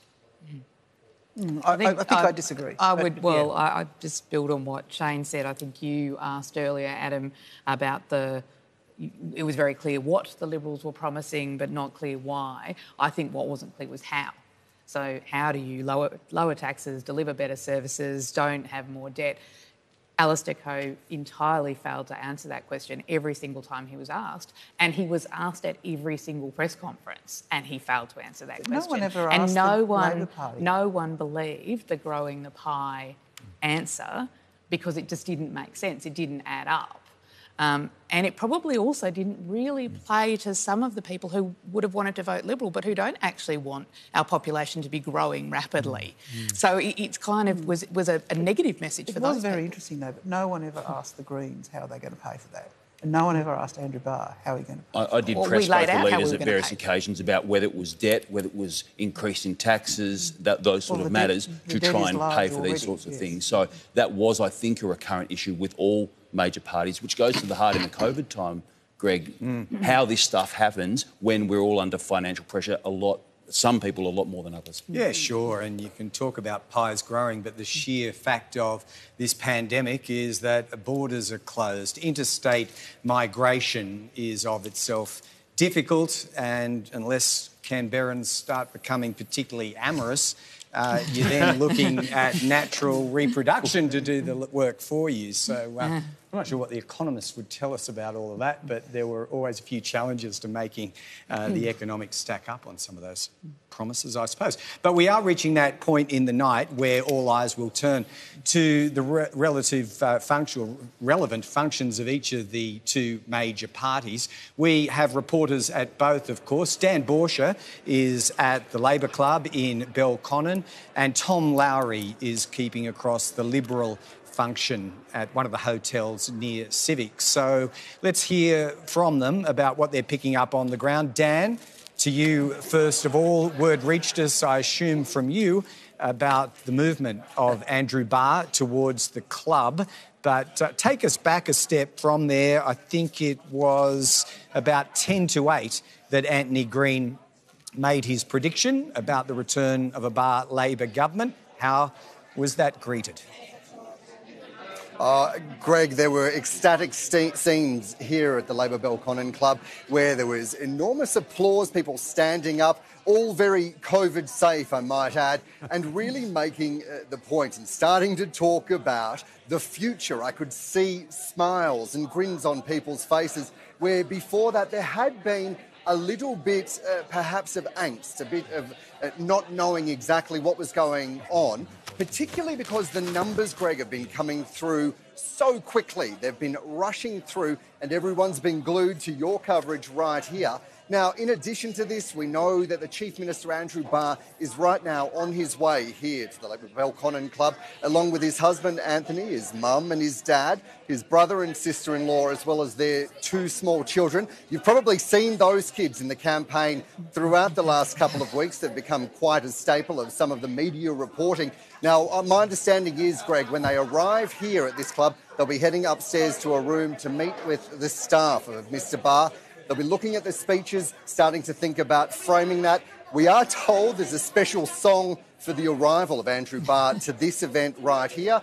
In addition to this, Greg, we're hearing that the call has not been made, or at least if it has, it hasn't filtered through to us here just yet. That's, of course, the call from the opposition leader, Alistair, conceding defeat, which really then is the catalyst for the speech that we're going to see here. Now, in addition to this, we've seen a number of high-profile members of ACT Labor leaving in the last little while. The Attorney-General, Gordon Ramsay, just left a couple of minutes ago, along with all of his family. We're told that's because he's got a large amount of people at his home and he was expecting to be able to leave a little bit earlier. Bec Cody, though, left with her family and entourage much earlier when those first numbers started to come through showing that things were perhaps not looking great for her. So a couple of empty tables here, but you'd have to say, Greg, that the rest of the tone, the theme here is quite ecstatic at this stage. Right, that's a very comprehensive update and you've got us on tenterhooks. Now, what will this theme song be? Dan Borscher, we're waiting to hear, but what we do know is that you will be at the happy end of this story located where you are, and that will be juxtaposed, I suppose, after the text messages and the contact between Mr Coe and Mr Barr. It's going to be juxtaposed with what Tom Lowry is seeing at one of the hotels in Civic. So thank you to Dan Borscher there at the Labor Club, and that's the natural segue to Tom Lowry. Tom, I can tell just in initially hearing the audio from your location that there is a vibe present at the Belconnen Labor Club that appears to be absent where you are. Yeah, I think Dan described it as ecstatic at the Belconnen Labor Club. It's definitely very subdued here. There really hasn't been a great deal of emotion showed. Even when Antony Green called the election some time ago, it wasn't like groans broke out across the room. I think from the moment those first Brindabella numbers came through much earlier tonight, there was a certain sort of, a realisation within the Liberals that this probably wasn't going to go their way tonight. That being said, there certainly hasn't been a formal concession made. I received a statement from a Liberal strategist. With Hare Clark, we need to wait it out and see the results. The paper ballots appear to be favouring the Liberal Party, so there's still a lot of water to go under the bridge. We know that a number of swing voters were concerned about changing the government during a pandemic, despite having strong concerns about the direction of Labor and the Greens. So no concession, but a hint there, a suggestion that, look, the pandemic is to blame for the result being seen by the Liberals tonight, which I think is something we're going to hear a lot more of over the coming days and weeks. But no formal concession from the Liberal Party as yet. They want to see all the votes counted, and yet we haven't heard of any contact between Alistair Coe and Andrew Barr. As you heard from Dan, the Chief Minister is on his way to Belconnen, but we haven't heard that from the Liberals just yet. We expect we will hear from Alistair Coe. We just don't have any timings. OK, well, we're going to let you go, Tom, so you can keep your ear to the ground, because it is reasonable to anticipate that the Liberal speech, well, let's not use the word concession, but Liberal speech will be coming before Andrew Barr's, and Tom and his team will keep us abreast of that. But there are a few moving parts around our region at the moment. There's ACT Votes 2020. There's also news developing from New Zealand. So we're going to take a brief pause from the National Museum of Australia. Let's get the latest news now from ABC News Channel with Mariam Saab.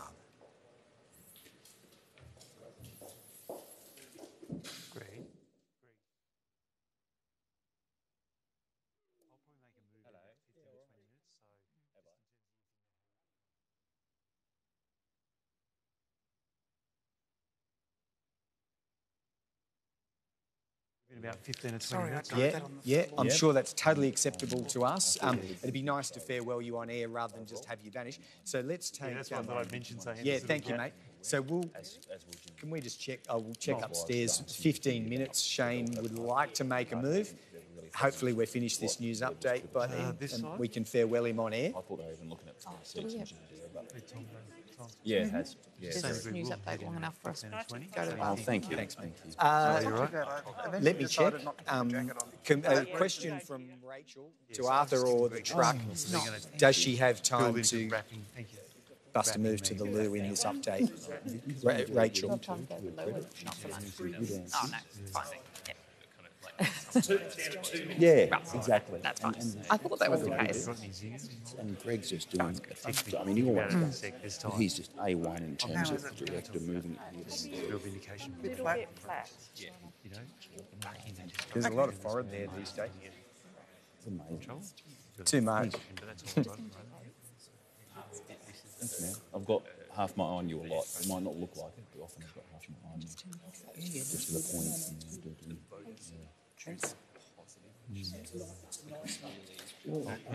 It's reflective of the ACT generally. It's vigorous issue-based discussion, but it's respectful, and that's why I like living here. National Museum. Oh, our websites and radio. Yep. Yes. Yep. ABC News Channel.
Meet Betty, the imposing Cupid doll, standing proud and fully 8 metres tall alongside the replica skeleton of the Muttaburrasaurus.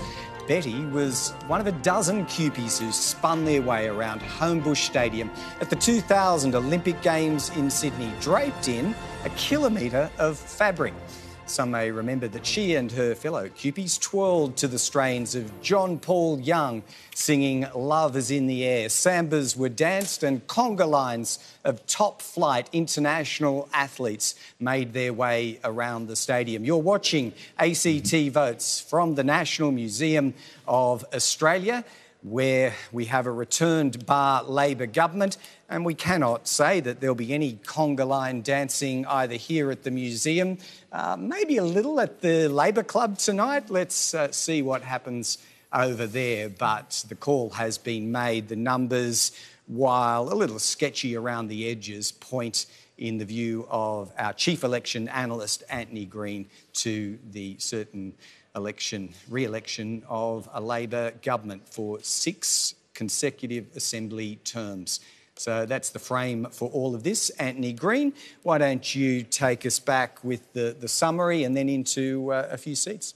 Yep. All right. The totals for the ACT overall at the election, just sometimes it gets a little finicky like that when it hasn't touched for a while. All right. Primary, there we go. This will be it.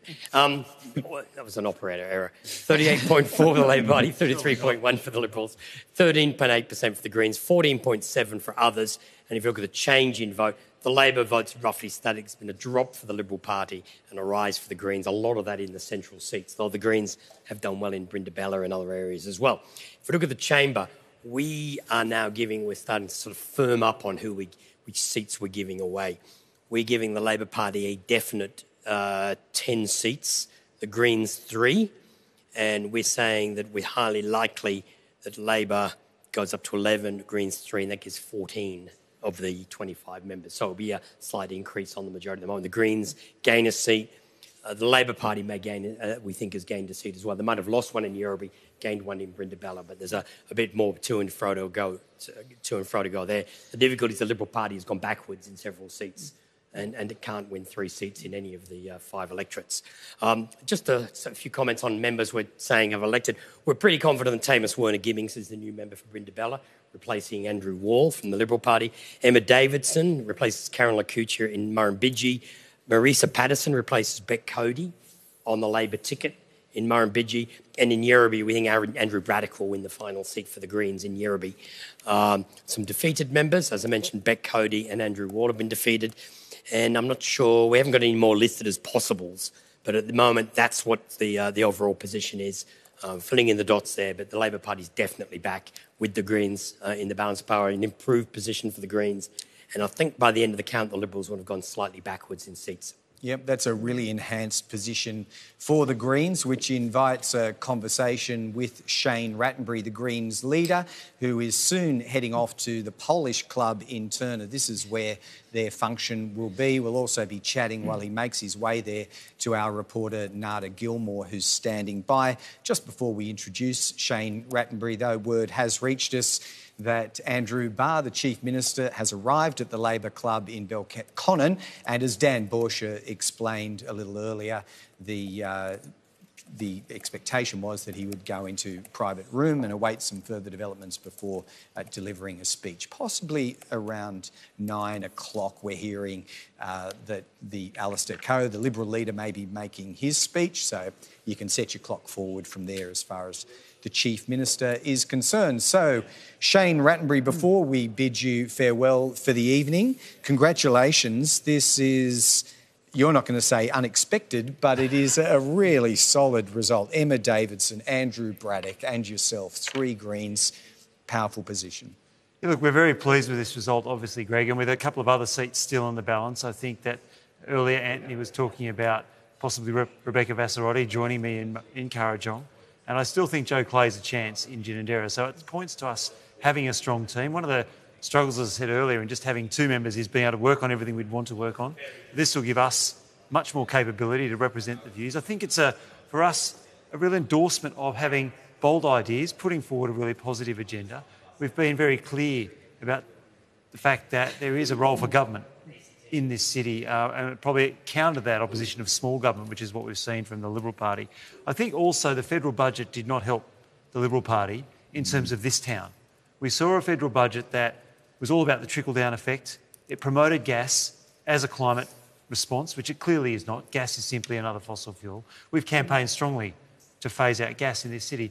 Those sort of things, I think a range of those factors have pointed to this is a city that wants serious action on climate change, and they see a very constructive role for the Greens in working with the Labor Party, but also in, I guess, the creative tension that comes from that partnership. By mere nature of you in the ministry for the last 4 years, Shane Rattenbury, points that you've been a pragmatic leader, that overt ideology and yelling at the sky is not your style. Is it very important that the Greens continue that approach to stay relevant in the ACT? Because voters here will not suffer people who are ideological at either end of the spectrum.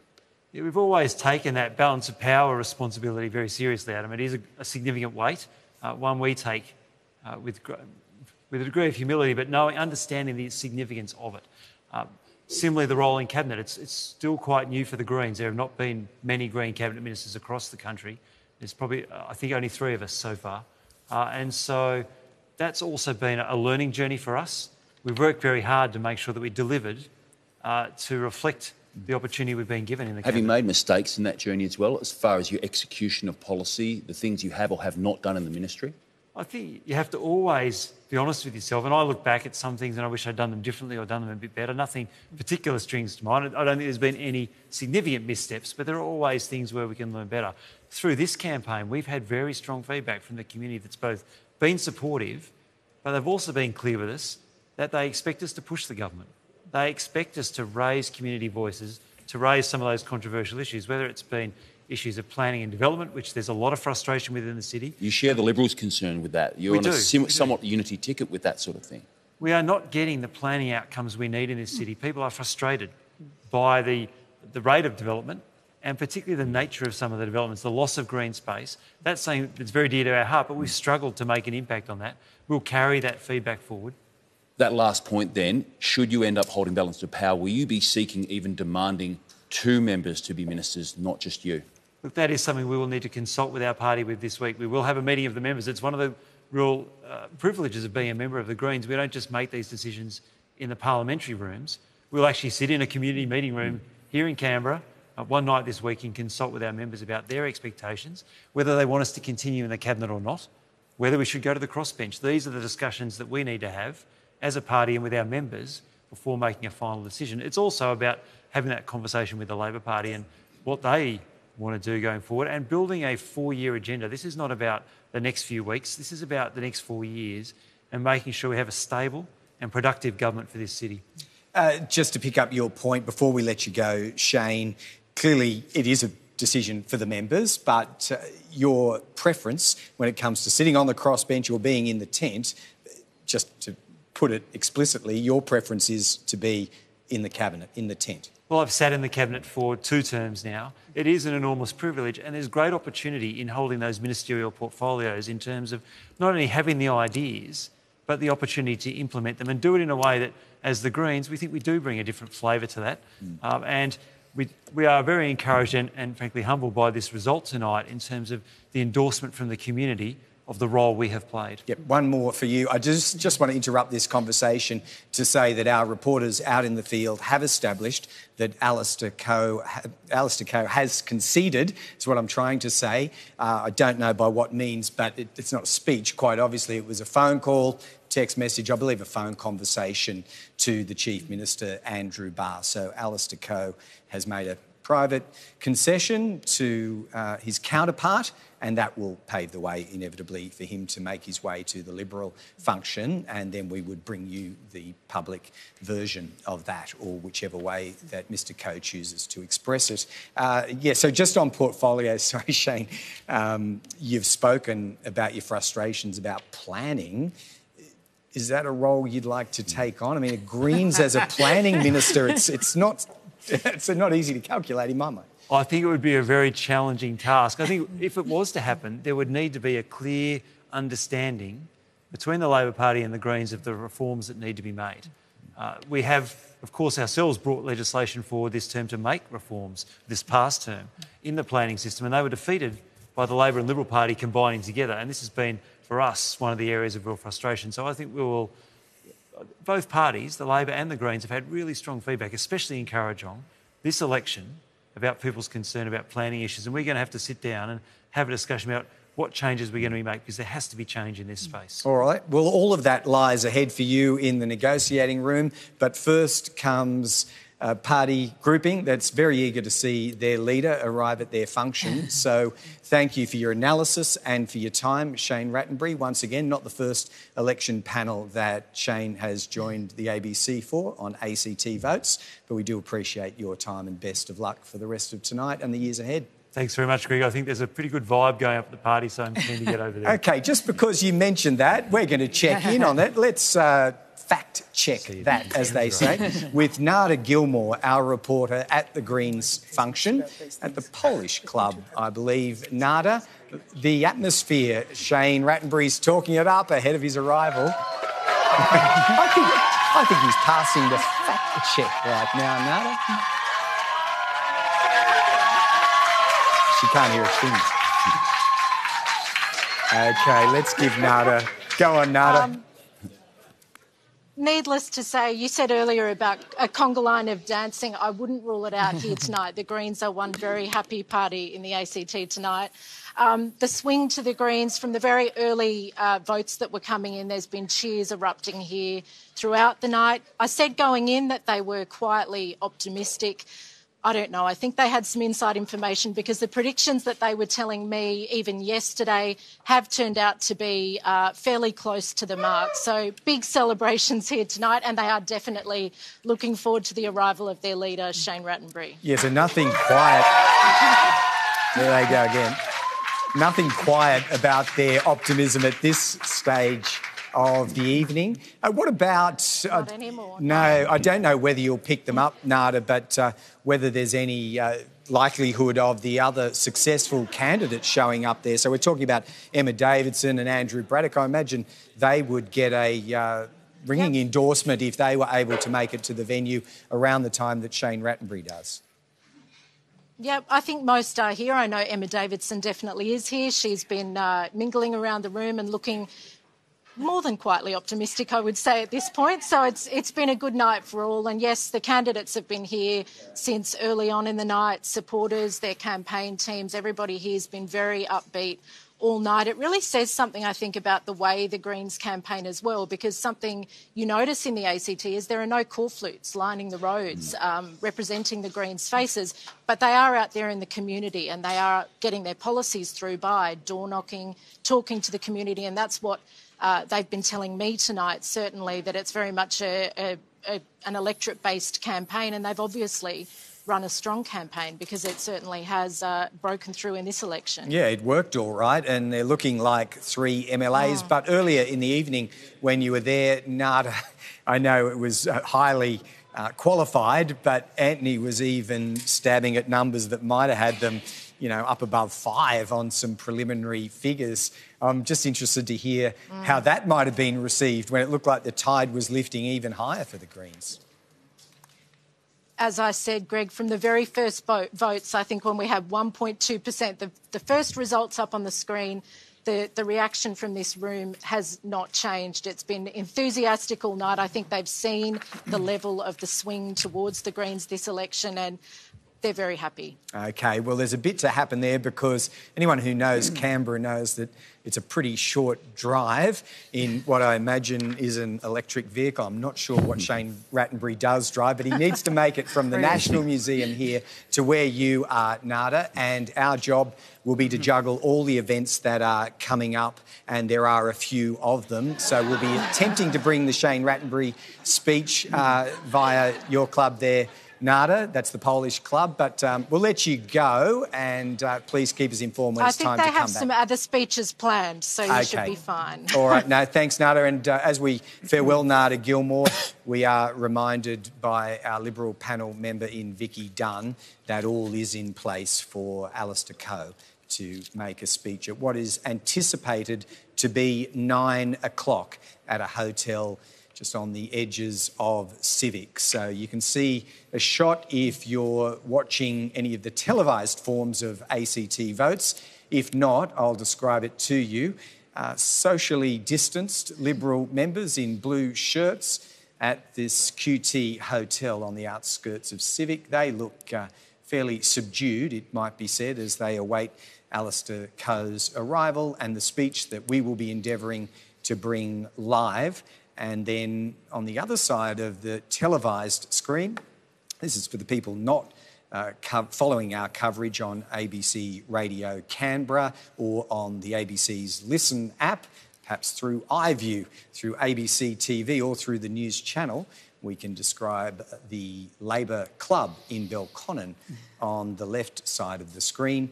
That will, in due course, have its leader, Andrew Barr, come from upstairs somewhere after he has listened to the Alistair Coe speech this evening. So more from our remaining panellists in Rachel Stephen-Smith, Adam Shirley and Vicky Dunn in just a moment. But why not check in this brief lull with Chief Election Analyst Antony Green once more, because he gave us an overview not so long ago on ACT votes. Let's take a dive into at least a couple of electorates. Antony, why don't we begin with Ginninderra? Yes, Ginninderra, if you look at the party totals, again, the Labor's 2.44, the Liberals 1.55, the Greens 0.77, and the Belconnen Party on 0.55. As I mentioned, if I look at the candidates, the problem for the Liberal Party is the highest polling candidate only has 0.54, and there's a gap to the second polling at 0.32. The leakage of preferences out of the ticket from the bottom three candidates is still not electing Elizabeth Kickett. She needs all those preferences to get there, and the second candidate, Peter Kane's getting knocked out before the end of the count. Now, if it varies on 0.95, Quota is elected, re-elected. Tara Shane on 0.7 is re-elected. And Gordon Ramsay on 0.51 is also highly likely to be re-elected at the moment. On the preference count we've got, he is elected, and that looks likely. Joe Clay, there's a bit of a split in the Green vote, but there's a lot more preferences staying in the ticket, it appears, plus preferences from other places. So it looks like there's almost... The preferences from the Belconnen Party are just exhausting. They're not flowing into the Liberal ticket. So at this stage, it's looking like this will be 3 Labor, 1 Liberal, 1 Green in Ginninderra, unless there's something remarkable in the votes to come. But the preferences are working out at 3-1-1. So a little bit of upside there potentially for the Greens in the seat of Ginninderra. The other one we just wanted to visit, Antony, was Kurrajong. Now that Shane Rattenbury has left us, they were charging along strongly as a group, the Greens. What's the latest from Kurrajong? And they still are. 2.31 for Labor, 1.56 for the Liberals. The Greens, 1.45. The Canberra Progressives, 0.3, who are sort of a leftish group. There's also Animal Justice has got 0.09, 1.5% of the vote. Climate Change Justice hasn't done particularly well. Now, so there's quite a few vote parties there that have got preferences for the Greens, in particular Labor on 2.31 quotas. They're not electing 3. Their surplus flows heavily to the Greens. If you look at the votes by candidate, Andrew Barr has 1.3 quotas. His preferences elect, along with some other preferences, elect Rachel Stephen-Smith to the second Labor seat. Shane Rattenbury on 0.8 will be elected. Elizabeth Lee's on 0.56 and Candice Birch on 0.45. On the current distribution, Candice Birch gets defeated and Rebecca Vazarossi, the second Green candidate, gets elected.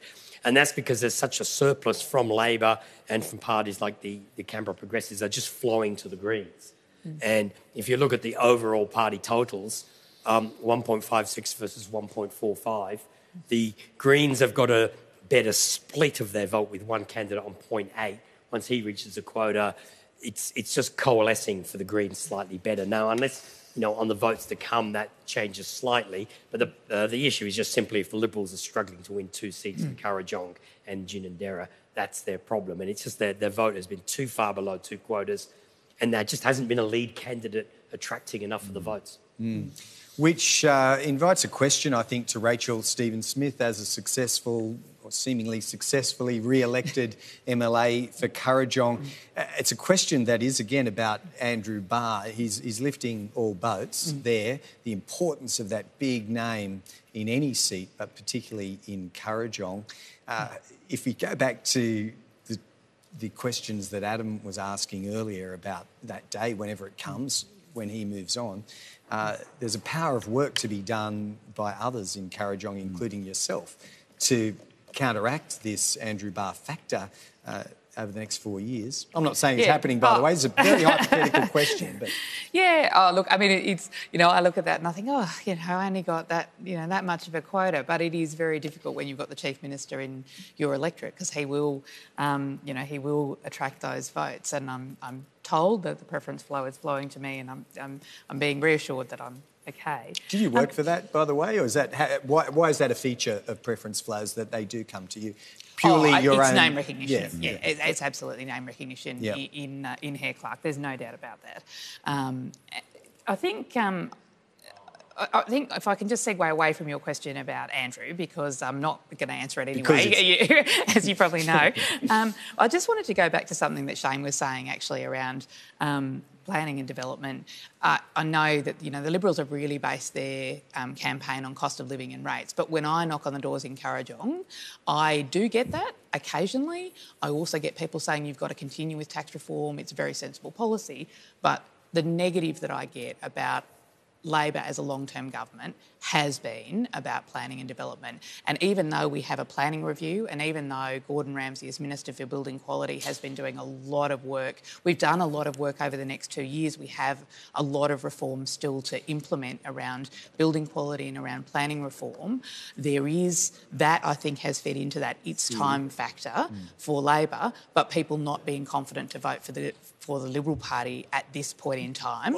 And I wonder if that has also fed into an increase in the Greens vote. They've no doubt worked hard. People are concerned about environment, but I suspect it's also a bit of the it's time factor about Labor is actually flowing into the Greens vote. If Adam can indulge me just one more question, because if you go ahead with stage 2 of light rail, that necessitates, we know these are not just rail projects, they're building development projects, as we can see along the line all the way to Gungahlin.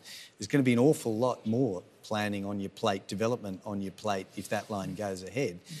But yet you're acknowledging it's a liability. Oh, no, what I hear from most people is not that they don't want to see growth, new development, new housing being built. It's about quality, it's about urban design, it's about doing it well. And the Greens have a policy of even more infill than Labor. So we've got a 70-30 infill versus greenfield approach in our planning strategy. The Greens have been talking in this election about 80-20. So that's something we're going to have that conversation about. But what people really want to see is quality infill. There's another element in that, if I could briefly add, consultation is a key C word, and it is a key criticism of your government over the last 4 years. Will there need to be a few humble pills swallowed by yourself, by the Chief Minister and others to acknowledge that too often the government has not properly considered what Canberrans actually want in nuance, in overall makeup, and that they need to listen better to what Canberrans are after? The Liberals have made this critique before, and you're saying that's stuck to some degree.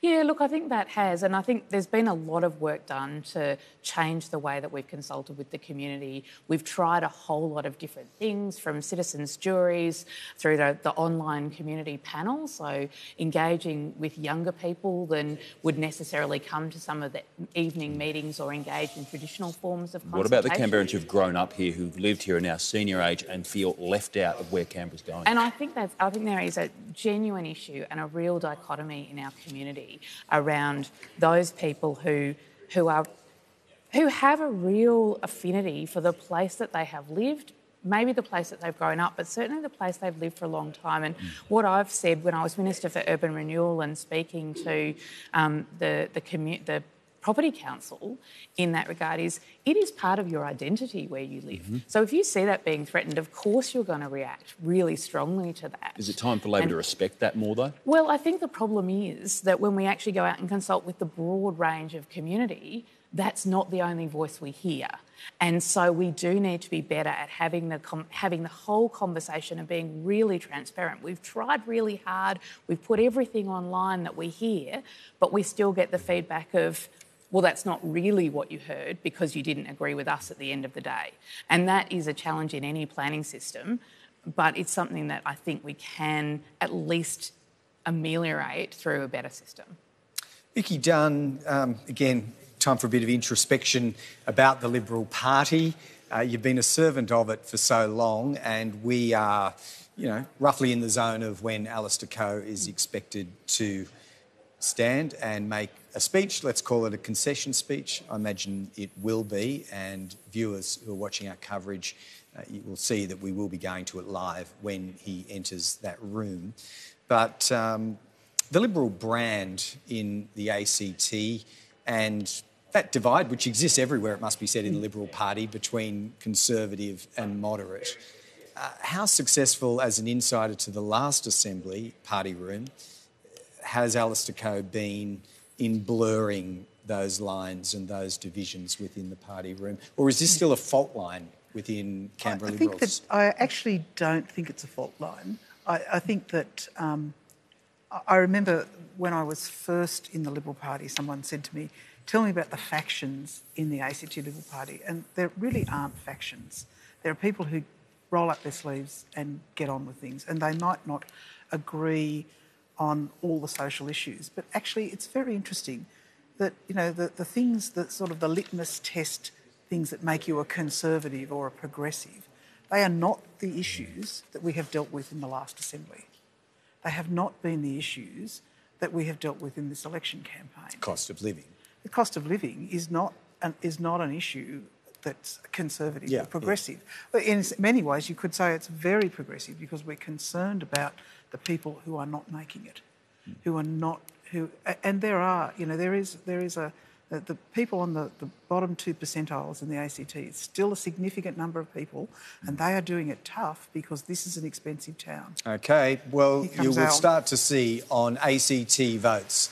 Alistair Bruce Coe, 36 years old, born in the Royal Canberra Hospital, 1984, walking in with his wife, Yasmin.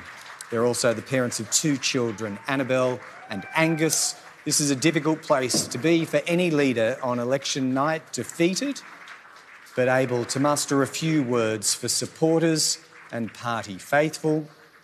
Alistair Coe, Yasmin, will go live to the Liberal function. Good evening.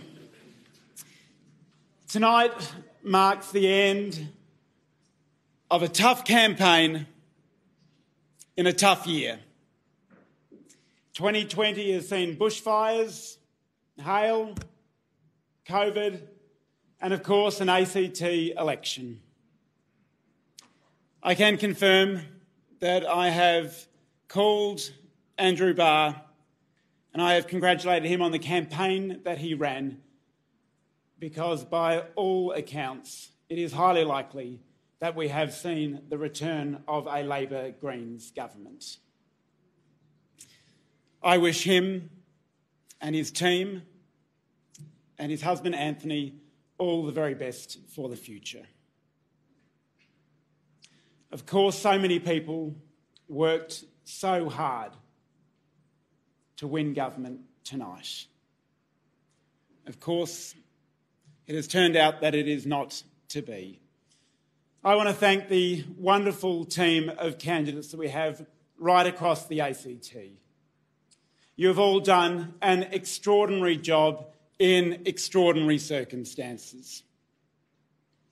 To the team of MLAs that have fought so hard to hold this government to account and to represent the forgotten people of Canberra, I thank you so much for all that you've done over the last 4 years.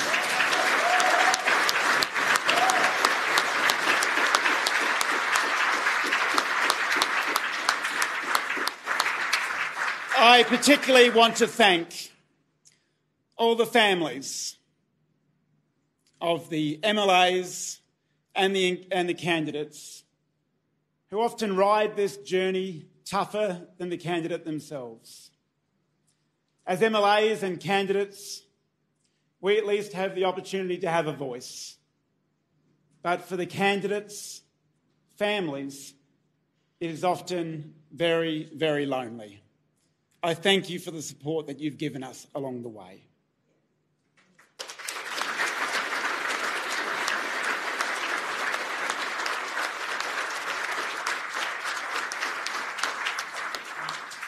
I particularly want to thank the Deputy Leader of the Canberra Liberals, Nicole Lauder, for all that you've done for the Canberra Liberals over the last 4 years.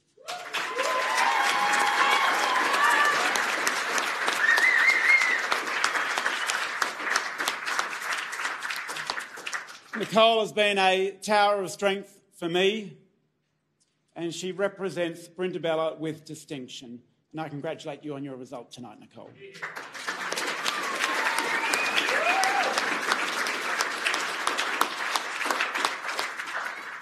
There are still many votes to be counted and many, many votes to be distributed. The preferences will, of course, determine the makeup of the next Assembly. The preferences, of course, from all the votes cast today, as well as the paper votes cast at pre-poll, are still to be counted. So there is still considerable hope that our seat count will grow even further.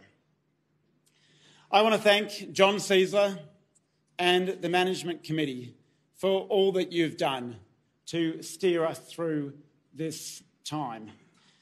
I particularly want to thank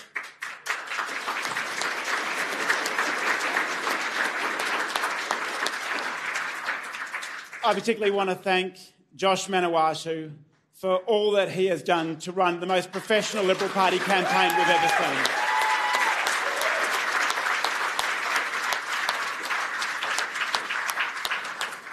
The campaign was next level in terms of professionalism. It was a positive campaign where we outlined a clear alternative for Canberra. Of course, we suffered pretty considerable attacks throughout this campaign. And that's tough, but not to be unexpected. I want to thank the wonderful staff at the Legislative Assembly, but particularly the staff in my office, to Steve, David, Deborah, Azealia, Sarah, Ollie, Emily, Coffee and Joel. Thank you so much for your loyalty, your support, your advice, your expertise, your experience and your commitment to the cause.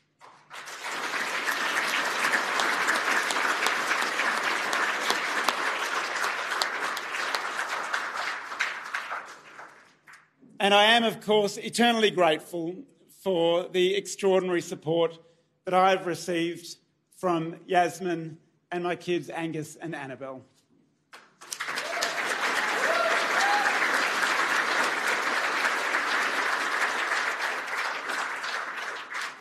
To be a parent in politics has its ups and downs, but to Yasmin, thank you so much for all that you have done to keep me relatively sane and, of course, for all that you do in raising our two beautiful kids.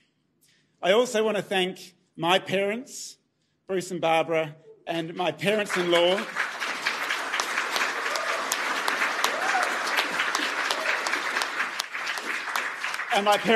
Jerry and Karen.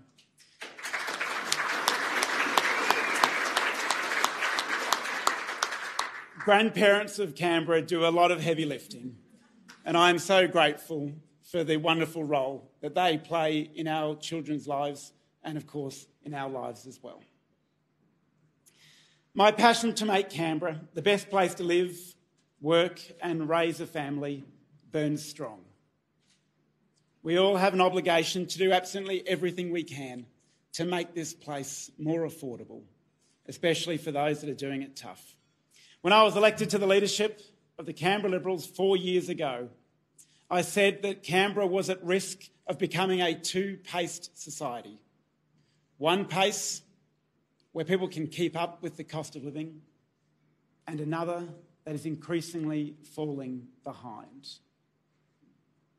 That threat remains very, very real, and it is incumbent upon the next government of the ACT to do much more to support those in this city who can't afford rent, can't afford to buy a home, are living in poverty or are doing it tough.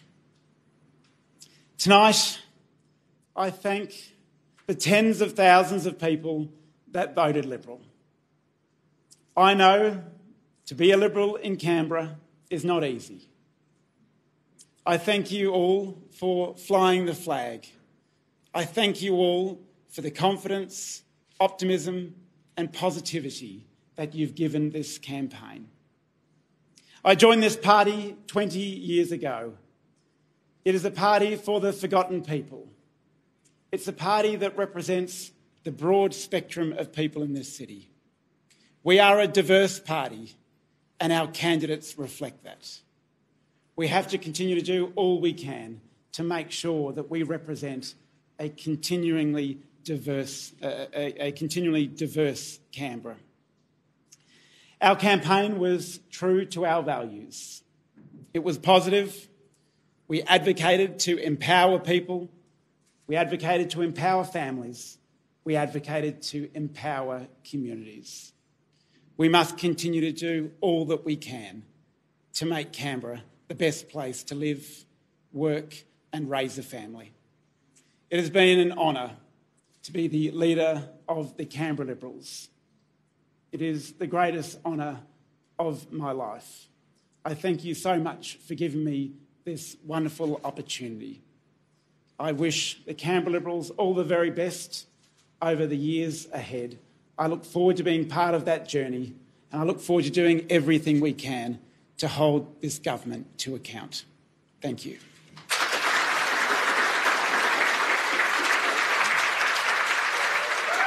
Gracious, measured and conceding that there is no path to government for Alistair Coe.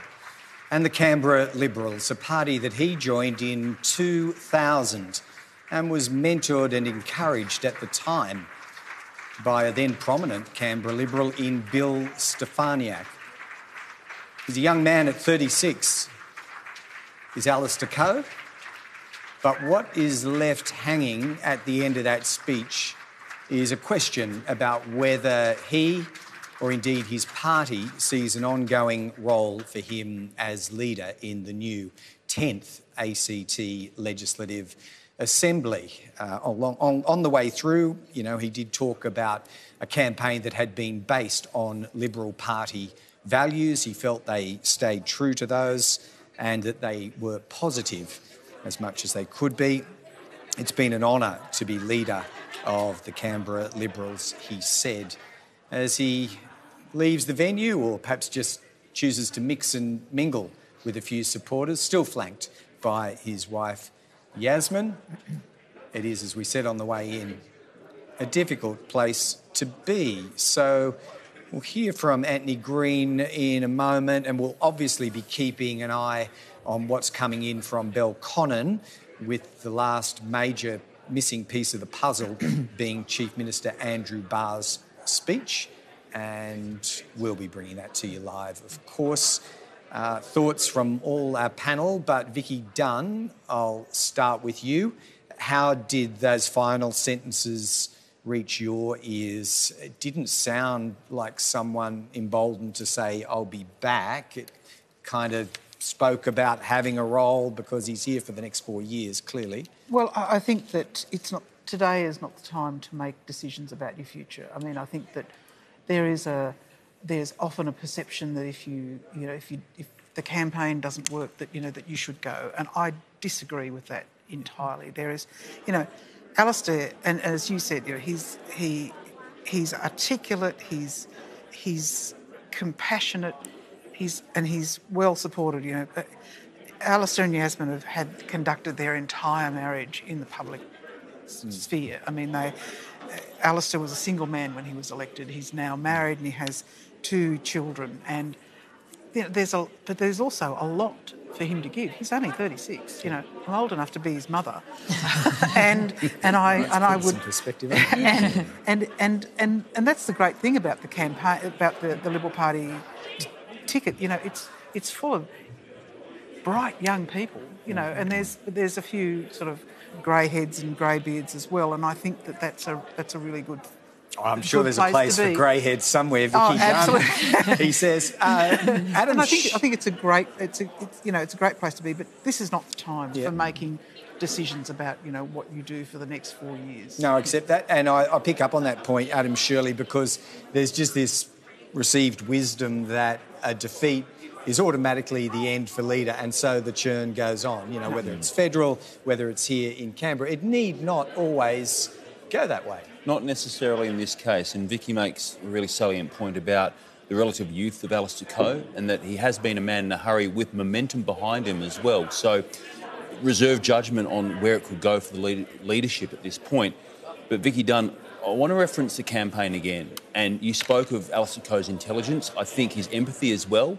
And there is something in that. Was he played out of position with this campaign being so narrow, and did it curtail his ability to appeal to a broader range of voters? It's interesting, though, and part of the thing is with Alistair's youth is that some people, and you saw there tonight, he was stressed and tight, and of course you would be. And I think that there were flashes in the campaign where you see the potential that he has, and he shouldn't be walking. And away was it from constricted by campaign headquarters in no, the kind of campaign I don't think that was so. run? I think it's about sort of stepping into your own comfort zone, and I think that I was at the leaders' debate, and he was very tight and stressed there. But at the launch. At the campaign launch, where he spoke for 20, 25 minutes without a note and without any prompting, you saw a different person. And I think that the people of the ACT still haven't got to know that Alistair Coe, unfortunately. And I think that it's, sometimes people say 4 years is a long time in politics, a week's a long time in politics. But still, when you're that young, there's a lot of growing to do. Which then begs the question, aside from COVID incumbency, what didn't stick for him, for the campaign, for your team? I honestly don't know. When I looked at the campaign, it had all the elements that I would expect to see in a campaign. It had a coherence to it. It had a unity. You didn't have candidates going off the reservations. We're better. Parties, generally speaking, are better at this sort of thing. But I don't see that there's one thing that was fatal. I think it's a combination of things, and I think we have to reinforce. I'm sort of getting advice that some of those distributions of preferences are very tight. Yeah, okay. And I look back at my own experience. In 2001, on election night, I walked out of the tally room saying to my husband Lyle, I can't win from here unless every preference goes the right way. And 10 days down the track, they did, and I won by 54 votes. And there were a whole lot of very odd distributions of preferences, and what I'm hearing and what I'm seeing from our colleagues is that there are some very odd distribution of preferences, and I still cleave to my view that the paper votes, I think, will move towards us to some extent simply because of the demographics of the people who are likely to cast paper votes. Yeah, we are at a fluid point in the evening, and just to remind viewers of our ACT Votes 2020 coverage, we are seeing from the Labor Club in Belconnen the Deputy Labor Leader in Yvette Berry doing what I imagine is an introductory speech for the arrival of Andrew Barr. Rachel Stephen-Smith, who's on our panel, has indicated to me that is expected to be imminent. She's tapped into text messages with party colleagues. There might just be enough time on the proviso that we have to cut you off and shut you down abruptly, Antony Green, a chance to take a dip into Brindabella, where we've had you on hold for a little while now. Yeah, look, there are two Liberals and two Labor. Joy Birch and Mick Gentleman are re-elected for Labor, Mark Parton and Nicole Lauder for the Liberals. Now, Andrew Wall will be defeated. Tamus Werner Gibbings, I had earlier thought he would win. I've been through and checked the distribution of preferences, and there's only 36 votes difference between him and Jonathan Davis of the Greens at a key point. So if there's any change there, then Jonathan Davis of the Greens would win it. There's no doubt it's Labor or the Greens at this stage, but I just thought I'd point that out, that the Greens still have a chance in Brindabella, although they've come from a long way behind. No, important point of clarification. Antony, thank you. We haven't heard the last from Antony, even though we have to get through the Chief Minister's victory speech. We'll go through towards the end of our coverage and look at all the electorates, all 5 of them, around Canberra. Rachel Stephen-Smith, because we haven't got to your show yet, the Labor one, reflections on Alistair Coe as a worthy combatant. Yeah. If you want to comment on the last 4 years or even just on the performance of the campaign and the speech tonight. Oh, look, I mean, it's clear that Alistair Coe gave this campaign everything he had. And it's actually always difficult to watch a concession speech, especially from someone that you know, even if you only know, you know them across the chamber.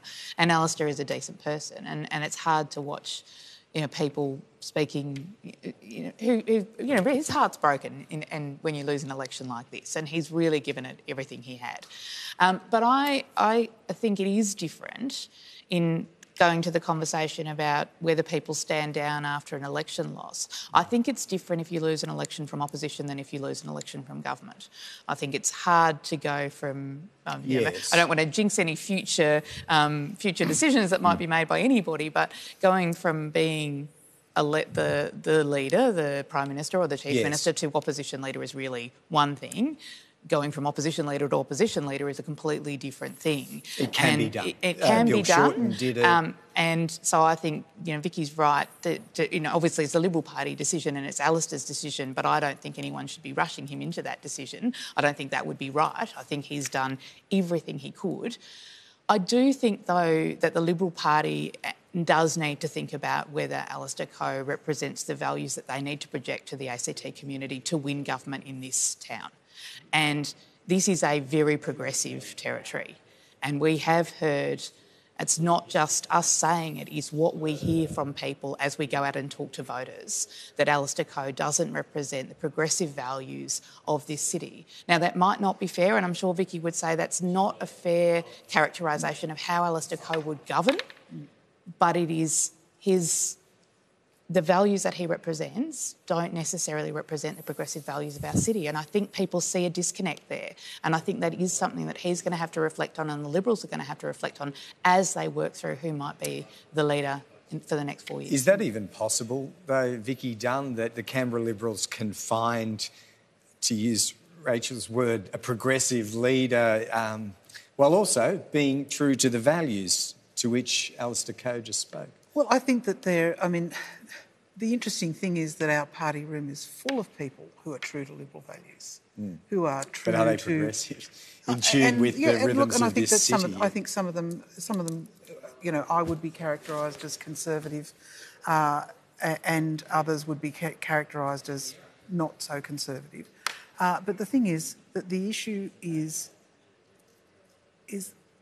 you might be conservative, a church-going Christian, or that doesn't necessarily make you not progressive. Doesn't necessarily mean that you are not interested in the plight of your fellow citizens, and that's what we're here to do. We're here to serve, and Alistair put forward a comprehensive campaign of how we would serve the people of the ACT, the poor, the Indigenous, the incarcerated, who are all left behind at the moment. I mean, we spent a lot of time putting together policies in the care and protection system because we believe that the care and protection system doesn't look after our vulnerable children. We have too many Indigenous children in the care and protection system, too many Indigenous people in the prison system, too many people who are struggling, too many homeless people. We really need to when there are homeless people under the awnings of the ACT Legislative Assembly throughout the winter, we have to be taking a good look at ourselves and what we're doing wrong, and that problem has got worse over the past 4 years. Now, the people of the ACT have spoken. They haven't spoken. The final word hasn't been heard yet, and I think that there is still a lot of counting to go. And maybe we fail to articulate that enough. But what our campaign was about the Indigenous person who shouldn't be in prison, the mental health patient who ends up in prison, the kids in the care and protection system who have, and once you're in the care and protection system, there are, you don't have great social outcomes. And everything that we did was about that. Yep. And that is not a progressive conservative thing. That is about build that construction on that's right. fundamental social justice issues. Yes, so just a bit of maintenance of the clock for you. It looks, and I think you can understand the reasons for this, it looks as though the Chief Minister, Andrew Barr, is wanting to play tonight by the book.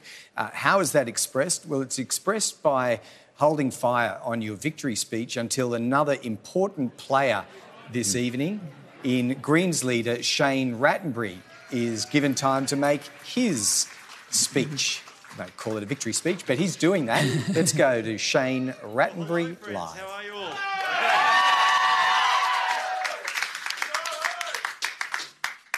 2020's been a year where there has not been a lot of good news, but tonight bucks that trend. Tonight, Canberra has voted for a better normal. Canberra has voted for a positive agenda for this city, for an agenda that is about being bold, about looking forward, and about tackling the big issues that we know are out there. Through this campaign, we have said now is not a time to snap back to the old normal. It has been a hard year for so many Canberrans, but we don't want to go back to the way it was. We want to deal with the climate crisis that sits there in the background. We must deal with the growing inequality in our society, and we must deal with issues of housing affordability in this city. That is what we've said through the campaign, and that's what Canberrans have backed up tonight. And that is the agenda we are going to take into the new Assembly.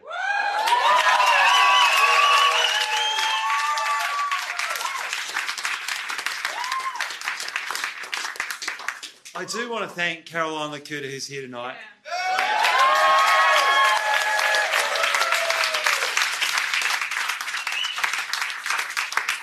This is not a success we've built in the last few weeks or the last few months. This is a success that has been built up since the Greens were launched in the 90s and through the successive MLAs and most recently with Caroline. So, Caroline, we celebrate this with you tonight.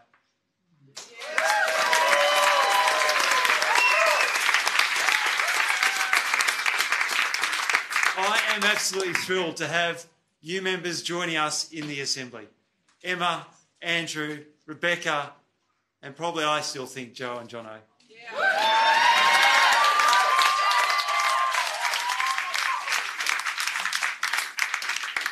That will give us the capability in the Assembly to tackle the issues we want to work with the community more, to be out there in the community, and to bring green ideas and community ideas into that parliament every single week that it sits and every single day that we hold our seats there.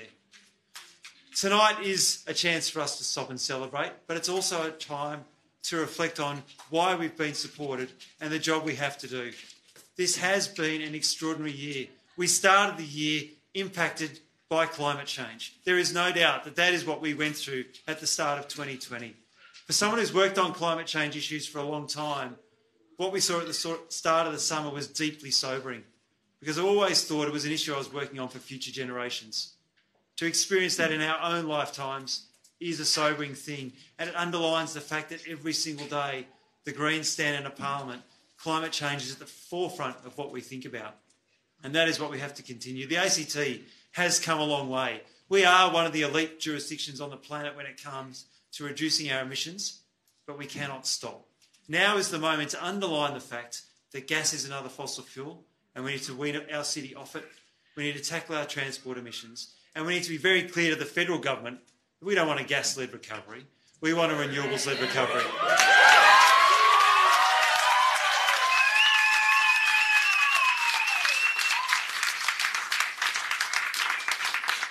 The ACT is the answer to the travesty we saw in last week's federal budget, which was a trickle-down budget a gas-led future, and one that completely ignored the desperate need for more social and community housing in this country. The ACT can show what is possible, what is different, and how we can provide the complete counter to what we saw out of the recent federal budget. Tonight is a night to reflect on that, but as I say, to not forget what Canberrans have put in our hands. They have entrusted us to take forward an agenda that we put to them in this campaign, an agenda that is about being bold, it's about being fearless, it's about knowing that we can build a better normal for this city and in setting that example for this country.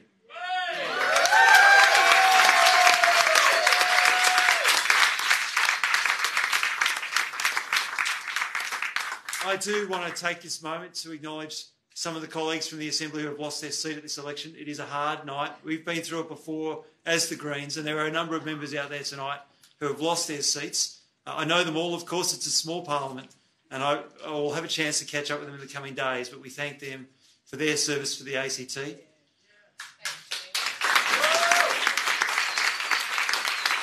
I also extend my commiserations to Alistair and the members of the Liberal Party. They have fought incredibly hard in this campaign. I went into tonight nervous. They have put their heart and soul into this campaign. We disagree with them, but I know that they're all passionate Canberrans, and I know they will be sorely disappointed by tonight's results. And I wish them all. I want to acknowledge the members of the Labor Party, who we have, of course, formed the government with. Again, we don't always agree with them, but we've worked closely with them for the better of Canberra. They have worked incredibly hard. There's some new Labor members coming in, and I particularly want to acknowledge Andrew Barr as the Chief Minister, who we have worked with. I've received a call from Andrew congratulating us on our strong result and flagging his looking forward to the conversations we're going to have this week. We will be having an interesting conversation. We've had some really clear feedback during this election from members of the community who are not entirely happy with how things have been going. We have to take that on board as well. And there are things we need to reset on and we need to reflect on. And I really thank people who've come up to us in the election campaign and given us that feedback. They've been really blunt at times. It's not always easy, but we have listened to you and we will take that feedback with us into the Assembly and take that challenge with us to do better and to do more.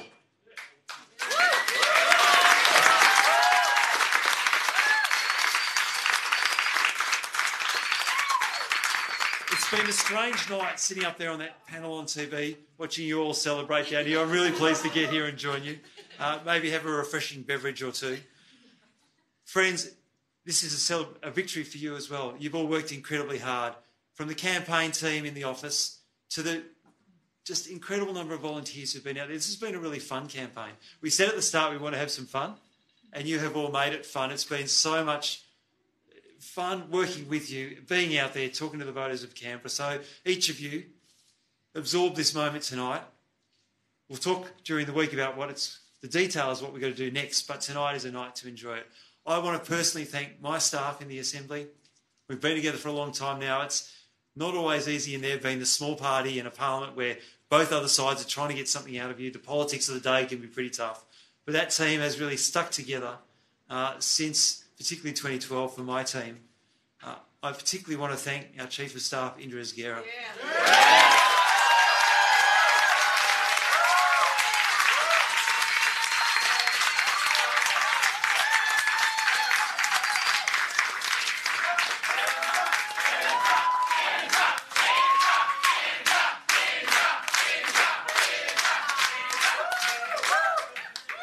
Indra represents everything this party stands for. Absolute commitment to the cause, to the issues that we believe in. Absolute commitment to making sure that we build a more sustainable planet for our children and their children. And that's what Indra embodies in this party, and we couldn't have done this without her. So I want to thank her. It's hard to describe the role she's played. I want to also thank my partner, Louise.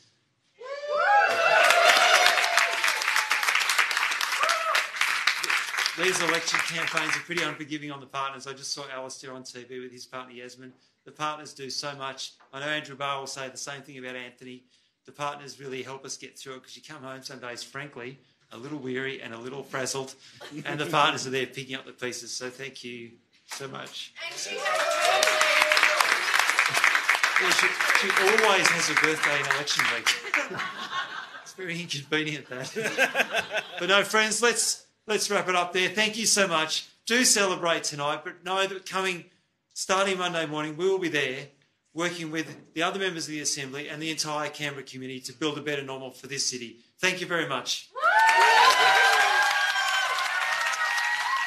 49 years old, lawyer, social justice campaigner, Greenpeace activist, super fit triathlete, and now political party leader of the Greens in the ACT, which will meet in a party room containing more than just him and one other. We're looking at a scenario tonight where Shane Rattenbury comes back into the next Assembly with at least two others and quite possibly a Greens party room numbering 3 or 4, at the extremes 5. Antony Green signals to me here that numbers as high as 6 are still eminently feasible for the Greens party in the ACT. So we'll get Antony to explain why that is just a little later. I just want to signpost to you, though, that because we've cleared that hurdle of nicety, that is that Andrew Barr, the Chief Minister, was waiting out of due deference for the Greens leader. And right on cue, he's watched what we watched, and so it is that Andrew James Barr, 47 years old, hand in hand with his partner, spouse, Anthony Toms, strides into the winner's circle at the ACT Labor Club in Belconnen. To the hugs and well wishes of caucus members, bit of COVID safety there, not a whole lot, it must be said, but enough to get through this night. Onto the podium, Anthony Tom, Andrew Barr, Chief Minister for 6 years and now entitled to stay for another 4. Let's go to the Labor Club. Darwin Nuna, Darwin Nunawal. This is Ngunnawal country. I acknowledge the traditional custodians of the land in which we gather. And I pay my respects to elders past, present and emerging. And I do so with great humility at this election result tonight. Thank you.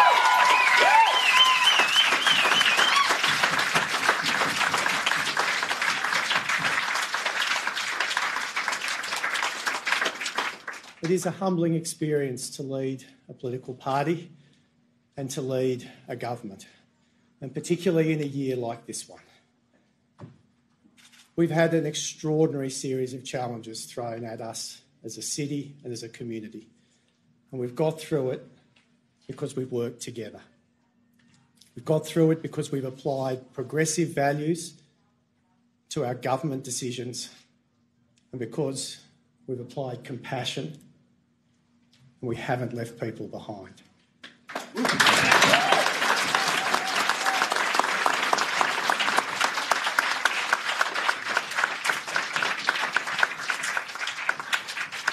These are values that we hold deeply as ACT Labor parliamentarians, members and supporters. These are the values that drive us every day to work for our community. 2020 has thrown so much at us. It has pushed our city to the limits. It's tested everything that we thought possible. And in this most challenging of years, Canberrans have turned to a strong and experienced government. And in 2020, Canberrans have voted to return a Labor government.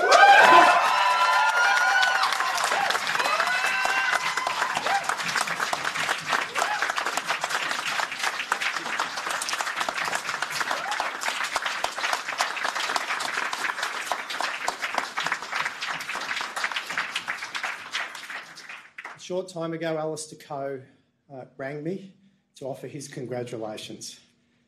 It's the most difficult phone call any political leader can make. And I want to thank Alistair for the dignified way in which that conversation took place.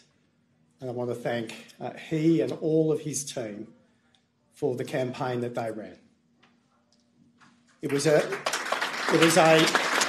campaign that was based on their values, and they weren't shy about putting them forward. And I wish he and Yasmin and their family, and indeed all of the elected members of the Canberra Liberals, well. And they've lost a few members tonight. And we know what that feels like, and that's challenging. And I want to acknowledge that a democracy only works if you have a strong opposition. Tonight also has seen a very strong result for the ACT Greens. I've spoken to Shane Rattenbury, and we'll sit down, Yvette and I, with Shane and his team over the coming week to put together a new government for this city. But it will be a government that will be led by ACT Labor. It will be a government that will deliver on the commitments that we took to the people of Canberra. We said we would protect your health and we will protect your jobs. And that's exactly what we will do during this pandemic.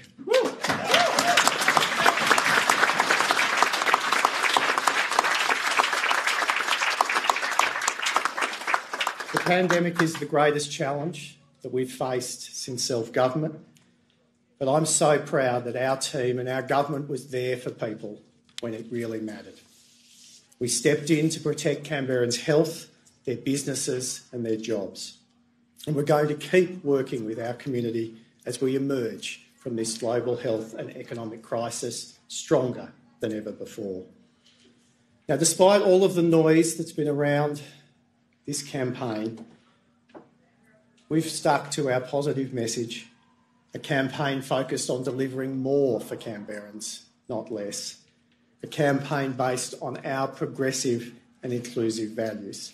A campaign based on ACT Labor values. Now, 4 years ago, in this very spot, I stood here and said that Canberrans had voted for light rail. Well, friends, they've done it again.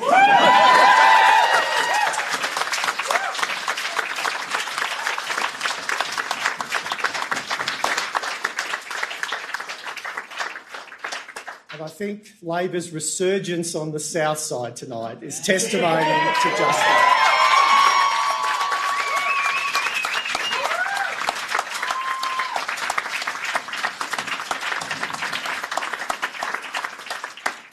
But no matter where in this city you are, you voted for a government that does what it says it will do. We've built light rail, we've opened nurse-led walk-in centres across Canberra, and we've delivered 100% renewable electricity for our city.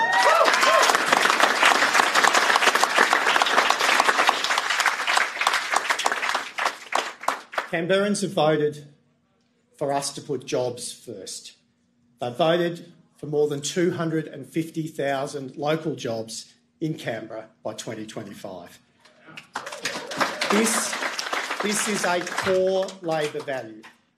The Labor Party always has and always will stand up for good, secure jobs in our city.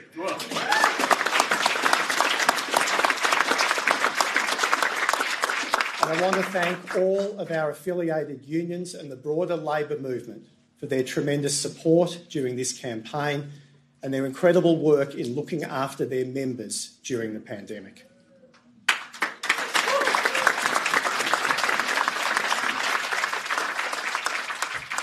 One very clear message from this campaign is that Canberrans have voted for real action on climate change. They voted for this city to continue to lead our nation in implementing good public policy that creates jobs, reduces greenhouse gas emissions and reduces cost of living. They voted for us to lead on progressive reforms and to pull the rest of Australia with us. They voted for a government who will always stand up for Canberra and one that will listen to expert advice when it comes to handling this pandemic.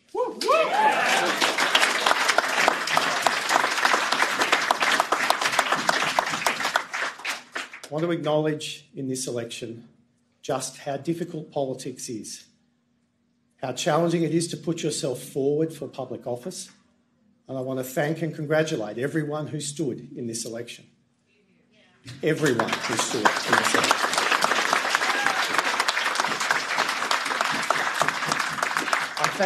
I thank the ACT Electoral Commission for running a professional, COVID-safe election that allowed people to participate. The fact that our informal vote was so low is testimony to how easy the Electoral Commission made it for people to vote. And this stands in marked contrast to what we are seeing in the United States at the moment in their presidential election.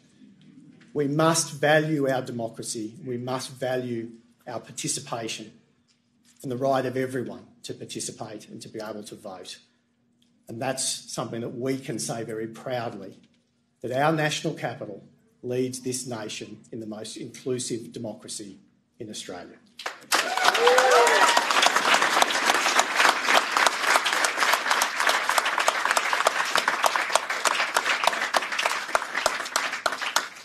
Now, I know there's so many sacrifices are made by people who choose to enter public life. I congratulate all of the MLAs who are elected today. Thank you for your hard work and your passion for our city. Canberra is better for it.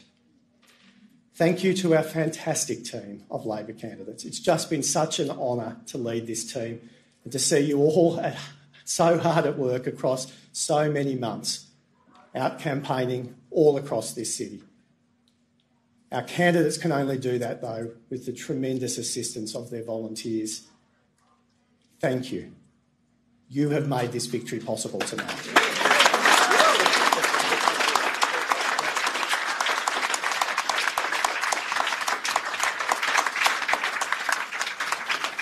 Grassroots campaigning was very challenging during a pandemic, but that didn't stop our innovative ACT Labor team and our supporters from working tirelessly to talk to voters and to share our positive plan for Canberra's future.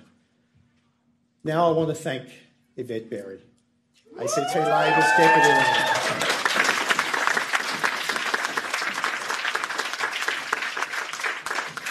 Yvette, I wouldn't be here without your strong support.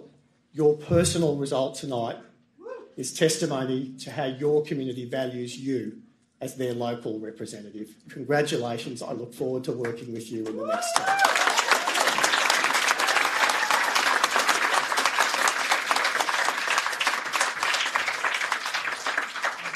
Also, a shout out to my Chief of Staff, Michael Cook, and the rest of our office.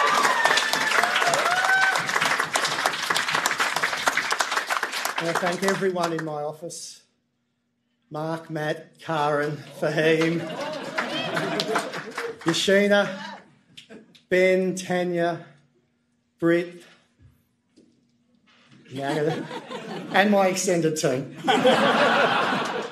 Everyone who's worked so closely in my office, staff who've worked across multiple offices, who've supported so many candidates and MLAs during this time. Thank you. Without you, we would not be here. Politicians are only ever as good as the people who stand behind them. Thank you so much.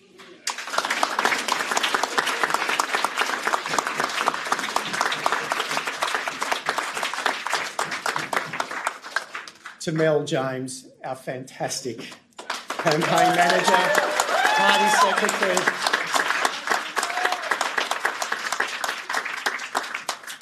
I'm standing here because I listened to Mel's advice. Great advice. And for her first campaign, it's a tremendous result and testimony to such fantastic hard work. So ably supported by Jared and the rest of the party office team.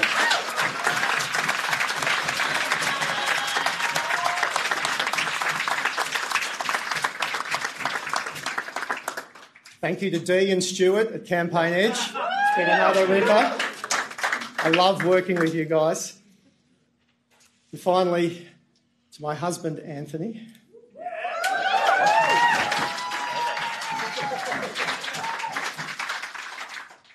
You are my rock.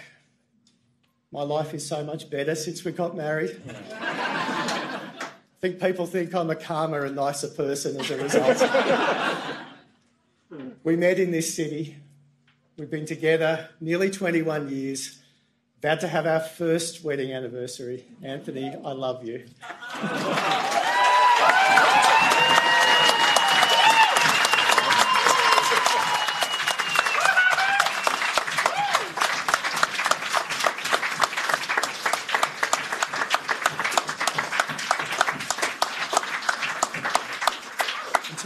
My parents, Susan and James, who are on the stage tonight.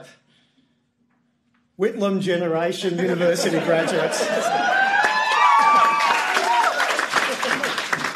I wouldn't be here if they weren't able to go to university because of the Whitlam government.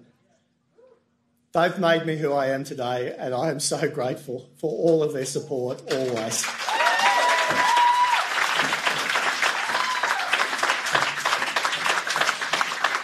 To my brother Ian, sister-in-law Natalie, and Angus and Zoe.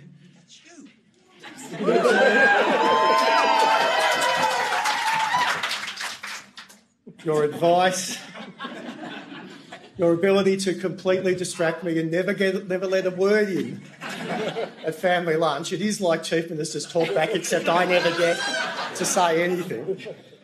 Thank you. Our families make us, our families support us and get us through. So thank you. To the broader Labor family, it's such an honour to lead this party in this territory. Australia's most progressive jurisdiction, a jurisdiction that leaves no one behind, a jurisdiction that will respond to climate change, a jurisdiction that will invest in health and education, and a jurisdiction that will always put good, secure jobs first. Thank you, everyone.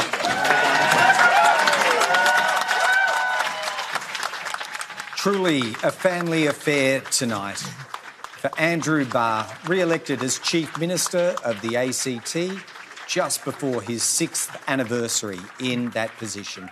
The weight of leadership sits heavily on the shoulders at the best of times, and you get the impression that a little of that has lifted tonight by the exhilaration of a victory in a very difficult year for all concerned, not just within the Barr Labor government, but the Legislative Assembly and the ACT community as a whole. It was an inclusive speech that left no one out. Not Alistair Coe, not the candidates who stood, 137 of them, not the Electoral Commission, the volunteers, the staff, the spouse in Antony Toms, and the extended family who accompanied Andrew Barr into the Labor Club at Belconnen for this victory celebration. And you'd have to think the night is young for the Labor Party members who, Adam Shirley, one of our co-panellists here tonight, must have had a few niggling doubts. Sure, conventional wisdom can be they were always going to pull this off, but there must have been some nervous moments. I think there were, Greg, and Vicky Dunn and I had a discussion recently that it's never been a red belt necessarily in the ACT. There's only a few thousand votes in it. And I'm pretty sure I detected a hint of emotion and relief within Andrew Barr's speech then. A man who's generally regarded as keeping his emotional cards close to his chest. I get the sense, and you can correct me if I'm wrong here, Rachel Stephen-Smith, that Andrew Barr and the Labor Party have done a little better than they might have expected because they know the Liberals tapped into a few key issues on cost of living, on the difficulty some Canberrans have had in keeping up with the increases in rent and the increases in health costs, etc. And they had a sense, one way or the other, that there might have been a price to pay, although it has not been paid tonight. Look, I think our research indicated that we were likely to retain government, but it's hard to do research in the ACT, and Hare Clark is brutal as well.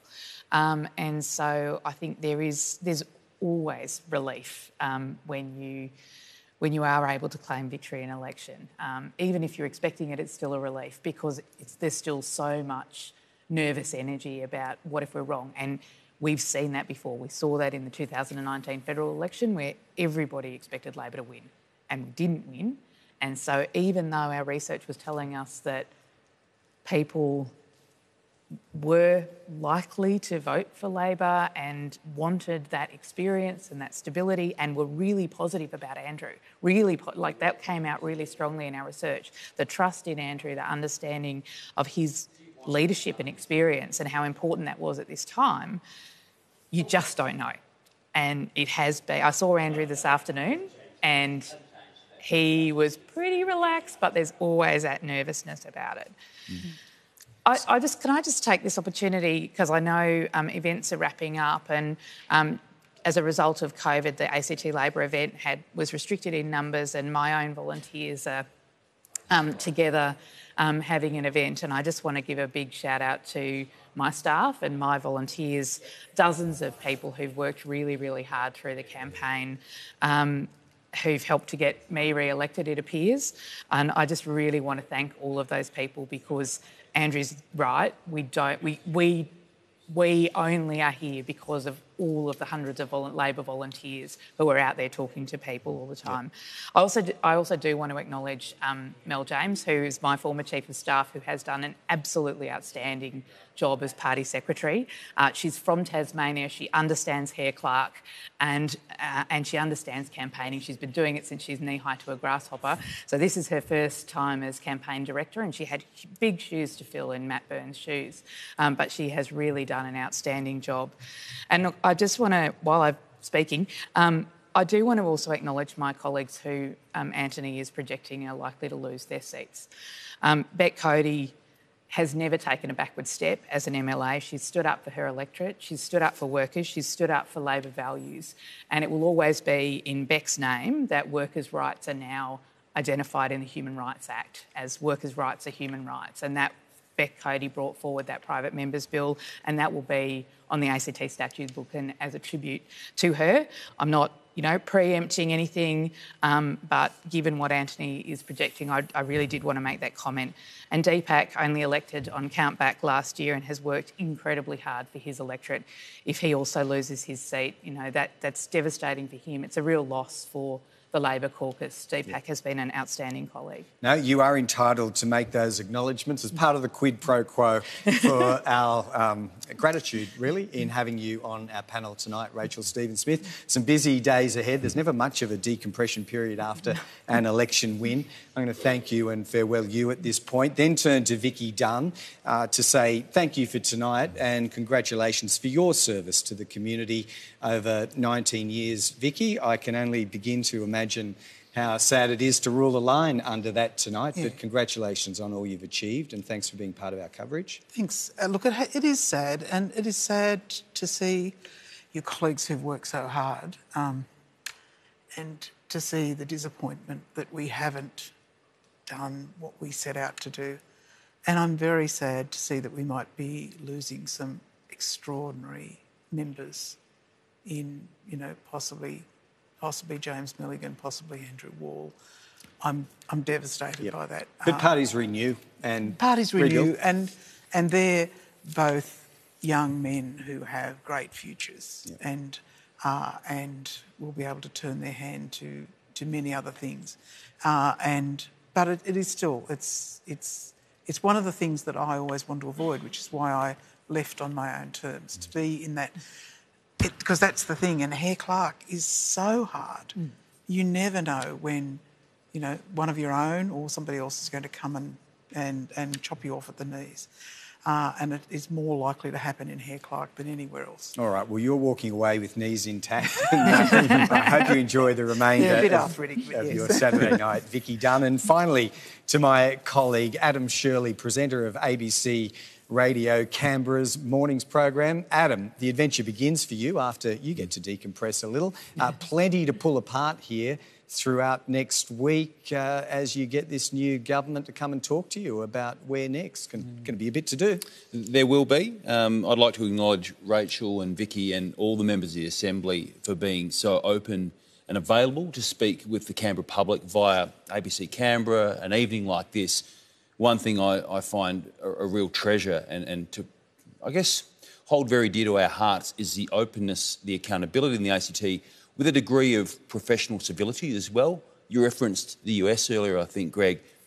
to compare and contrast is very difficult to do. But what I do think is this jurisdiction, it's evidenced by tonight's panel, it's evidenced by how vigorously people prosecute issues, not personalities and have are interpersonal attacks as so much. I think there's a real strength in the way that our democracy works in the ACT, which is undersold nationally, if I'm honest. I don't think it's given the credit it's due. When you see people like Vicky, who served for nearly 20 years, Rachel Stephen-Smith, and others across the political spectrum here, there is a healthy respect and yet a vigorous debate, epitomised in our leaders' speeches tonight. And I think that's something that Canberrans, ACT residents, can be very proud of.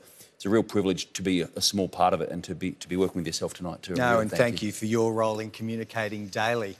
What is a really important democracy. Adam Shirley, you'll be hearing a lot more from him, and we thank him so much for his insights, which means we're getting to this final phase where Antony Green and I will be able to step through what we call in the business the call of the board. We're going to go through each one of the 5 electorates just to check the final vote counting, which I think, Antony, sits up near 80% at the close of business for us tonight. Yeah, well, we'll do the overall votes for the election. We've got 78.4% counted. Now, to come are the postal votes.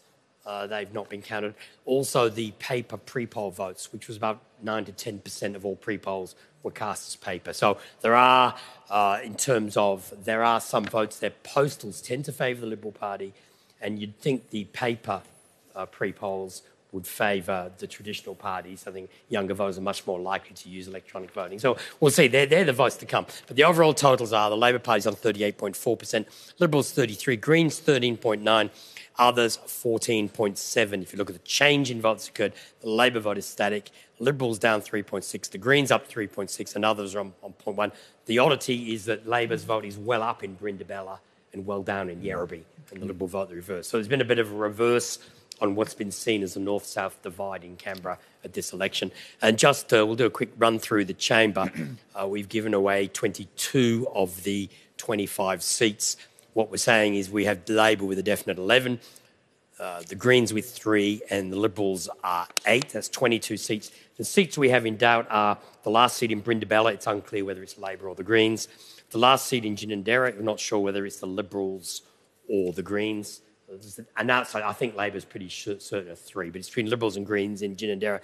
And in Kurrajong, it's between the second Liberal and the second Green.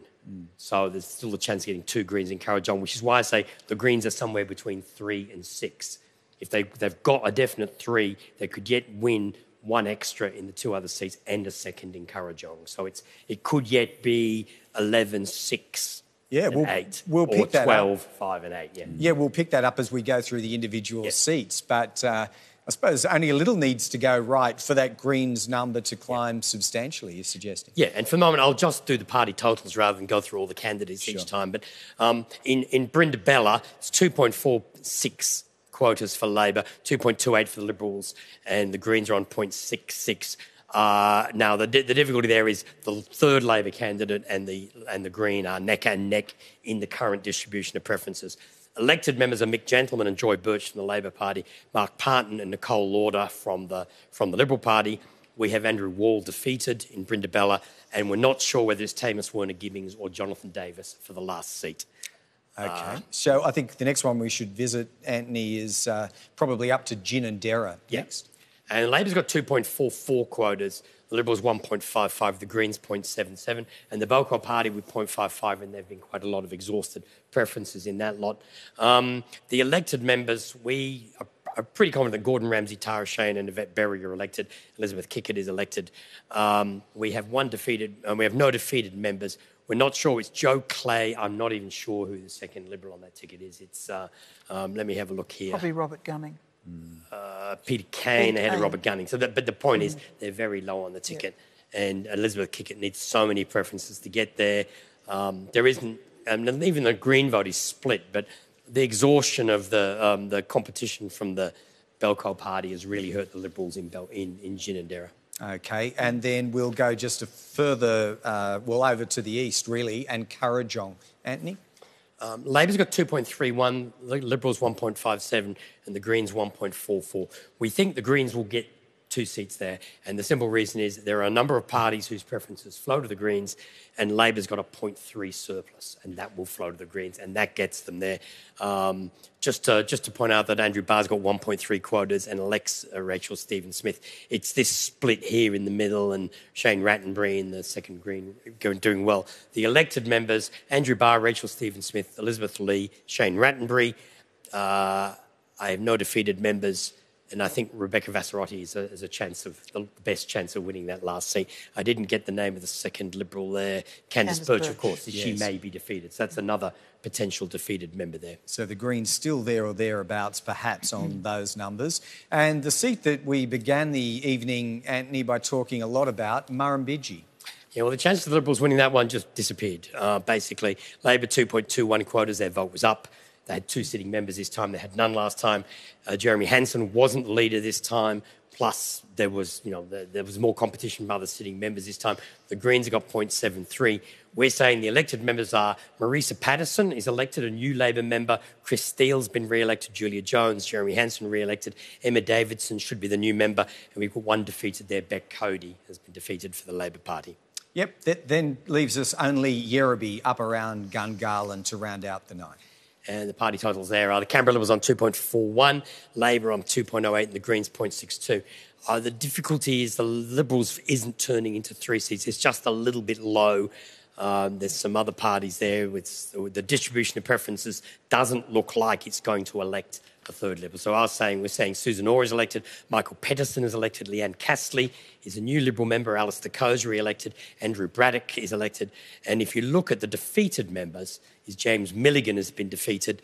And I haven't, Deepak Raj Gupta should be there as a defeated member as well. I haven't marked him as defeated, but yeah, that's a change or loss of a Labor seat there, likely to go to the Greens, but also a change of membership on the Liberal side. All right, well, that is a wrap. Antony Green, no election night is complete without your analysis. There aren't many people who can mentally distribute 5 Excel spreadsheets of preferences, then stand in front of a touchscreen to tell us about that. You've done it tonight in an accurate and timely way. We thank you, along with those who support you in your small team, including a fellow well-known to ABC viewers now in Casey Briggs, who has been assisting Antony here in Canberra, and Ryan Curlin, who drives those impressive graphics on the screen that Antony's pointing at and poking at, sometimes in frustration, it might be said, all night long. Antony, you've got a bit of business ahead of you.